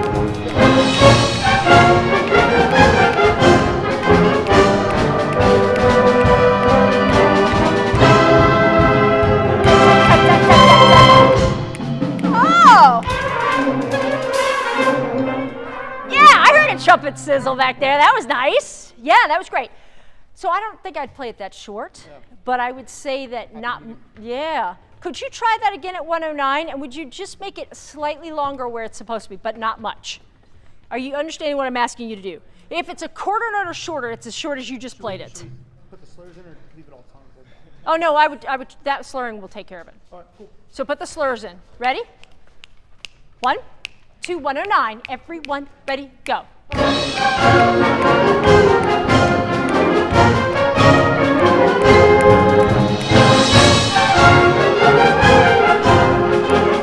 color that's missing is trumpet.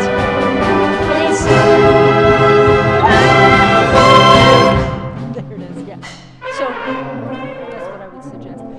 Trumpets, trumpets, can we have a little bit more top at 109? Yeah, a little bit more sound. Great.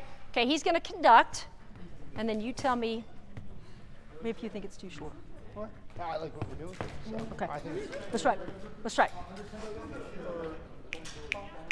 Do this, and then we're going to do it once. And you, or are we at the end? we have about 5 minutes left. No, are we at the end of the piece? Oh, there's a little bit left. Take it to the end at this tempo, all the way to the end, and then we're going to do one more. We're going to do this twice. Hey, go.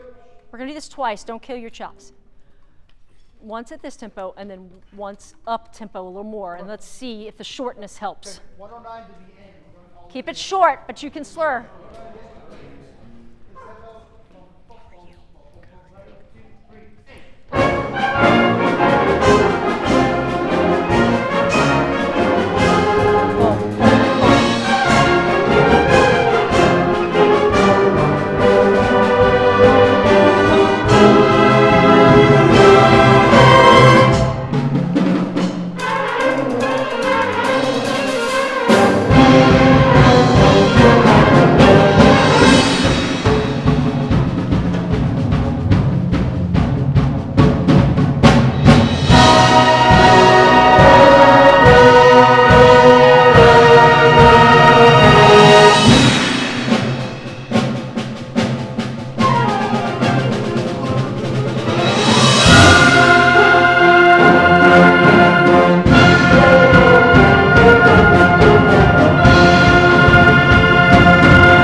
cymbals. Just a little bit, okay? Great. I tell you what, this I would have to change. All of this long stuff that just sits there and holds forever and it doesn't do anything, it doesn't go We were anywhere. worried when we thought about it, we're just oversaturating the forte piano every single time we had a long note. But I know. We can. Well, here, what you could do is da, And then back up. just sit there. Go a little longer. Then wait Okay. to the last couple beats. Yep. Because then you'll hear all this Would stuff. you then just continue to do the forte piano like on every time we ended a rival type thing? Or Well, I can tell you where I don't like it that we put it in. This is not working. It's the only place it's not working. It's not working there. okay. That has to stay a wall of sound. All right. But I mean, we sit there and we listen to the long forever. I know. And then there's this cool stuff happening under we can't hear Okay. it. So now, for funsies. Okay. Hey That was folks, fun. Hey guys. I want you to play at 109. Sorry for your faces. And I want you to play whatever the tempo is going to be tonight. And I want you to play your notes shorter. And when you get to the long notes, you may hit them. You don't have to forte piano. The other trick is to hit it and just decrescendo and then sit down and not play as loud. If you're on a really high trumpet note or you're a piccolo, you have to do what you have to do. You can't do that necessarily. But if everybody else can bring it down and then you just the last couple beats crescendo, that really helps. You just have to see if you can remember that while you're playing. We're at 109 and we're at your tempo and we're not playing long notes. Short.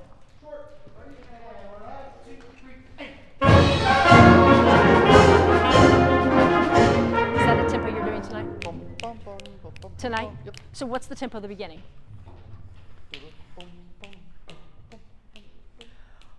I think either that has to go slower or this has to go faster. Okay.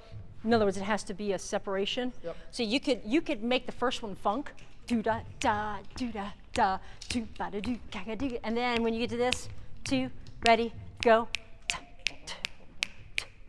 and then it sounds faster without it being faster. Right. Does that make sense? Yep. So try this tempo, We can try to go a little faster. just right here. All right, here's 109, ready? 2, Short notes. 109, ready?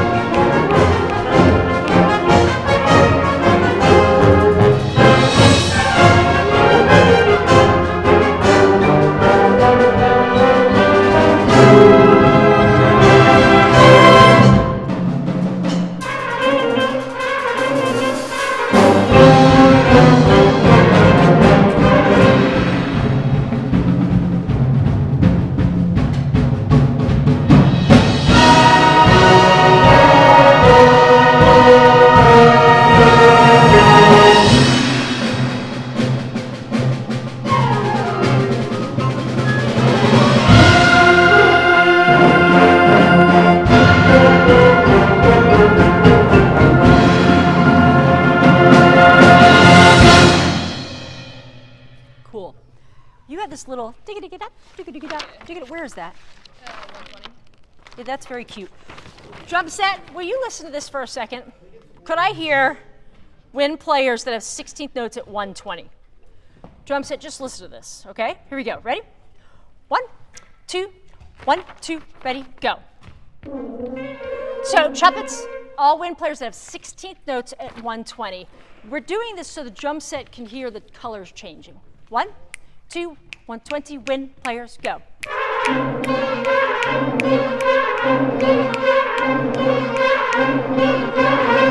So if you were to do something that was high on a crown, like something on a ride, something on the, a different cymbal. Yeah, I'm trying to think of the, and then something on a tom. In 3. So we're doing it in 4, but the thing is happening in 3 if I'm hearing this correctly. 1, 2, 3. Yes, it happens every 3 counts. So change the color, high, medium, low, high, medium, low. 1, 2, drum set, 2, ready, go. No, you got 1 beat. 1, 2, 3, 1, ready, go. Don't do it all on cymbals. Nobody will be able to tell the difference. So use hi-hat. That's what I was trying to think of. Hi-hat will be your high, mid-tom, low-tom.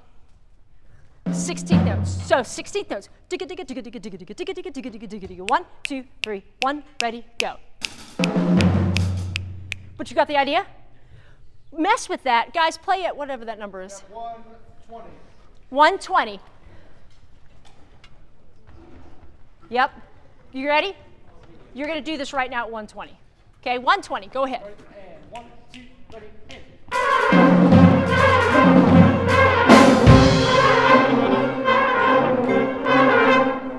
Do you see that you can play with what they're doing there? You can actually, and it doesn't have to be all 16 notes. You can go whatever you want to do, but they're happening every beat and it's changing, and it's a 3/4 over a 4/4, if that makes any sense. That's something you guys can figure out too. I think that'll work really, really well there. And that would be the last thing. Don't try that tonight. You just do your own thing tonight. Hey, I have no idea if I'm ever going to get to see any of you again, but I sure hope so. You all are doing a great job, and you are musically very intelligent. You have a really, really great family that's happening here in this band program. I know every family has fights, but this is a neat group of people, and you're bonded, and I think that's really important. Make sure everyone in the group feels part of that. Don't leave anybody on the outskirts of this. So when you get a chance, look around and think of the person in this band that you haven't talked to in a week or two or ever. Maybe go say hi. Make sure everybody knows they're part of this wonderful family. You're doing a great job. Have fun tonight, and please help me thank your band director for the great work that he's doing. Good.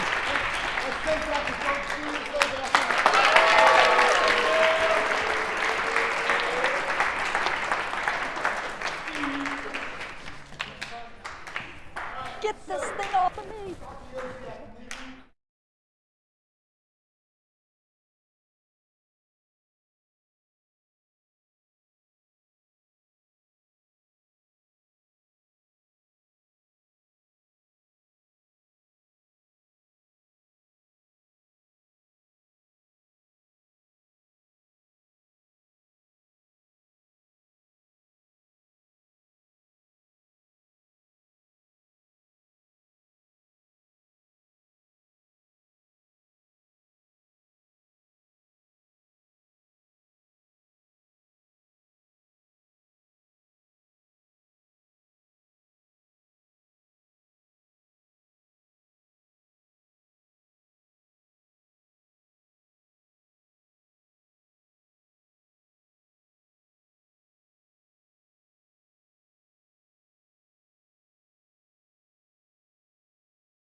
Well, welcome back. If you've been tuning into what we've had going on so far this afternoon, you've seen a couple different clinicians working with the Warwick High School Band under the direction of Matt Tenalia.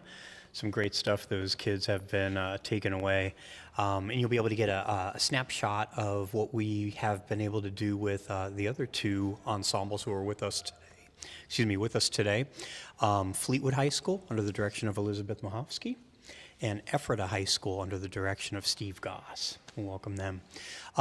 So at this time, we usually take a moment and talk a little bit about some of the things that are going on just in the general band community, things that we're working on, things that we're working to improve, different trends, and other topics of discussion that for us just kind of came up in some conversation over dinner. And we'll share some thoughts, get some feelings from our directors, and just kind of work through a couple topics of conversation while our students are in the hall doing some incredibly meaningful work with Andrew Hitz. So as we're getting yeah, you hear that? On cue, love it. So as we're getting started here, I'd just like to take a second, and we'll kind of go around the room so you know who everybody is in the panel here. I'm Adam Gumbel. I'm the director of athletic bands here at Westchester University. I direct the marching band, basketball band, one of the concert bands, teach classes in conducting, as well as music education. I'm Matt Tenalia, and I am the director of bands at Warwick High School in Lidditz, Pennsylvania. I'm Steve Goss, and I'm director of bands at Ephrata Area School District in Ephrata, PA. I'm Elizabeth Mahowski. I am the high school band director at Fleetwood High School in Fleetwood, PA. I'm Andrew Yozviak, the director of bands here at Westchester. Greg Martin, associate director of bands at Westchester, and it's my job to make these two guys look good. And I'm Rebecca Phillips, director of bands at Colorado State University. Great. So one of the things we got to talking about a little bit was the incredibly interesting programming that we have represented here within the three bands, and some different directions we have been going, and how we think about what we're programming for our students, and what they're taking away from the different things we're able to get on their stands recently. So Matt, you're talking about that a little bit. You want to start? So one of the things we've been really trying to pride ourselves in at Warwick is to really try to explore music from a wide variety of composers from a diverse range, and really try to get as many different styles and different things in front of the kids as we possibly can. You know, we live in an age right now where music's so accessible to us, whether we attend conferences, YouTube, different publishing sites. Shout out to Murphy's Music, but we do a great job of finding that material, getting in front of the kids, and they really enjoy it. Yeah, at Fleetwood, we try to get a large variety of music as well. I find my kids are becoming band music fans just as much as I am. They have playlists based on some of the stuff that we played, and trying to get them excited about music in any way that we can is #1 priority. Yeah, I mean, I think we all try our best to do as much variety as possible, and that's the goal, is to expose students to as many different styles of music as possible. I know for this year, and I think a lot of us try to do this, I tend to program about where my strengths and weaknesses are, and try to prepare for that as well. So I know last year I did a lot more classical pieces. This year I'm doing a little bit more modern music. Cool. Yeah, I wonder if we might share some of some ideas or some names of the composers we've really started to resonate with recently, who may be, I don't know, maybe newly discovered, people who have been around for a while, and their music is coming a little bit more to light, or just this crop of young composers that are out there that are just laying out some really, really wonderful things. Adam, you have any favorites? Yeah, excuse me, the first name that comes to mind, a group that we play, with our concert band here, and that as I'm out and about working with high school groups and honor bands, Kate Nishimura's work is great. It's interesting, it's accessible. It's something, and there is a variety in what she's offering. I know that you're working on I think if you stay tuned, you'll get an opportunity to hear one of the newer works in her catalog, which is really exciting. So that's one of the first names that comes to mind. Excuse me. I know that Kataj Copley's got a lot of great stuff out there as well. Kalijah Dunton is someone who we've had around here. And is close to us here at Westchester, who's doing phenomenal things. So a lot of music that's coming to the fore that is, again, highlighting a variety of different voices, and again, is super accessible for students at various levels. How about you, Rebecca? Yeah, there's so many great pieces and composers that you just named. We just had Kevin Day on campus. And what a delightful person and a really solid composer. Kevin's worked really hard to write music for a variety of skill level ensembles, which means that there's a lot of music that all of us could play regardless of the ensemble. He's also done a fantastic job writing pieces for each of the instruments with accompaniment by band or orchestra, which means that there's an opportunity to maybe bring a master player on campus and have that person perform with our ensemble, because the accompaniments are not always going to be super difficult. And so, a good high school could play some of these and then really enjoy those experiences. So I really have enjoyed his music. But then if you jump back and you're thinking about adding in some of the older to the repertoire, I haven't heard Peter Minin's Canzona in forever, and we programmed it because I forgot about it and just happened to catch it, and I thought, wow, what a neat pairing. Talk about something totally different, to be able to have an old standard war horse, which I would consider that to be, alongside the music of some of these newer composers. And there's great quality in both. So, how about you, Greg? You got a couple more tunes left in your concert repertoire? A couple. I'm a big fan of Omar Thomas. I just love what he's writing right now. A young lady that I went to school with when I was getting my doctorate at Texas, Kim Archer, I think is writing some really great stuff out there. That's not a whole lot of people are playing, so I would really encourage people to kind of investigate that. And I think it was Matt or somebody did a shout out for the Murphy Music Press. I think there's a lot going on with that company, that a lot of great young composers, and like Adams turned me on to Kataj Copley, and I'm with her on the old stuff too. It's funny you said about the Menon, because I did that at CBDNA a couple of years ago. Orchestras don't forget about Beethoven and Mozart. We can't forget about those people that got us to where we are today. Cool. How about you, Elizabeth? I agree with everyone you're saying. Someone that I've really enjoyed their music, and my students as well, is Randall Standridge. And I've been recommending him to my middle school and elementary teachers who are having a lot of percussionists that need to be playing, and he really does that and gives them good, challenging parts that are accessible. Steve? Well, you took my fire, because that was actually one of the people I was going to mention, because I am, in my role, I teach 6th through 12th grade, so I do have middle level bands, and I really like what he writes for the middle level band and makes it not sound like a middle level band. So that's one thing I really like. And I know Brian Baum is just not a new person out there, but I've been really liking a lot of his newer works, and I particularly like the fact that just the way it, I think some of his stuff is has almost that I don't want to say movie soundtrack, or almost like video game soundtrack, I guess, is kind of, which I think draws the kids in. They really like that kind of stylist music. And at Warwick, we've been playing, like Adam said, a lot of Kate Nishimura the last 3 years, Kataj Copley. But another piece that wasn't mentioned yet that really was powerful for our kids was Into the Silent Land by Steve Danu last year. Really touched a lot of people in our group, and really helped break the emotional barrier between audience, adjudicator, ensemble. Everybody in the room really kind of fell in love with that one throughout the year. Yeah. Well, if you're local and you can get out to a concert, we're pretty excited to be having Viet Quang on campus at the end of the month. He's going to be here for a concert, actually a number of concerts with all of the wind bands.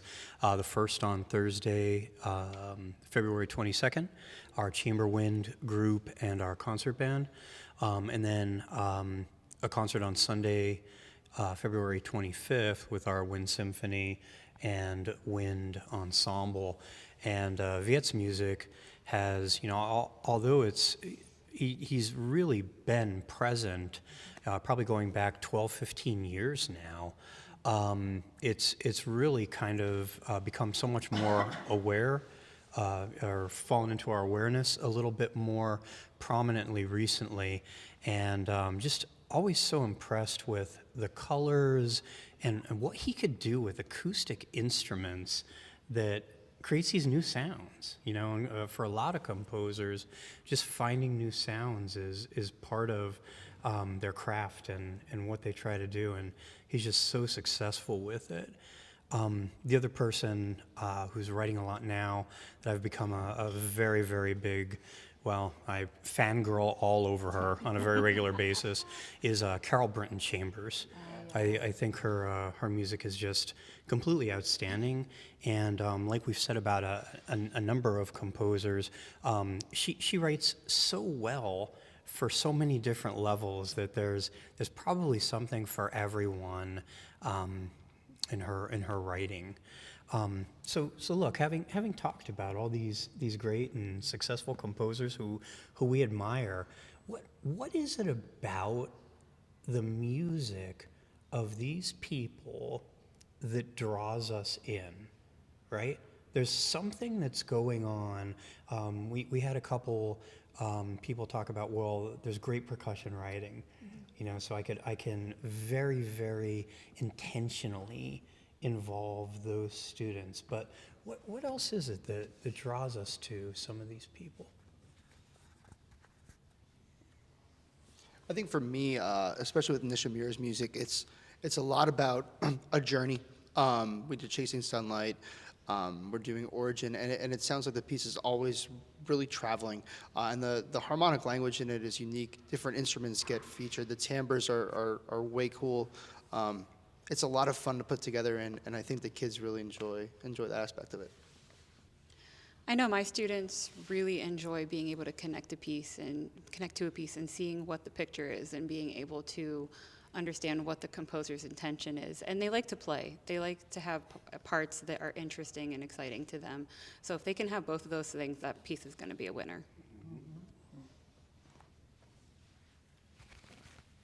Sometimes their life experiences and where they've come from allows them to say something different in the music that might not be expected or might not be what we would consider the norm. And so it's refreshing to so many of our students and to our audiences to hear, whether it's the rhythmic vitality that's going on or it's the beautiful soul that's within that music. And our students, because of the internet, they're able to research and learn about different cultures all over the world, and this allows them to experience living that music, and I think that really helps. Yeah, for sure.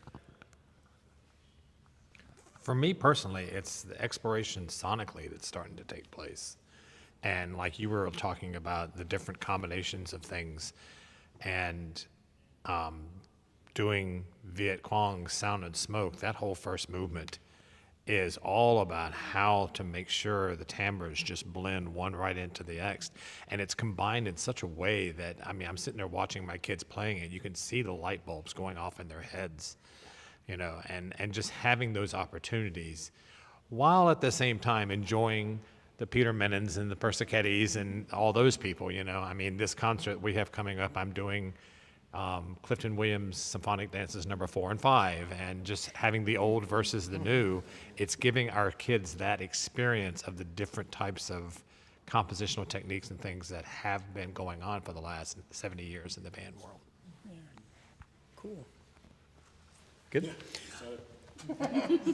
So one of the other things that we were discussing is that there seemed to be a feeling amongst the directors we've gathered today that we've turned the corner a little bit with what was going on in the couple of the leaner years after COVID. And I guess first I'm curious what you're experiencing along with that. Like, are you turning the corner? Are you starting to see the numbers come back or whatever? And how is that manifesting itself in your programs? So at Warwick, we're really lucky, and we worked hard. We didn't see a major dip in numbers. We saw a little bit of a step backwards in terms of what kids can play, because when kids were learning how to play instruments on Zoom for a year or a year and a half, definitely much more challenging. And our elementary instructional team, I have no idea how they did it, but they did it, and it's wonderful what the kids are able to come to the middle school with.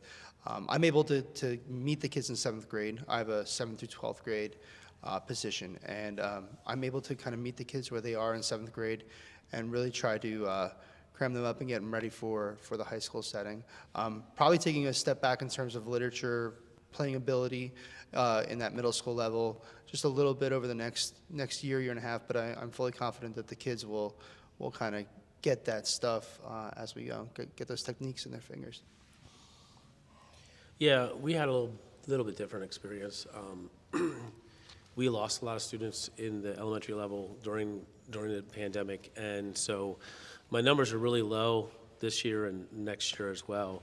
But the positive and the light on that is that we've really made some strong efforts in recruitment for the next generation of students. So I feel like we are turning the corner with that, and I would agree with Matt in the fact that, like, even the students I have now, we're not playing the same level that we would have played 5 years ago, pre-pandemic, but we're turning the corner on that. We're starting to get the skill sets coming back, and especially I can see that in my 6th and 7th grade group as much.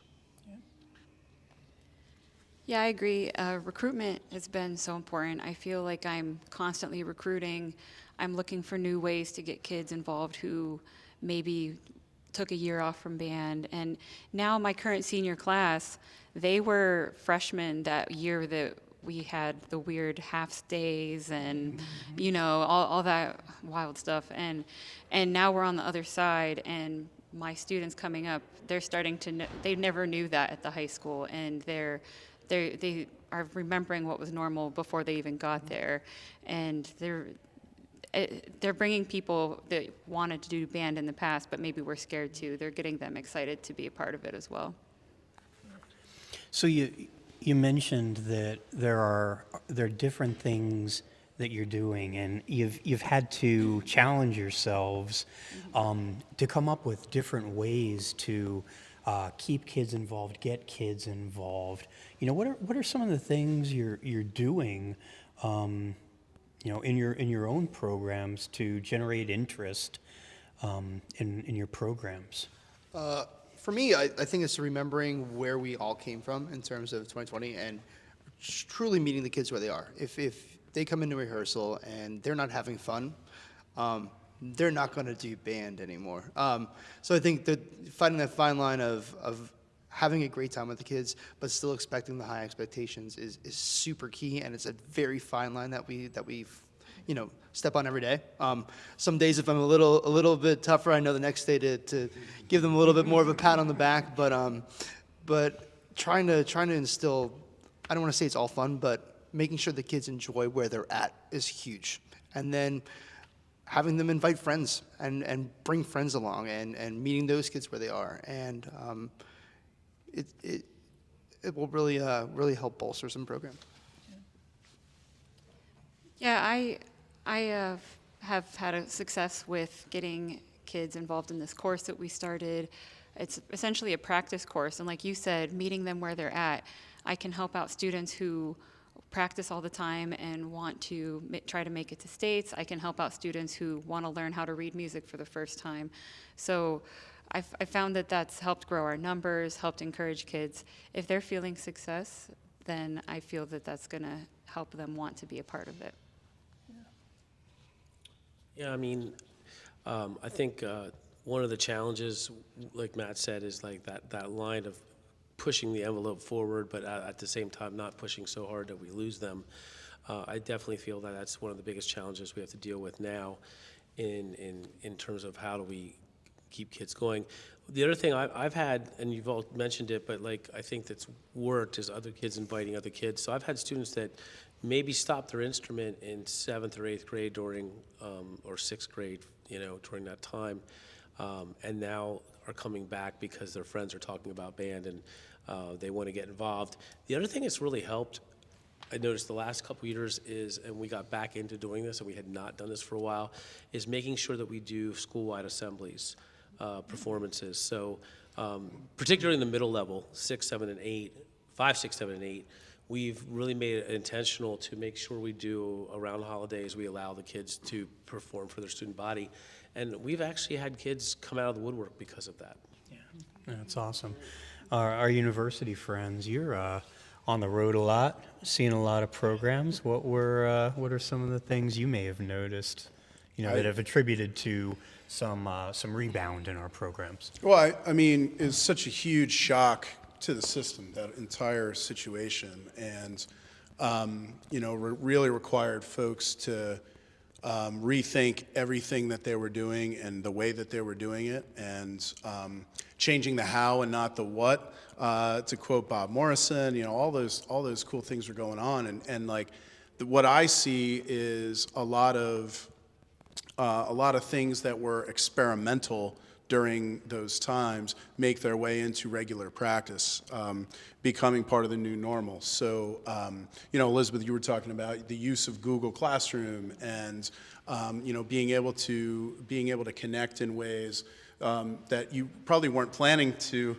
or using methods you probably weren't planning to use at the time, but the fact that we had to do it was an opportunity to learn, and now something that's made its way into regular teaching, the way that you're doing things. One of the things that I've seen that's been really impressive is a number of programs who have developed additional on-ramps into the program. So not necessarily coming in 4th grade, and then maybe you join in 5th grade, and then if you didn't, then okay, sorry, we've got our kids. It's forced us to think about different ways to open up our programs in order for them to survive in ways that now, if we can continue to find those on-ramps at later dates and come up with different ways to include them in the program, that'll allow the programs to further thrive down the road. So I think that, at least as I'm out and about, the things that are most impressive are, number one, the fact that programs stayed afloat, which is a testament to all the incredible work that happened and continues to happen as in that rebound. But then the weaving some of the different methods and the different tools and things that were discovered during those moments that were scary for everybody into regular practice, and now hopefully being able to take the best of that world, which would have otherwise been undiscovered, now as we get back to regular in-person instruction. Yeah, and I think in addition to that, one of the things that I've noticed across the country is that events are coming back. And so those opportunities for a group of students in the secondary schools or the elementary schools to get together to work on something as a team and then showcase it to an audience is really important. So for instance, having district concert festivals, that's really important for our administrations to be able to see, because then they know that there is a quote-unquote assessment. There is something that is gradable and not degradable. And those are really important processes for our students to be able to get out of the school and go someplace and hear other like bands and grow through those experiences. So those kinds of events are coming back all over the country, and the places that don't have those yet, I really hope they'll do that, because that's really important. So that's what I've noticed. Awesome. Good. So that's a great way to segue into another thing you were talking about. So we've started doing some new things to get kids involved, right? So how are you able to kind of set new processes, as we're meeting the kids where they are, right? Which may be at a different point from where we were meeting them 5 years ago, right? So what kind of things are you doing within your program to keep the focus on the process and not so much on the thing, right? I'm glad you all took the time with your programs to come to something like this, right? This isn't the thing. This prepares us for the thing. What are some of the things you're doing in your own programs? I feel like I'm spending a ton of time on fundamentals, trying to get kids working on those, like the scales. We're working on the rhythms more, getting them to be excited about the music. That's what I got. Yeah. We've been spending a lot of time out of the habits textbook that we bring out for our daily drill. We've been spending a lot of time with harmony director, especially the high school setting, just trying to get kids to match pitch and make a good sound. If kids can't play all the notes yet, we help them out with the notes that they can play until they're successful. If somebody wants to join via an on-ramp in high school, we get them private lessons as fast as possible. We help them out with fingers, slide positions, as much as we possibly can, just so that they could find success and feel part of the group. I think that's the most important thing. And then once they see that they can be successful with this level stuff, then they'll start to tackle the next level and next level. I mean, if your expectations up here for a kid that joins in 9th grade, they'll step one foot in and want to back out. But as long as we can meet them where they are and keep encouraging, keep growing, and they see their friends be successful, they'll want to also jump in 2 feet. So I think definitely we've spent a lot more time on fundamentals, and although I look at that from at least in my teaching career and going, that's probably something I could have done better prior to the pandemic, and kind of this has forced me to have to like reevaluate the value of that and really put it into my program on a regular basis. So I would say that has been it. Of course, like Matt talked about, I got a harmony director actually in both my buildings. And the other thing is, I want to kind of throw a couple things out there. One is, if you're not familiar with JP McAllister, I think I said that correctly, his website, he has a ton of fundamental stuff that's up there. And what's really cool about it is it has YouTube videos that go along with the warm-ups. So you can choose to use them in full ensemble, or you can choose to have your kids practice those and they have something to play along with, which is really cool. So and he's actually really broken these things down very clearly.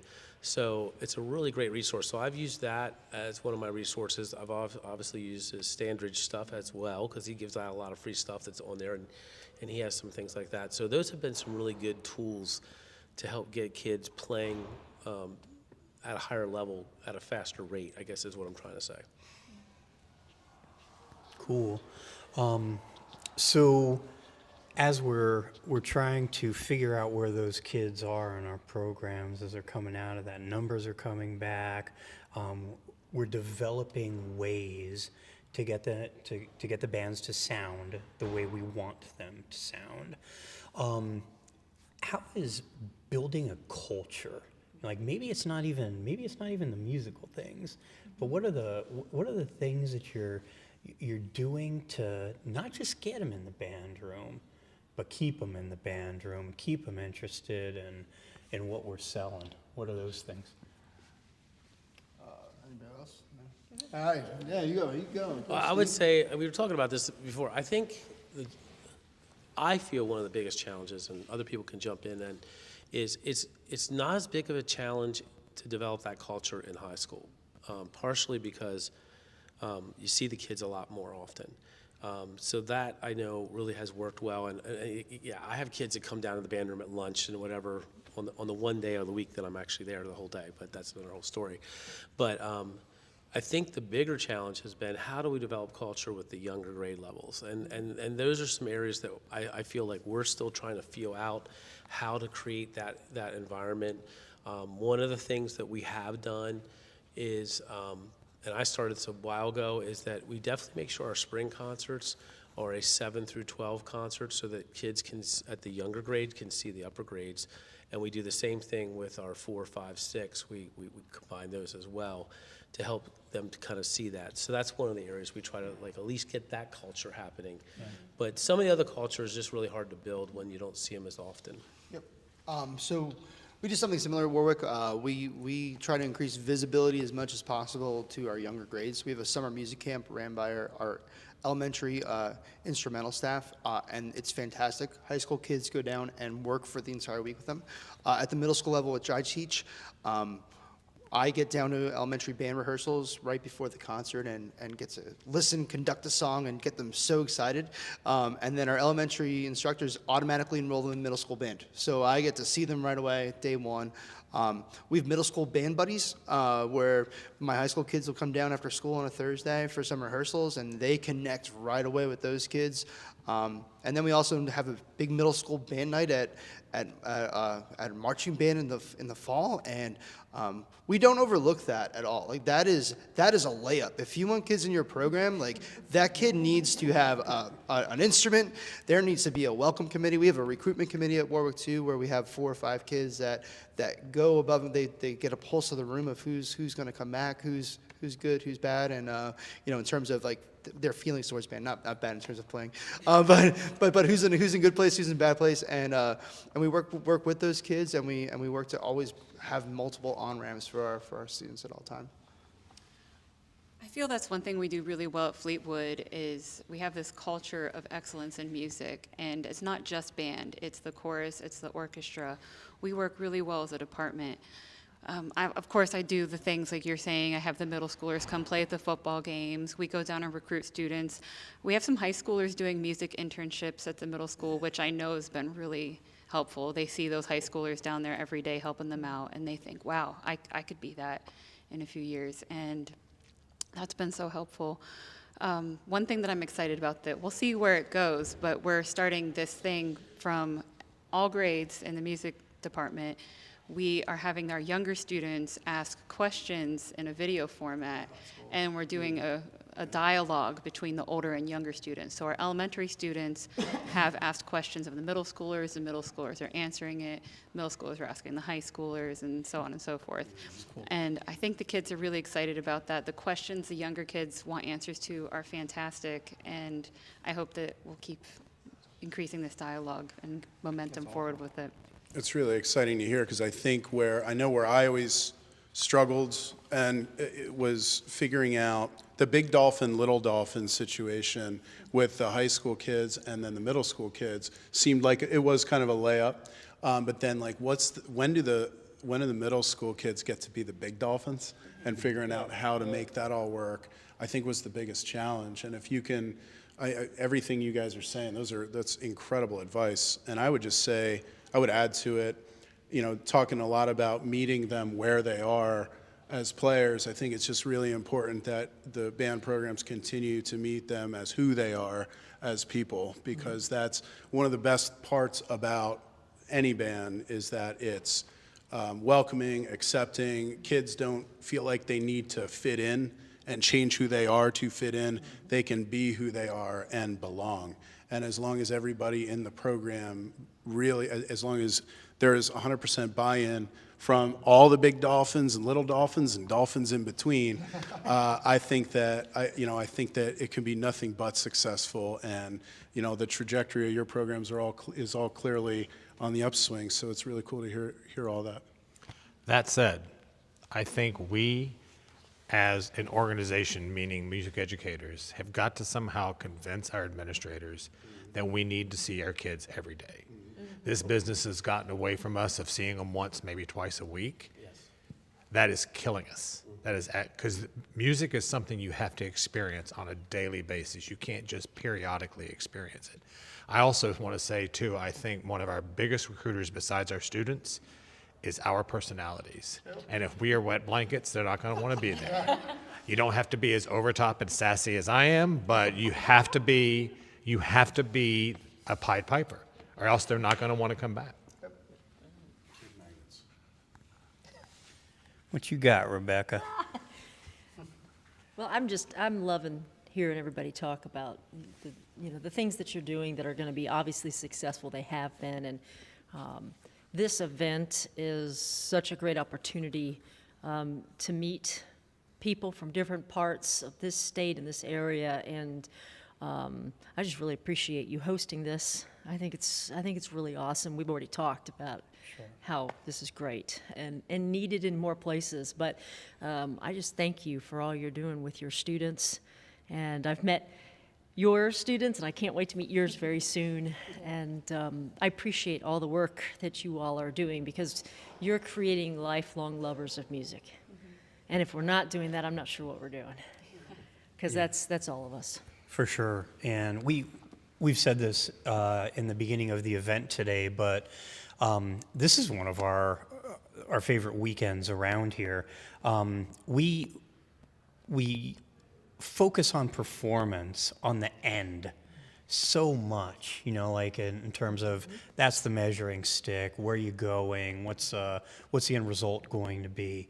But man, to be able to get into the weeds of process and have conversations with the students about, hey, did you ever think about trying it this way? It's like, wow, you're playing that really well. Let's slow that down about 40 clicks and see if the fingers are really moving the way they need to. I think that it's important for us to be able to just step back every now and then and take an inventory, and also make sure that we're able to appreciate the trees and get our heads out of the weeds all the time. So I remain grateful that there's continued interest in doing this with your kids, and I wish I could say that this was our idea, but we have always mentors and friends in the profession who have come before us, and I can't ever go through this weekend without thinking of the person who really kind of impressed on us the importance of weekends like this, and he's a good friend, band director in Northern Virginia forever. His name is John Casagrande, and there were a couple bands that were running literally concert band camp every January as a way to jumpstart what they were doing with their programs. And he spoke. He didn't speak to me. He cornered me at a Midwest clinic and said, "You really need to be doing something like this. I think the bands up in Pennsylvania can benefit from this." And I think having people in your life like that who not only mentor you but challenge you is super important. And the other thing for us that has been very gratifying have been the spin-offs of what's going on. And I'll use Matt as an example. Just one of a group of bands, like at least a dozen, maybe more now, who are pairing up, tripling up, and well, you talk to it about what you're going to do with Joey. So last year we ran a similar event to this. This date didn't work for a couple of us, so we said we're gonna do this. Adam was one of our clinicians, and it was 3 bands at North Penn High School, and we ran the same sort of schedule. We saw the fun you guys were having, minus the cameras, and we had a really great experience. And this whole event, I was on the fence for a couple of years, but the last 2, it's just been, yeah, let's do this, because it really changes a little bit of that January lull after your winter concert, and all right, we get back Now, hey, we have to be ready for public consumption of this material in 2.5 weeks. All right, what are we going to do? And it really not only kickstarts tonight, but it kickstarted 2.5 weeks ago when we first got the music in the folders, and that was important. And then at the end, just something we do up at Warwick is we have a concert with a neighboring high school every year, just to give the kids another performance, to be able to see other groups, because that's another thing we talk about recruitment. Every Friday night, kids see each other, but once November hits, there's a whole lot of band happening and not a whole lot of visibility between the groups of people. So we do a joint concert with Hempfield High School in May, the week before our concert, and we show up. The kids get pizza for the win, and we each play 2 pieces for each other, and then we do 2 combined pieces. So their director and I, we have a really great relationship where we figure out 1 piece in everybody's folder, both schools, that we're both playing at the same time, and we do a combined concert at the end game too. So, yeah, one of the best parts of being a musician is we have a certain amount of pride in our groups, and we want to represent ourselves well, but we are not lining up on opposing 40-yard lines and running real fast at each other. We get to come together and do events like this. So yeah, really excited you guys have found some ways to do this too. You talked about North Penn, and we're talking about culture building. Another thing that someone said at dinner was, how well their department gets along. And so, like, what are the ways, or what are the things you're doing in your department that are connecting teachers of younger students to the older students? Like we so often talk about the top-down thing where I'm getting to the middle school. Well, what does a middle school teacher get to do with the high school band or whatever? We have a similar event. Is it next week? 2 weeks? Next week for middle school bands, and the North Penn group comes down, and I think one of the coolest things about their culture is they are this top to bottom, cyclical, all in. So this honors middle school group is going to come here next week, and the directors are all of the elementary teachers, not the junior high directors. So like they maintain this connection with the kids throughout the whole program. So that's one example. How else are you connecting the dots between all of the different levels within your programs? I mean, I feel I'm friends with everyone in my department. That's a big part of it. We get along. I consult them when I need something. They feel like they can do that with me. Having a good relationship with them, I mean, that's everything. And hearing you talk about inviting them in that cyclical nature, I'm thinking next year, like, let's do some things. I'm even having my elementary band director, he has a handbell choir. He's bringing them up to collaborate with our high schoolers, so we're getting all ages involved, so a lot of exciting things. Our elementary band directors are phenomenal at Warwick. Shout out to Sherry and Tim, and they do incredible things with our kids, first and foremost.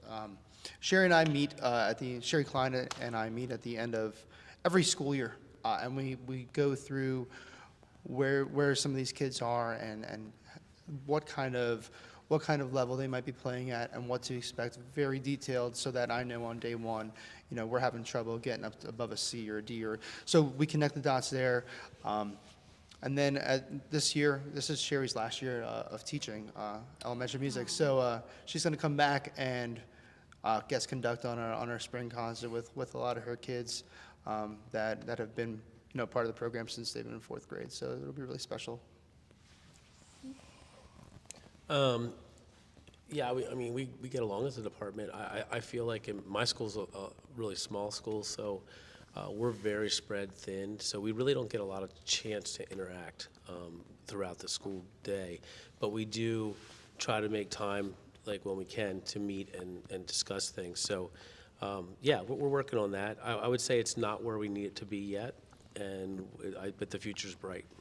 I thought of one more thing that we do that was really helpful for incoming 7th graders to the middle school.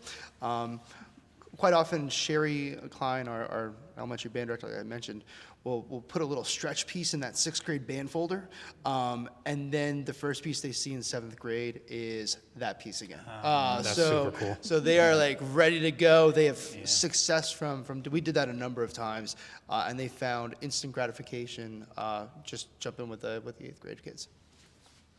Talk about what you did at Pocono Mountain. Oh yeah, I had the great fortune of being part of a really great music department early in my teaching career, and there was this growth in this district at the time, remarkable growth to the extent that we hired 5 new band directors over a 5-year period. And as this department is growing, we were kind of building the plane in the air, and we had all these ideas, but not an incredible amount of focus for a young 20-something and a couple older directors. And we just started doing Thursday night department meetings. And those department meetings were at the restaurant of one of our band parents, and it was wings and beer. And it was just a way for us to connect, and it became this super cool thing that we all looked forward to, because one, it was a sharing of ideas, but it was also brothers and sisters, like, hey, are we going to teach them how to play A natural or what? Kind of thing. It enabled us to be ourselves and really get to know each other as we were making up the rules for how we hoped that that program was going to develop. Department. Well, and I'll tell you, it was really cool, and the people in neighboring districts knew we were doing this every week because we had spouses and other friends who were teaching in these districts, and they started coming. So after a couple years, it wasn't just Pocono Mountain department meetings. It was the Monroe County Band Directors Association, and our band parents who owned the restaurant had some bigger checks every Thursday night. So I think it works for everyone. Yeah. Well, I hear things getting a little quiet inside after some great tuba sounds coming from Andrew Hitz. So I think we're probably going to be able to expect a little bit of a round of applause sometime soon from inside, and we're going to have to get back to work with these groups. So if you have been watching this evening, thanks so much for joining us. Stick around. We have one more session. You'll get to see who's on stage this time. No. Rebecca was there. Yeah. Oh, Adam's there. Yeah. We have to see Adam Gumbel working with the Warwick Band, and then we've stressed so far that this is a front end experience for everyone. This is we're developing. Literature is new for everyone, and we do what we call a little bit of a show and tell at the end of a night. It's not so much a performance as, hey, here's what we were able to work on this evening. So you look forward to a show and tell starting about 8:45, and we'll make some good music. So thank you.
piece that you knew incredibly well that you wanted to take to another level, and that was something. What was that? Phrase. Great. So mission accomplished. Yeah. Wonderful. Is that what you're going to play later? Yeah. Great. I can't wait to hear it. And is that something you're playing at the state conference? Yeah. Yes. Heck yes. Can't wait to hear it again there. Are you going to the LLMEA festival? Yes. Can't wait to hear it again there. I'm going to hear a lot of stuff. I'm going to hear you play that stuff an awful lot. I was hoping that you would be willing to share something that you don't know really at all. And he said, hey, I have the perfect piece for that, and it's this particular piece, okay? A couple of ideas when it comes to rehearsing something like this. First of all, whose job is it to realize the what of the music, as in the notes and the rhythms? Is it his job or is it your job? Boom. Okay, cool. Anytime you're going through things early on in the process, the worst thing that you could do is rely on the person in front of you to try to fix your mistakes. Whose job is it to fix mistakes? Yours. Guess what? You're going to make 11 billion mistakes over the course of your life. It's all about you going through the process of reflection and making the adjustments that you need to eliminate mistakes, right? Now, what we can do as we go through here, provide you with opportunity to fix the mistakes, number one. I'm glad the School of Music pencil is going to come in handy. And then also clarify any misunderstandings that you have about the music. So as you go through the difference between mistakes and misunderstandings, okay? His job is to clarify misunderstandings. Your job is to clarify the mistakes and get rid of them. Okay, easy enough. Second time through, all I want you to think about is the direction of repeated notes. Okay? If you have repeated notes, and if you're playing, we were just talking about how much we love the music of Shimura. You're playing Shimura's music, you have a lot of repeated notes. Where does it go? Okay? When does it start going there, and where does it go? That's the important thing that I want you to try to convey this time. All right? Do that same chunk.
Keep going this time.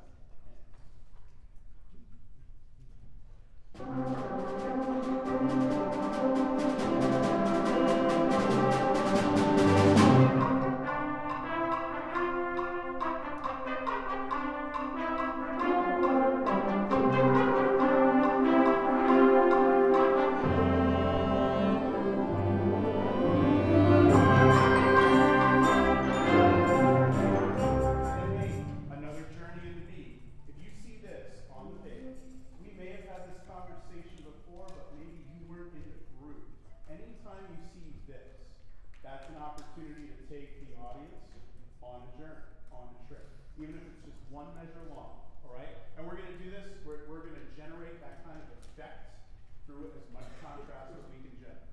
All right? I'm going to ask you to generate the effect by lowering the floor. Okay? Disney? You like Disney? Yeah. Did you just go to Disney? Yeah. Haunted Mansion? Yeah. You know the Haunted Mansion? Yeah.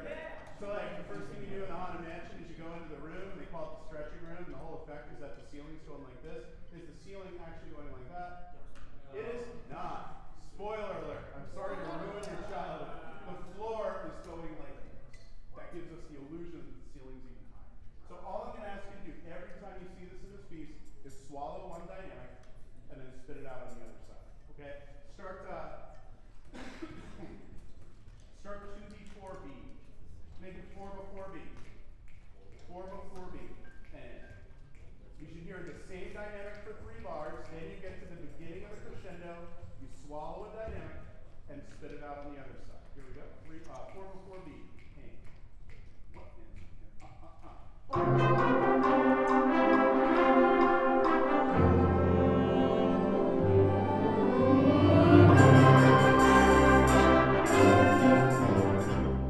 That's the right idea. And if you just make that a rule of thumb, we all heard how different that was, just with that kind of approach. You do that with a rule of thumb, all of a sudden you've doubled the number of dynamic effects that are in these. Okay? Because now we're lowering the floor, we're generating more motion, and the more motion we put in, the more emotion we get out. Get it? Cool. Here's the beginning. And.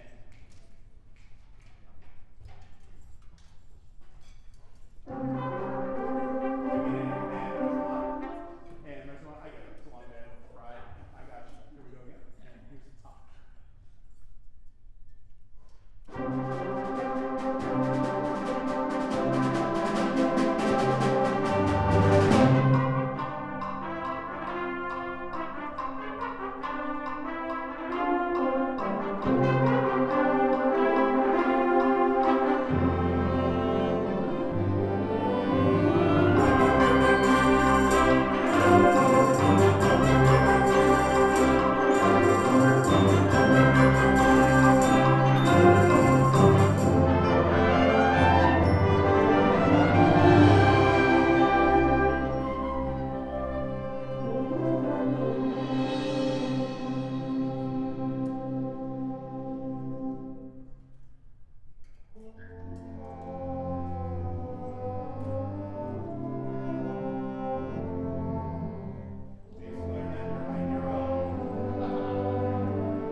Here's what I do with my group. All right, any group that I'm around, rather than talk at you for the next 20 seconds and try to fix one thing, I'm going to rely on everybody in the group and treat you all like professionals, self-cleaning ovens. I'm going to give everybody 20 seconds while I get a microphone put on me, and you're going to make sure that you're comfortable from C, actually, with everything that happened in your life, between letter B and letter D. Okay? You've got 20 seconds. Clarify any and fix any mistakes. Ready, set, go. It's going to be a kickoff.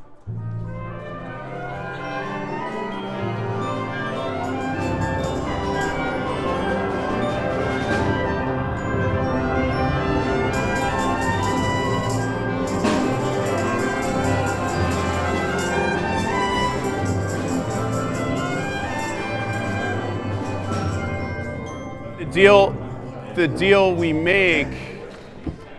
deal we make, if we're going to do that, which is typically seems to work out with every group that I have the pleasure of working with, is if I do that, if I offer you that time, that when it's time to get back in, we get back in just like that. Yeah, we give you that. We treat you like professionals, and you act like professionals. Make sense? Easy enough. All right, wonderful. Let's try it one more time. Take 10 seconds on your own between B and D. Ready, set, go. I leave the podium, you do your thing.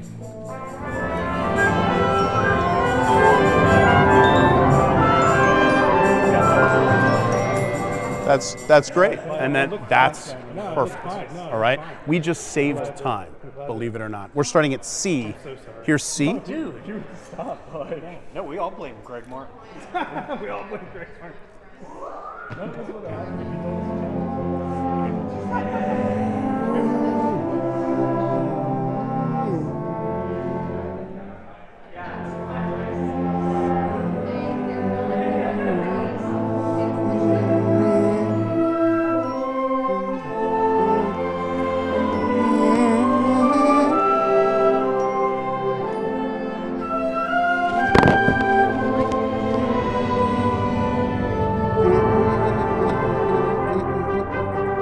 Yeah, great. So if effect is going to be generated through contrast, we've talked about that before if we've spent any time together. Look at C. It's never too early to play the how of the music. When we play the what, so the what being the notes and the rhythms, right? Any, like, what controls do I put down? How long or short are all the note lengths, all that kind of stuff? Like, that should be a given with something like this. We can get past the what and then read around the notes to figure out the how, okay? There's still people in the room who are not embracing the how of the music and playing the shapes that are on the page. And don't wait for someone else to tell you. Somebody else already told you. Who was it? Starts with N, ends with Ishimura. Nishimura, the composer. Yeah, that person already told you what to do, all right? It doesn't need to be ta anaglia. Like, it doesn't have to be that. Or g umble. That's not it, all right? Start at letter C. Play the how. Play the shapes. And C. Lower the floor, raise the ceiling. Motion in the ocean.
Yeah, cool. Yeah, really, really nice work from D up to E. Hey, 15 seconds D to E on your own. Level 1 responsibilities. The what of the music. Ready, set, go. D to E.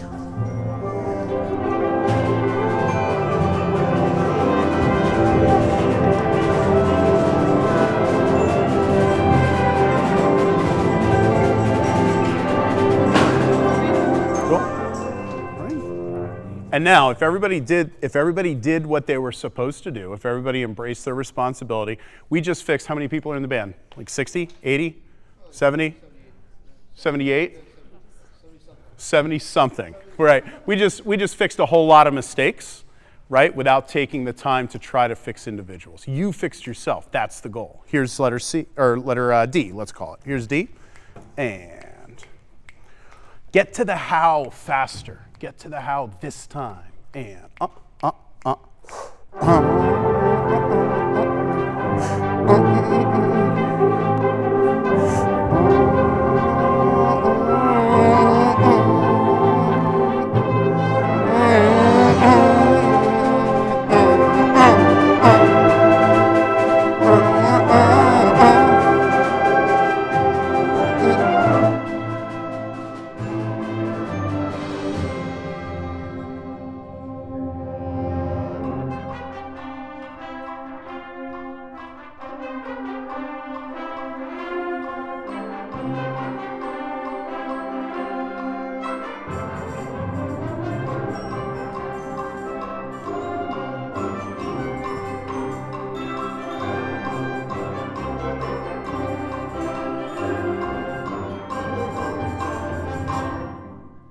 That's the tune, right?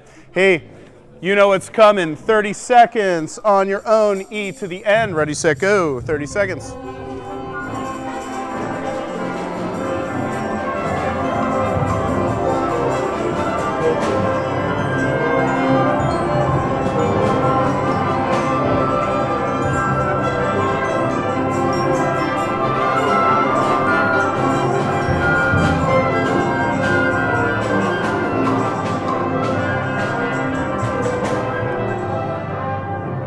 Cool. All right. So you hear me say something like level 1 responsibilities. I didn't preface that with anything. Sorry, when I get on this stage, there's this like shared assumption of obvious of the group that the people that I'm talking to know what I'm talking about. Level 1. Any idea what that means? Anybody been around enough? Yes. Say that again. Notes and rhythms, cool. So that's the what of the music. When we talk about level 1 here, those are individual, those are intrapersonal responsibilities, okay? A level 1 approach is about the individual. It's about you. It's about you having conversations with you. It's about you having the ideal sound of your instrument in your mind's ear and connecting with that. It's about audiating what is on the page to yourself. That's level 1. It's about the things that you can do to make you better. That's level 1. Any idea what level 2 would be? Level 2 is I, me. Or I'm sorry, level 1 is I, me. Level 2 would be what, Chloe? Okay, cool. All right, so the how of the music. And then the we, us. Okay, that's what that's all about. Dynamics, things we need to do. We need to connect to each other to realize congruent approach to dynamics. Note shape. Articulations, right? We need a congruent approach to the shape of note. We need to connect together to make those things happen. Ideas like blend, right? Blending our sounds together. So that's when I say level 2 responsibilities. That's connecting with each other, right? And then level 3 would be, any idea? Level 1, connecting with yourself. Level 2, connecting with each other. 100%. Yeah, full ride. You got it. Yep. Full tuition. Congrats. Yeah, well done. Yeah, connecting with the audience. What are we doing? What are we doing to connect with the folks out there? That's what that's all about. I, me, we, us, they, them. Intrapersonal, interpersonal, extrapersonal. That's what it means. Okay? So start at letter E, make it joyful. See if you can get all the level 1 stuff out of the way so we can make some music with this thing that you've only played one time in your life. I think that's cool. That shows you have some serious maturity. Let's go. Here's E to the end. And E.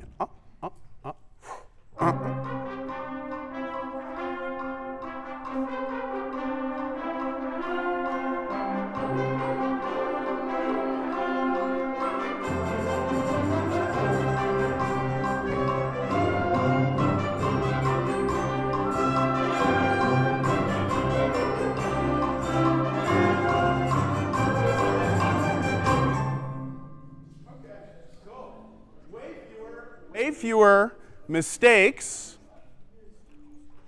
Way fewer mistakes.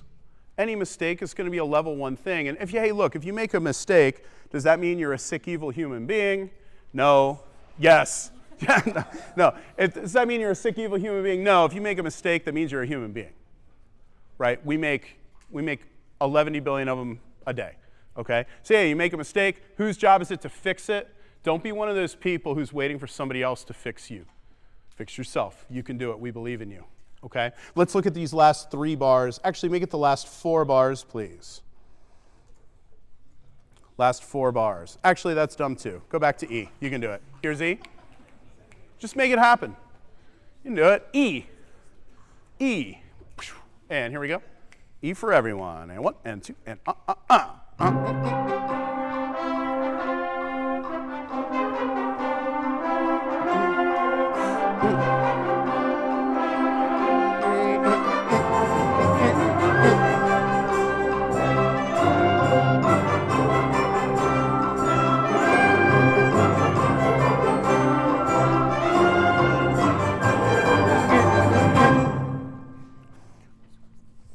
So now, it sounds like we're really close to having all the level 1 stuff figured out. And wait, God bless you. It's like we're really close to having all the notes and the rhythms. Cool. We got our intrapersonal, like our awareness is there. We know what our job is. Right now, I'm going to challenge you to get to the level 2 stuff way faster. I'm going to challenge you every single time, just revisit the concept from earlier. At the beginning of this, swallow a dynamic, okay? You've got a few of those that happen during this chunk, right? Not the least of which, in fact, the most important of which, happens in those last 2 bars, okay? So now, lower the floor to raise the ceiling, get all the level 1 stuff figured out, and then we can go back and clean some of this other stuff up too. Maybe even visit on fracas real quick before your gig, okay? All right, let's call it E. Here's E. E. Here's E. As in everyone takes a dynamic off at the beginning of a crescendo. And 1 and 2 and Stop. Cool. So one of the things, now I'm listening for mistakes that happen repeatedly, right? So when I'm in this position, that's what I'm doing. I'm like, I'm going to give you a ton of opportunity to fix your own mistakes. I'm going to treat you like adults/professionals. Fix your own mistakes. My job is to help clarify misunderstandings. And when I hear things happen over and over again, then that's a misunderstanding. Trumpets, I want to bring to your attention the 16th notes in the 2nd bar. And I'm going to ask you to try to make sure that those are more clearly articulated. Right now, they're starting to morph into just kind of this flourish, like a slurred flourish. No. Da-dee-da-da-dee, da-da-da-da, da-da-da-dee, da-da-da-da. Right? That's what we're looking for. Let's rehearse that quickly. Here we go, trumpets. Notice it's the first thing we've had to isolate. It's pretty sweet, right? Here we go. Here's letter E. And Yep, try it again. Try it again. Da-dee-da-da-dee, da-da-da-da. A little bit of separation, a little bit of daylight is going to help on the tie. And 2, ready.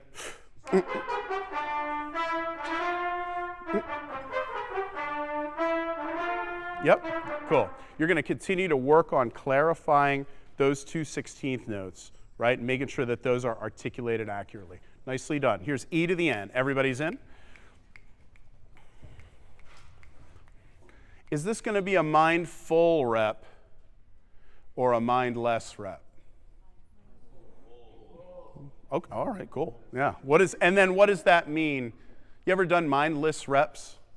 Everybody does. You're going to do them during rehearsal all the time. One of the things I'm going to challenge you to do is try to minimize the mindless reps. Mindful reps. What am I thinking of? Did I set goals prior to? Am I reflecting after? Those are mindful reps as opposed to mindless reps where we just put the horn on our face and blow through it. Okay, let's go. Here we go. Here's E. And 1 and 2 and Yes!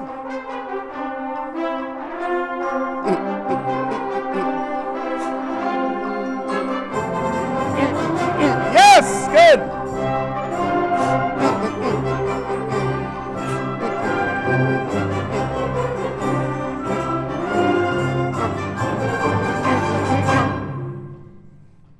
It's pretty good. Yeah, it's good. What's that? A horn? It's cool, horn. It's cool, horn. Yeah. Do you want me to go do that, or? Oh, okay. Yeah, sweet. Go ahead and play the last measure, please. The last full measure.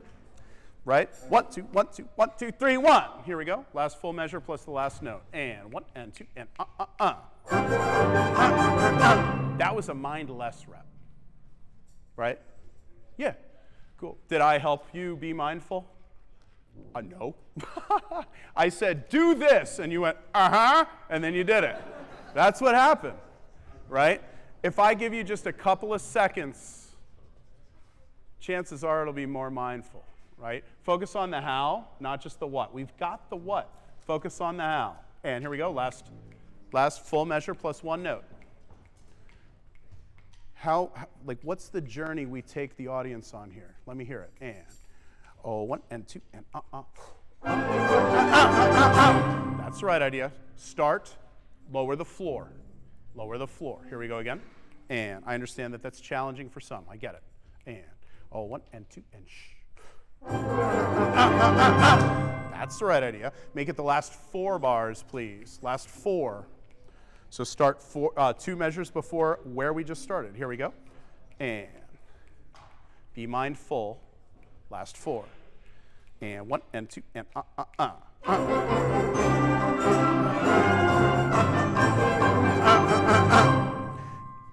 Can we agree?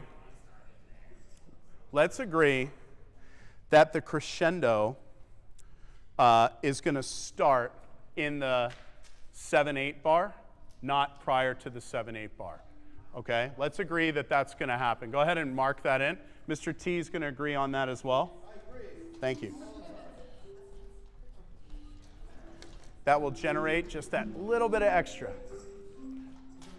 Everybody's in. Last 4 bars. Last 4. And. Oh, 1 and 2. Last 4.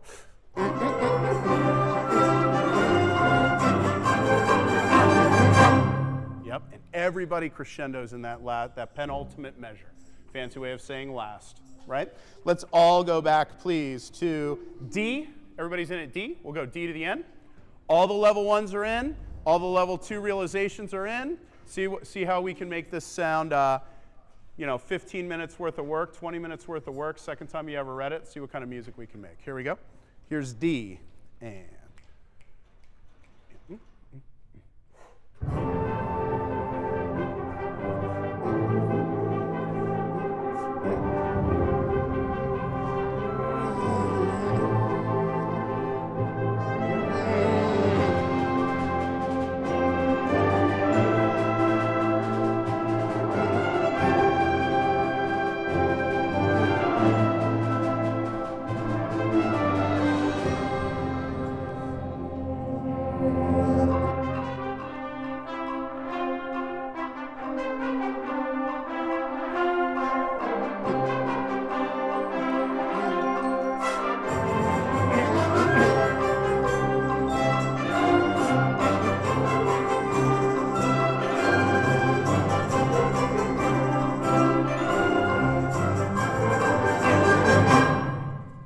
Pretty darn good reading, gang.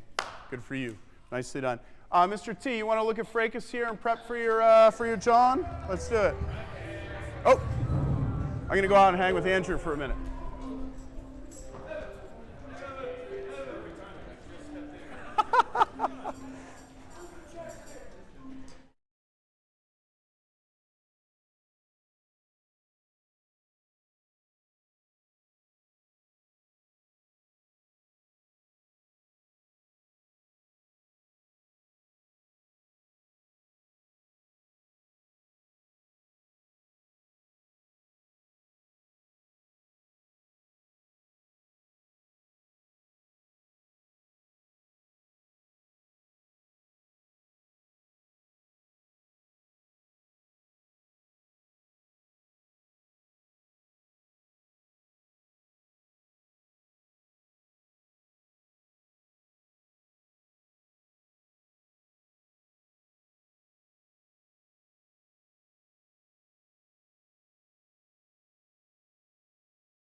All right, here we are, Dr. Adam Gumbel. So they had like spent one session reading that, and some of them were sight reading it for the first time. So I don't even believe it. I think that right? I think Mr. Tenaglia was lying. No, I'm kidding. He said that they've spent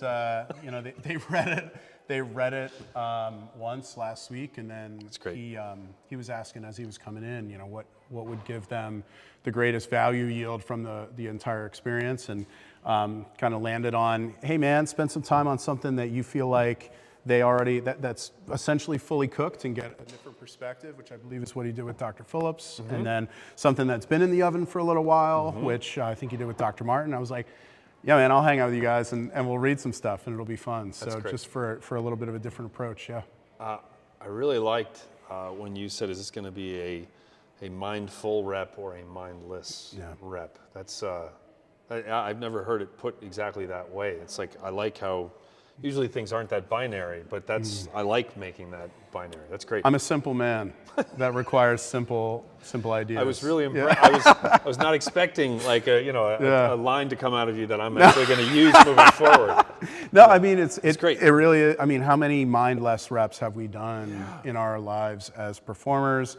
Or again, everything you need to know about life you learn in band. It's like if we can be more mindful in our everyday dealings, and it's like the number of mindless reps that we do, even when thinking about being mindful, is absurd. So I know that I'm trying to eliminate those and just be more mindful and have more high yield reps when we're thinking about specific things. And that's really the focus with them too, with just this rehearsal process is I find that the more with my own groups or with honor bands, or it's like, hey guys, why don't you just take 20 seconds and look at this here to here, and you can fix your own mistakes. Like we don't need to sit here silently while I try to fix your mistake. Like that's a waste of time. If we can all just agree that we are in charge of we have our own responsibilities, and as performers, it's to do this and this, and fix all this thing. Then we can worry more about clarifying misunderstandings. So it's great.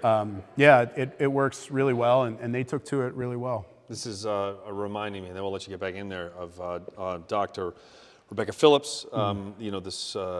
Not this morning, earlier this afternoon, who was talking about trusting the students to make decisions and how they know when something is good, when something's not good, when something's musical, which if students don't know what that means, it's not very good teaching. But when they do, it's like it's fewer words and you do the thing. But yeah, that's great. Yeah. Good. Cool. All right, we'll get back in there. All right. Looking forward to seeing you work some more. We'll give our AL East report later. There you go. Sounds good. Appreciate you, man.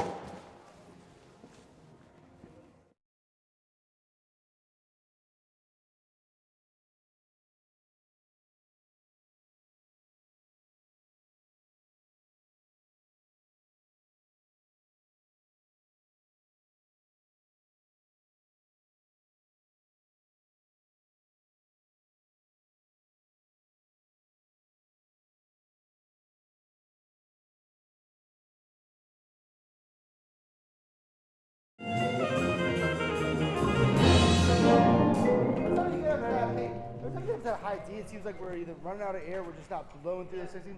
Yeah. All right, so try your best to not have that break of sound there, the break of air. That's what I was going to say too. No, I don't know. All right, where are we at? Let's go. Let's do it. Interview over. Now it's time for the real work. Let's go. Cool. We'll start 15. We'll go on until you tell us to stop. All right, 15 last time. Here's all I'm going to say. I'll say this. This is life lesson number 1, be proactive. Proactive is better than reactive, better than inactive, blah, blah, blah, blah, blah.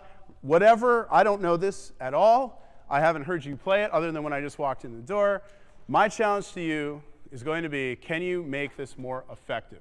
And if I say make it more effective, do you know what to do? And so far, our dealings have been taking the floor, lowering it. That's going to be a copy-paste concept that you can apply literally anywhere in music to generate more impact and more effects. All right, so I am positive, even just looking at the the coloring book score here, that's going to be a big thing in here, right? Can we hit it? We get out of the way, and then grow, lower the floor. Let's see what happens. 15. 15. And ready? 3.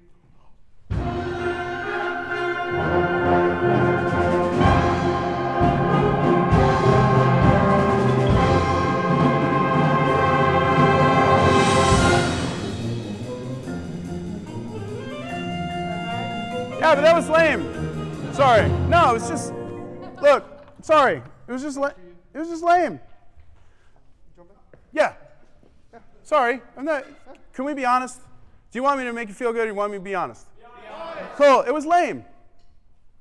Can we make it less? Yay! No. Can we make it less lame? Right? Look, 4 before 21. Just make it less lame. Here's all you have to do is generate more effect. If it says forte piano, hit it, quit it, get out of the way. Right? You got white notes, hit them, get out of the way. Somebody else has black notes. You have black notes, bring them out. If you're playing gong, gong, gong, gong, I want to hear it. All right? It's got to come through. And you've got 2 effects in 4 measures. Right? 2 effects in 4 bars. This should be incredible. Start 4 before 21. Everybody, 4 before 21. And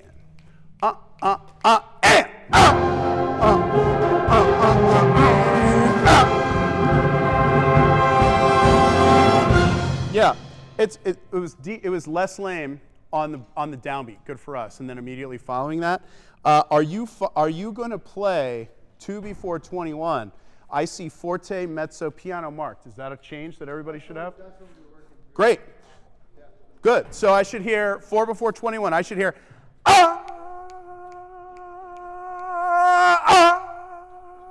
grow. That's what should be happening, right?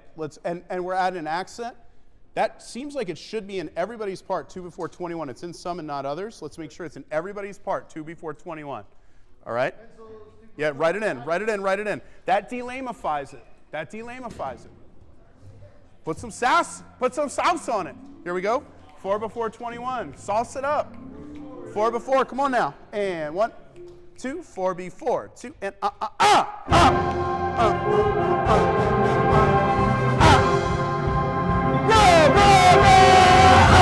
Yeah. So you got to do it like that. That was way less lame. Okay? Put it in context. How about now, beginning?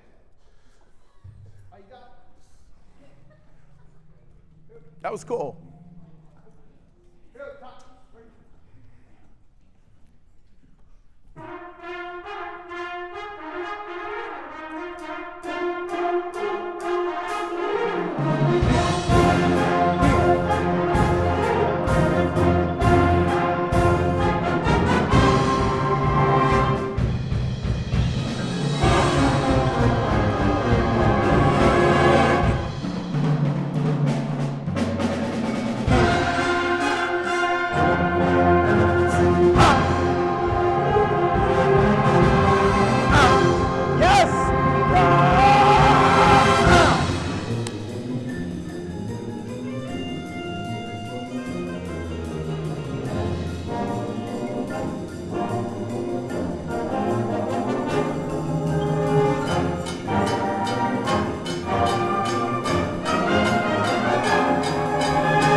Yep. That was cool. That was cool. That's super effective. Now, we're dropping the ball on a couple of stylistic conventions here. So, what time we got? We good?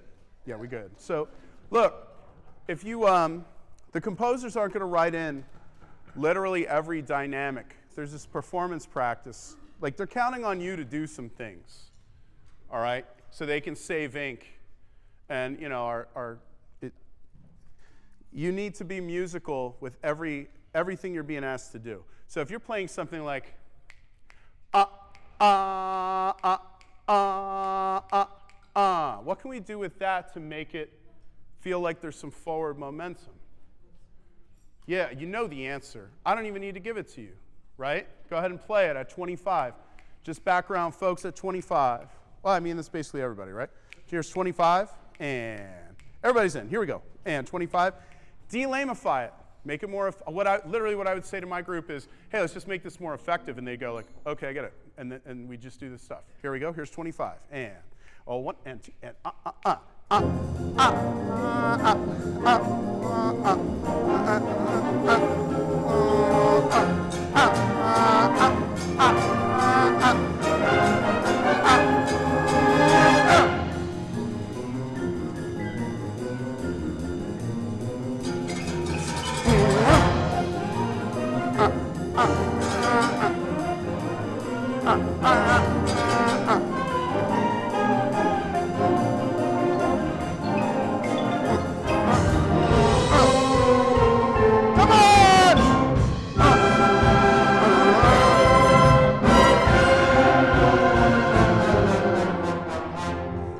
Cool. So every time you have, Jack in the box, Jack in the box, Jack in the box, Jack in the box. You have that. Those white notes are going to go forward. They give us forward momentum. Okay, every single time. That's the performance practice. You got this at 45. Gong, gong, gong, gong, kick it to ga, off, gong. Long note tied to short note equals release on this short note. Okay, make sure that that happens. Boy, this is fun. We should play this. I like this a lot. Here's 25 again. Are you cool if I hang here, or you want to get it? All right, here we go. Here's 25. I just like it. It's cool. And here we go. Here's 25, and 1 and 2 and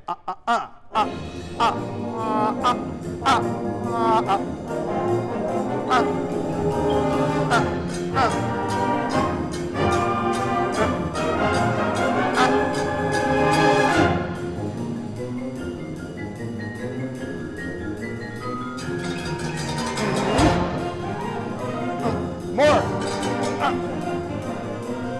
Clean that up.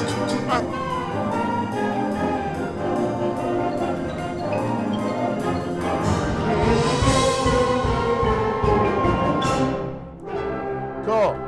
Hey, look, dynamics are relative. If you heard me say that before, you've heard people say that before.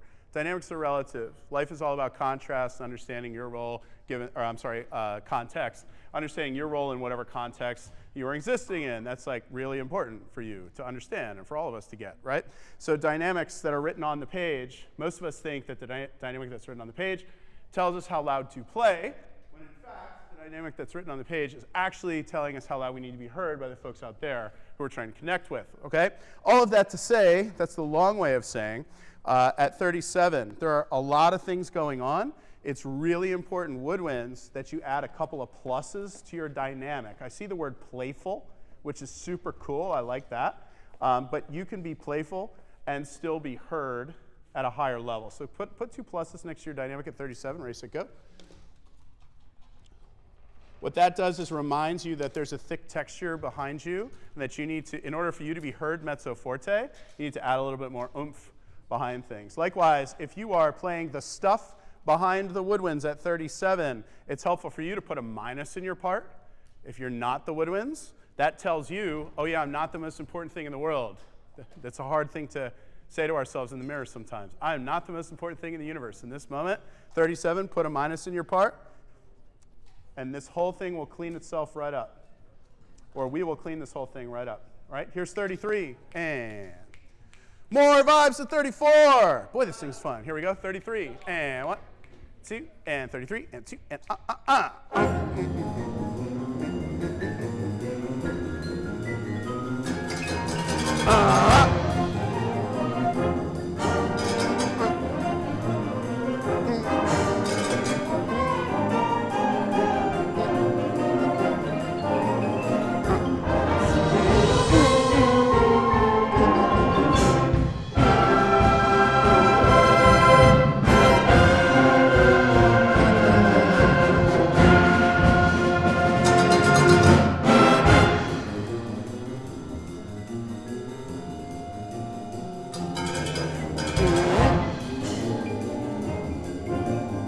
give it direction.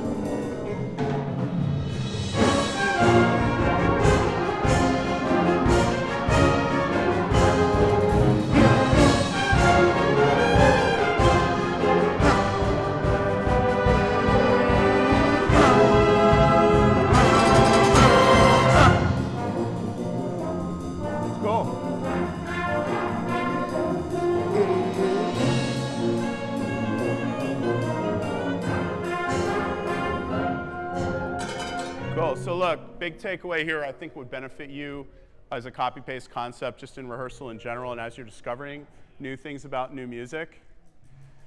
Start to identify when you're the primary material, right? Even now with a piece that you're cooking on, there's moments where the background material is overwhelming the primary material, okay? So like sax solo, soli, whatever's going on there in 74, if everybody else hasn't already put a minus in their part, it's a great thing to put down because you're going to forget. right? And if you just write the little minus with your Wells School of Music pencil standard issue, if you just put the minus there, you heighten your probability that you won't forget. I like to exist in possible, like think about possibilities and think about probabilities. And I like to do anything that I can to take what I want to have happen, and instead of making it a possibility it might happen, increase the likelihood that it is going to happen. And for us as musicians, a lot of times that means writing this stuff in our parts. As soon as we discover that we're not the primary material, we just pick it up, put a minus there, put it in parentheses, on with the show. As soon as we discover that we are primary material, a plus. If he's like saying, yo, you're like really important, 2 pluses, 3 pluses, all that kind of stuff. Put that stuff in your music, because the next time you go to do it, like, is it possible that you remember every word that came out of his mouth? No. I don't think so. You know, so you want to make it probable that you remember that stuff, okay? Make it 61. 61, everybody's in. Man, it has such cool momentum when we all shape that Jack-in-the-Box figure. Good for us. Here's 61 in a box, and 1, 2, 61, and 2, and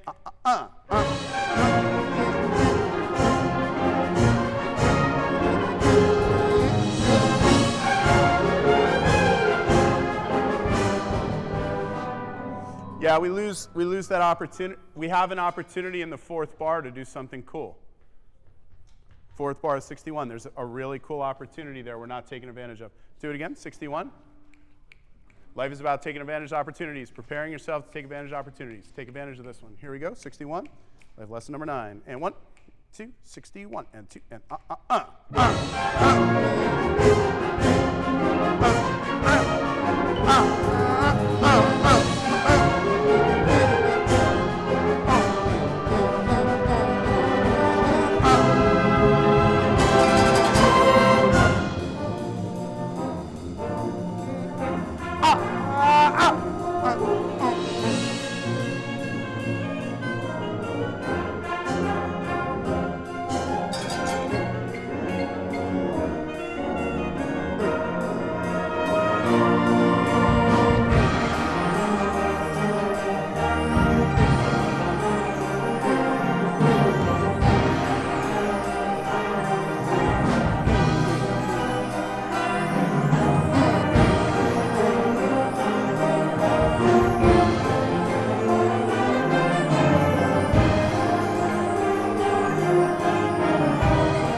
That's got to go somewhere.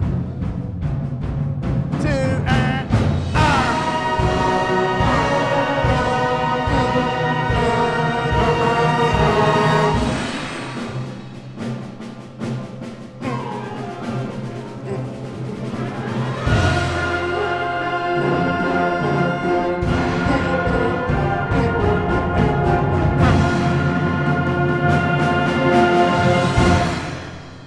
Yeah, cool. So if you can get, and I know you can do this, if you can get every section to be as nuanced as the ones that we kind of pulled apart and like forced the issue with some of those contrast ideas, you get every single thing, every single element of the piece, notes, rhythms, articulation, if you can get everything working together with a unified sense of direction, this is going to be one of the things that people are talking about out in Erie. It's going to be one of those things, okay? If you get all of the elements to be working together, and if everybody buys into those copy-paste ideas, a couple of sections there toward the end, you just need a little bit of direction to. But folks, I mean, geez, this is going to be, like I said, this will be the kind of thing where the folks who are out there in Erie, the music education community, who's going to be fortunate enough to be at that event, going to learn an awful lot about you and how seriously you take your business in Lidditz. All right, it's an incredible opportunity that you have, and you are teed up real nice, friends. All right, the way you're prepared now, the way you're playing this now, can't wait to hear it. I can't wait to hear it next month at Millersville. I can't wait to hear it in the month after that in Erie. I'll be the first one on my feet if you knock that out of the park. Promise. All right, great job. It's really cool. Yeah. Yeah, baby. Yeah, man. Good job. Chill. I think you want to say, I think you're going to start the show. Are we starting? Cool. Well, it doesn't make sense for you to clear out. So I would recommend taking just a few minutes. And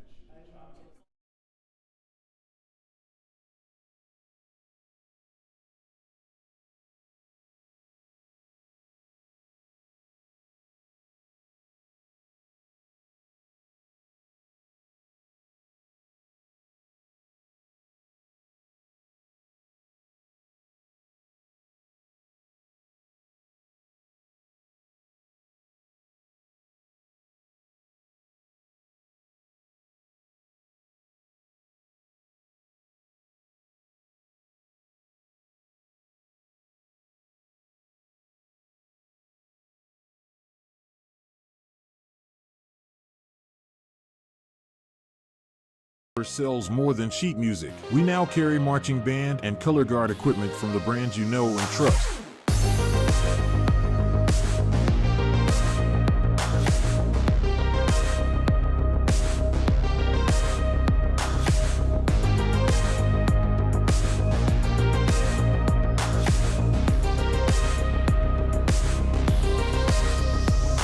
Shop gear for your marching band at jwpepper.com/marchingarts.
More than sheet music, we now carry marching band and color guard equipment from the brands you know and trust.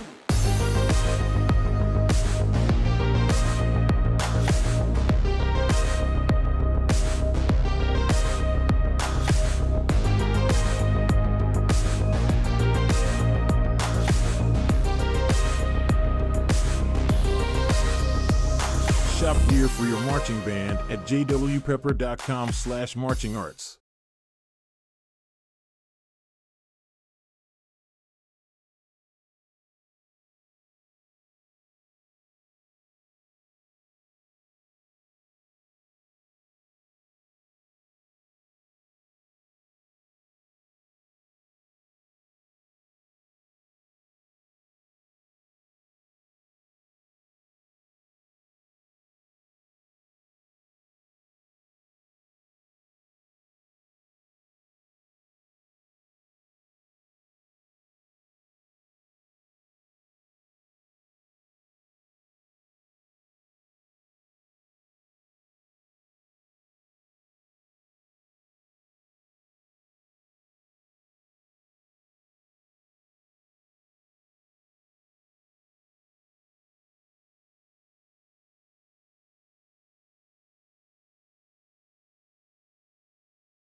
Okay, here we are in time for the final concert of this Wind Band Symposium, sponsored by the National Band Association and Westchester University Wells School of Music. We have now gotten to see all three of the clinicians here. They can actually all hear me. Maybe I should say who my favorite and who my least favorite was. See, I just met Dr. Rebecca Phillips today, so I'm going to say that she was my favorite. She actually was, but I'll just say that because I just met her. So, and Dr. Greg Martin is retiring, so I'm going to say he was my least favorite because I'm not going to have to deal with him next year. So, no, it's actually my favorite part of this event is seeing the same kids, you know, and they do, of course, transform throughout the day, but seeing them working with three educators who not only have their own styles, but are even just attempting. They're working on different music, they're working on different things, and then seeing the commonalities, but also the unique perspectives that they bring. So the concert that we are about to see, actually, I need to read a little bit of ad copy first, and then I will tell you we are about to hear all three of the high school bands. Plus, we are going to hear the Westchester University Wind Ensemble as well. Our hosts, Westchester University, the Westchester University Incomparable Golden Rams Marching Band is a group of 330 plus students that proudly present Westchester University and the greater Westchester community. Comprised of students from more than 60 different majors, the marching band involves students from every segment of the campus population and is the largest student organization at Westchester University.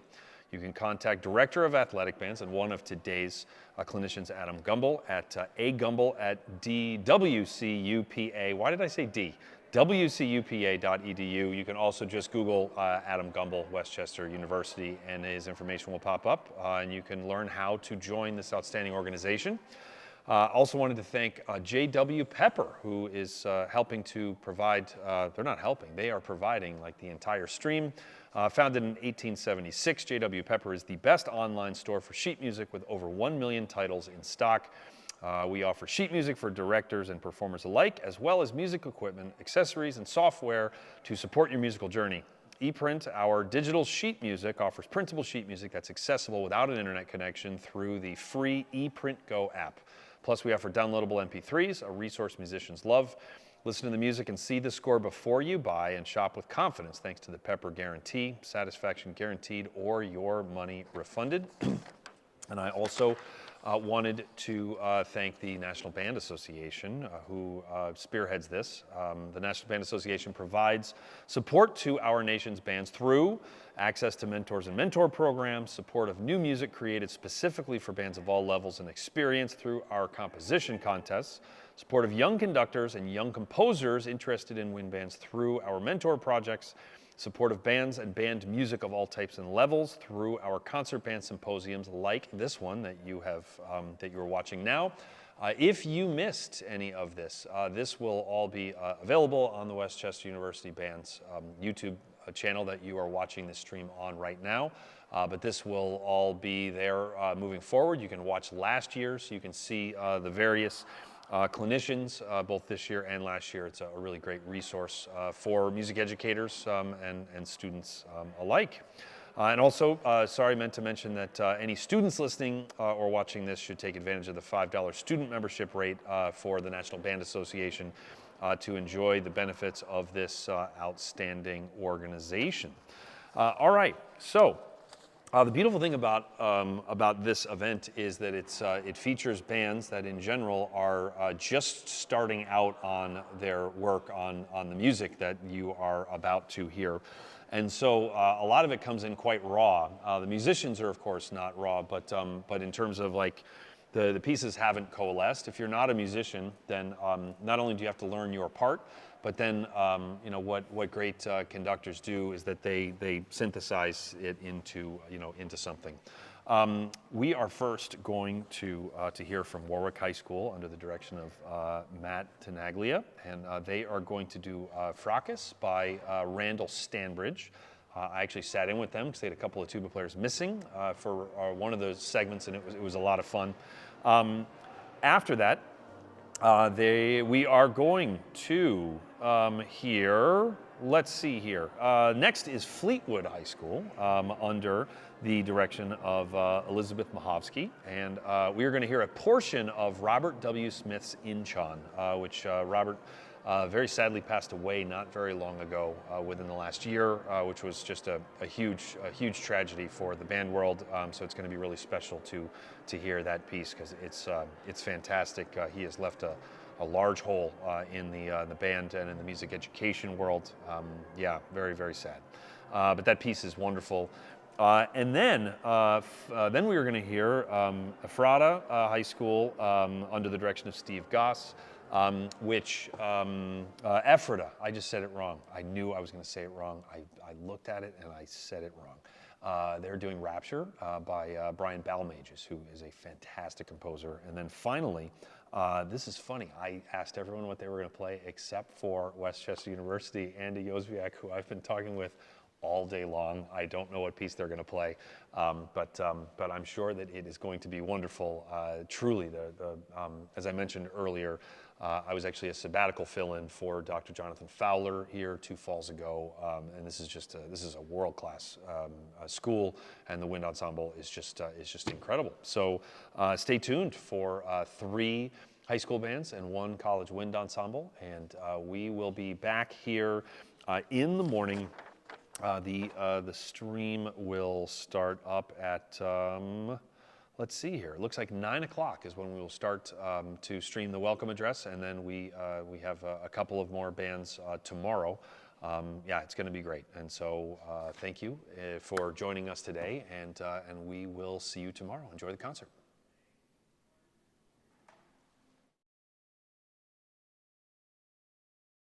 The semester, and the performance that you will see this evening from the ensembles is going to be a tune, part of a tune, a movement, those kind of things, because everything that we're going to put out there tonight is still a work in progress, and we're still on our journey to finishing what's going on there.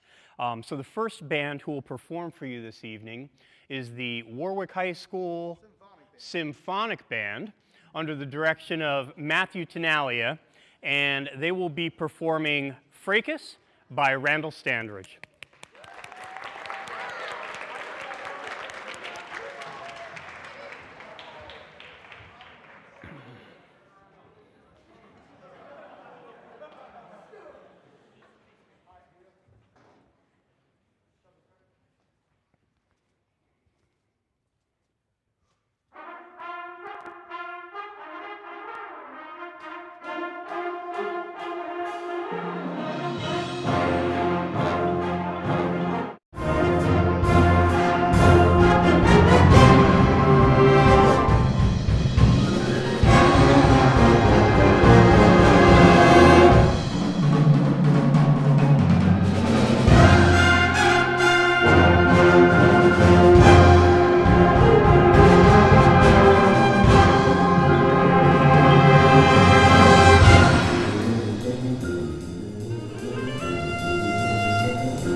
sells more than sheet music. We now carry marching band and color guard equipment from the brands you know and trust.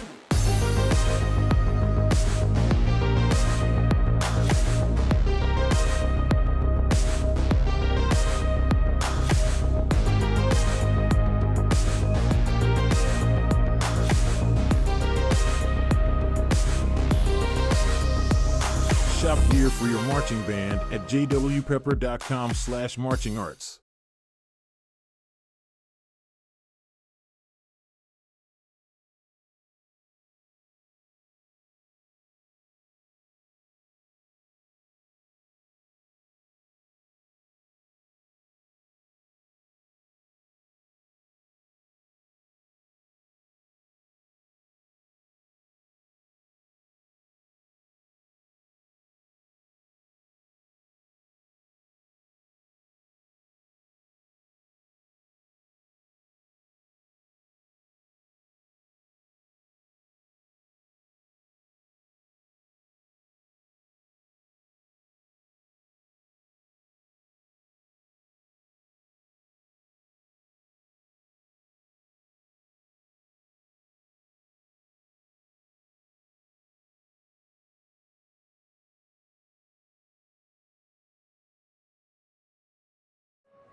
The second band who will be performing for you this evening is the Fleetwood High School concert band. And they will be performing Inchan by Robert W. Smith.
and they'll be performing Rapture by Brian Balmages.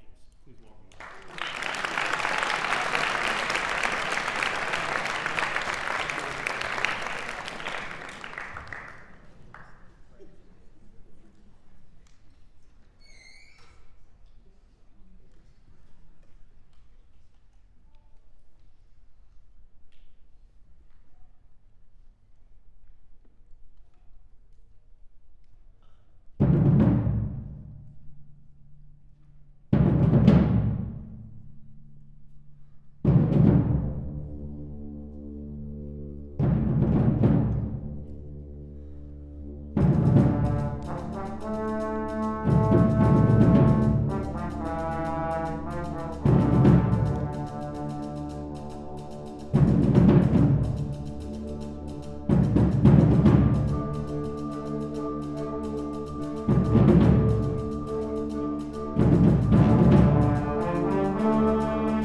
Thank you for being with us today. Again, your show and tell performances just really kind of exaggerated everything that we've been saying all day. A great willingness to learn, an incredible aptitude to make changes, and just a willingness to take in new ideas and apply them to all the great things that y'all are already doing in your program. So very grateful for your work. These are the things that for me as a musician and educator are always so very inspiring, gang. So thank you. You guys rock.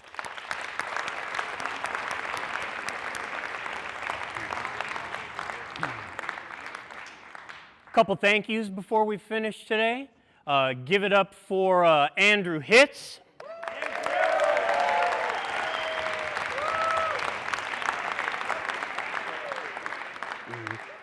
Dr. Rebecca Phillips.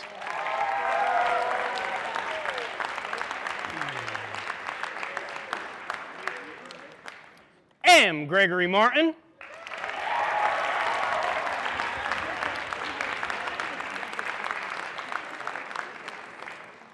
And the keeper of the best lip balms in the world, Dr. Adam Gumbel.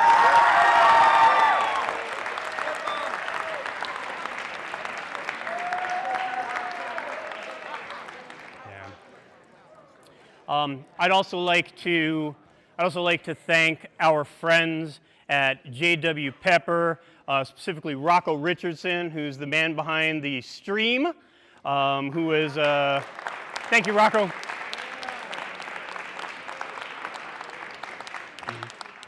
I'm very grateful for the relationship we have with J.W. Pepper and their willingness to participate in events like this so your friends and family at home, as well as anybody else who is jumping on the stream, can catch what we've been doing. So the group you see before you is the Westchester University Wind Ensemble. It's one of 4 concert wind bands that we sponsor here at the university. All of our ensembles are by audition. If you come to Westchester University and you want to play in an ensemble, all you have to do is put your name on a list and come play for us a little bit. We have everybody involved here in our School of Music.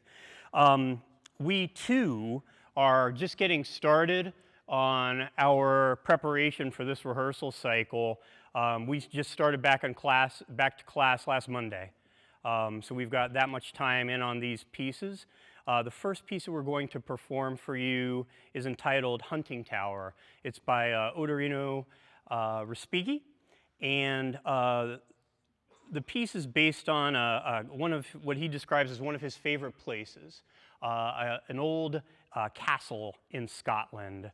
And it's a descriptive piece of music. In the beginning, it just kind of starts very subdued, and it kind of reflects the mists and the highlands and that kind of thing. And as the piece develops, you begin to hear Scottish themes working their way into the texture and the piece of music. And that's the first piece we'll be performing for you. The second piece that we'll play for you this evening is entitled Renewal. And we'll be doing the first 2 movements of that work. The first is called Hydro, and as you can see, we have some water glasses over here. And the second movement is called Wind. And our percussionists over in this setting, you'll see them actually mimicking turbines and some wind-powered apparatus during that performance. So thank you so much for joining us, and Westchester University Wind Ensemble.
And for this last piece, please help me welcome to the stage senior percussionists Jacob Scheidt, Anthony Maldonado, David Sabella, and Craig DiGimarino.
He's getting his steps in, it's okay.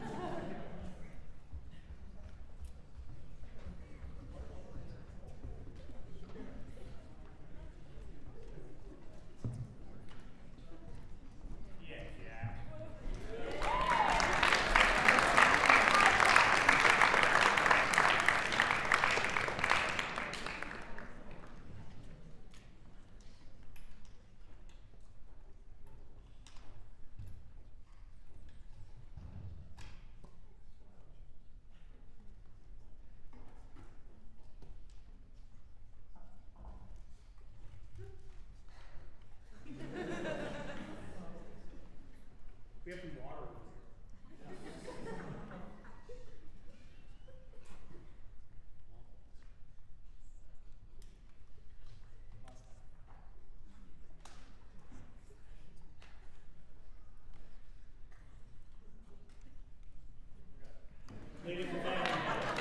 Jack Harnish.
there's another movement to that piece.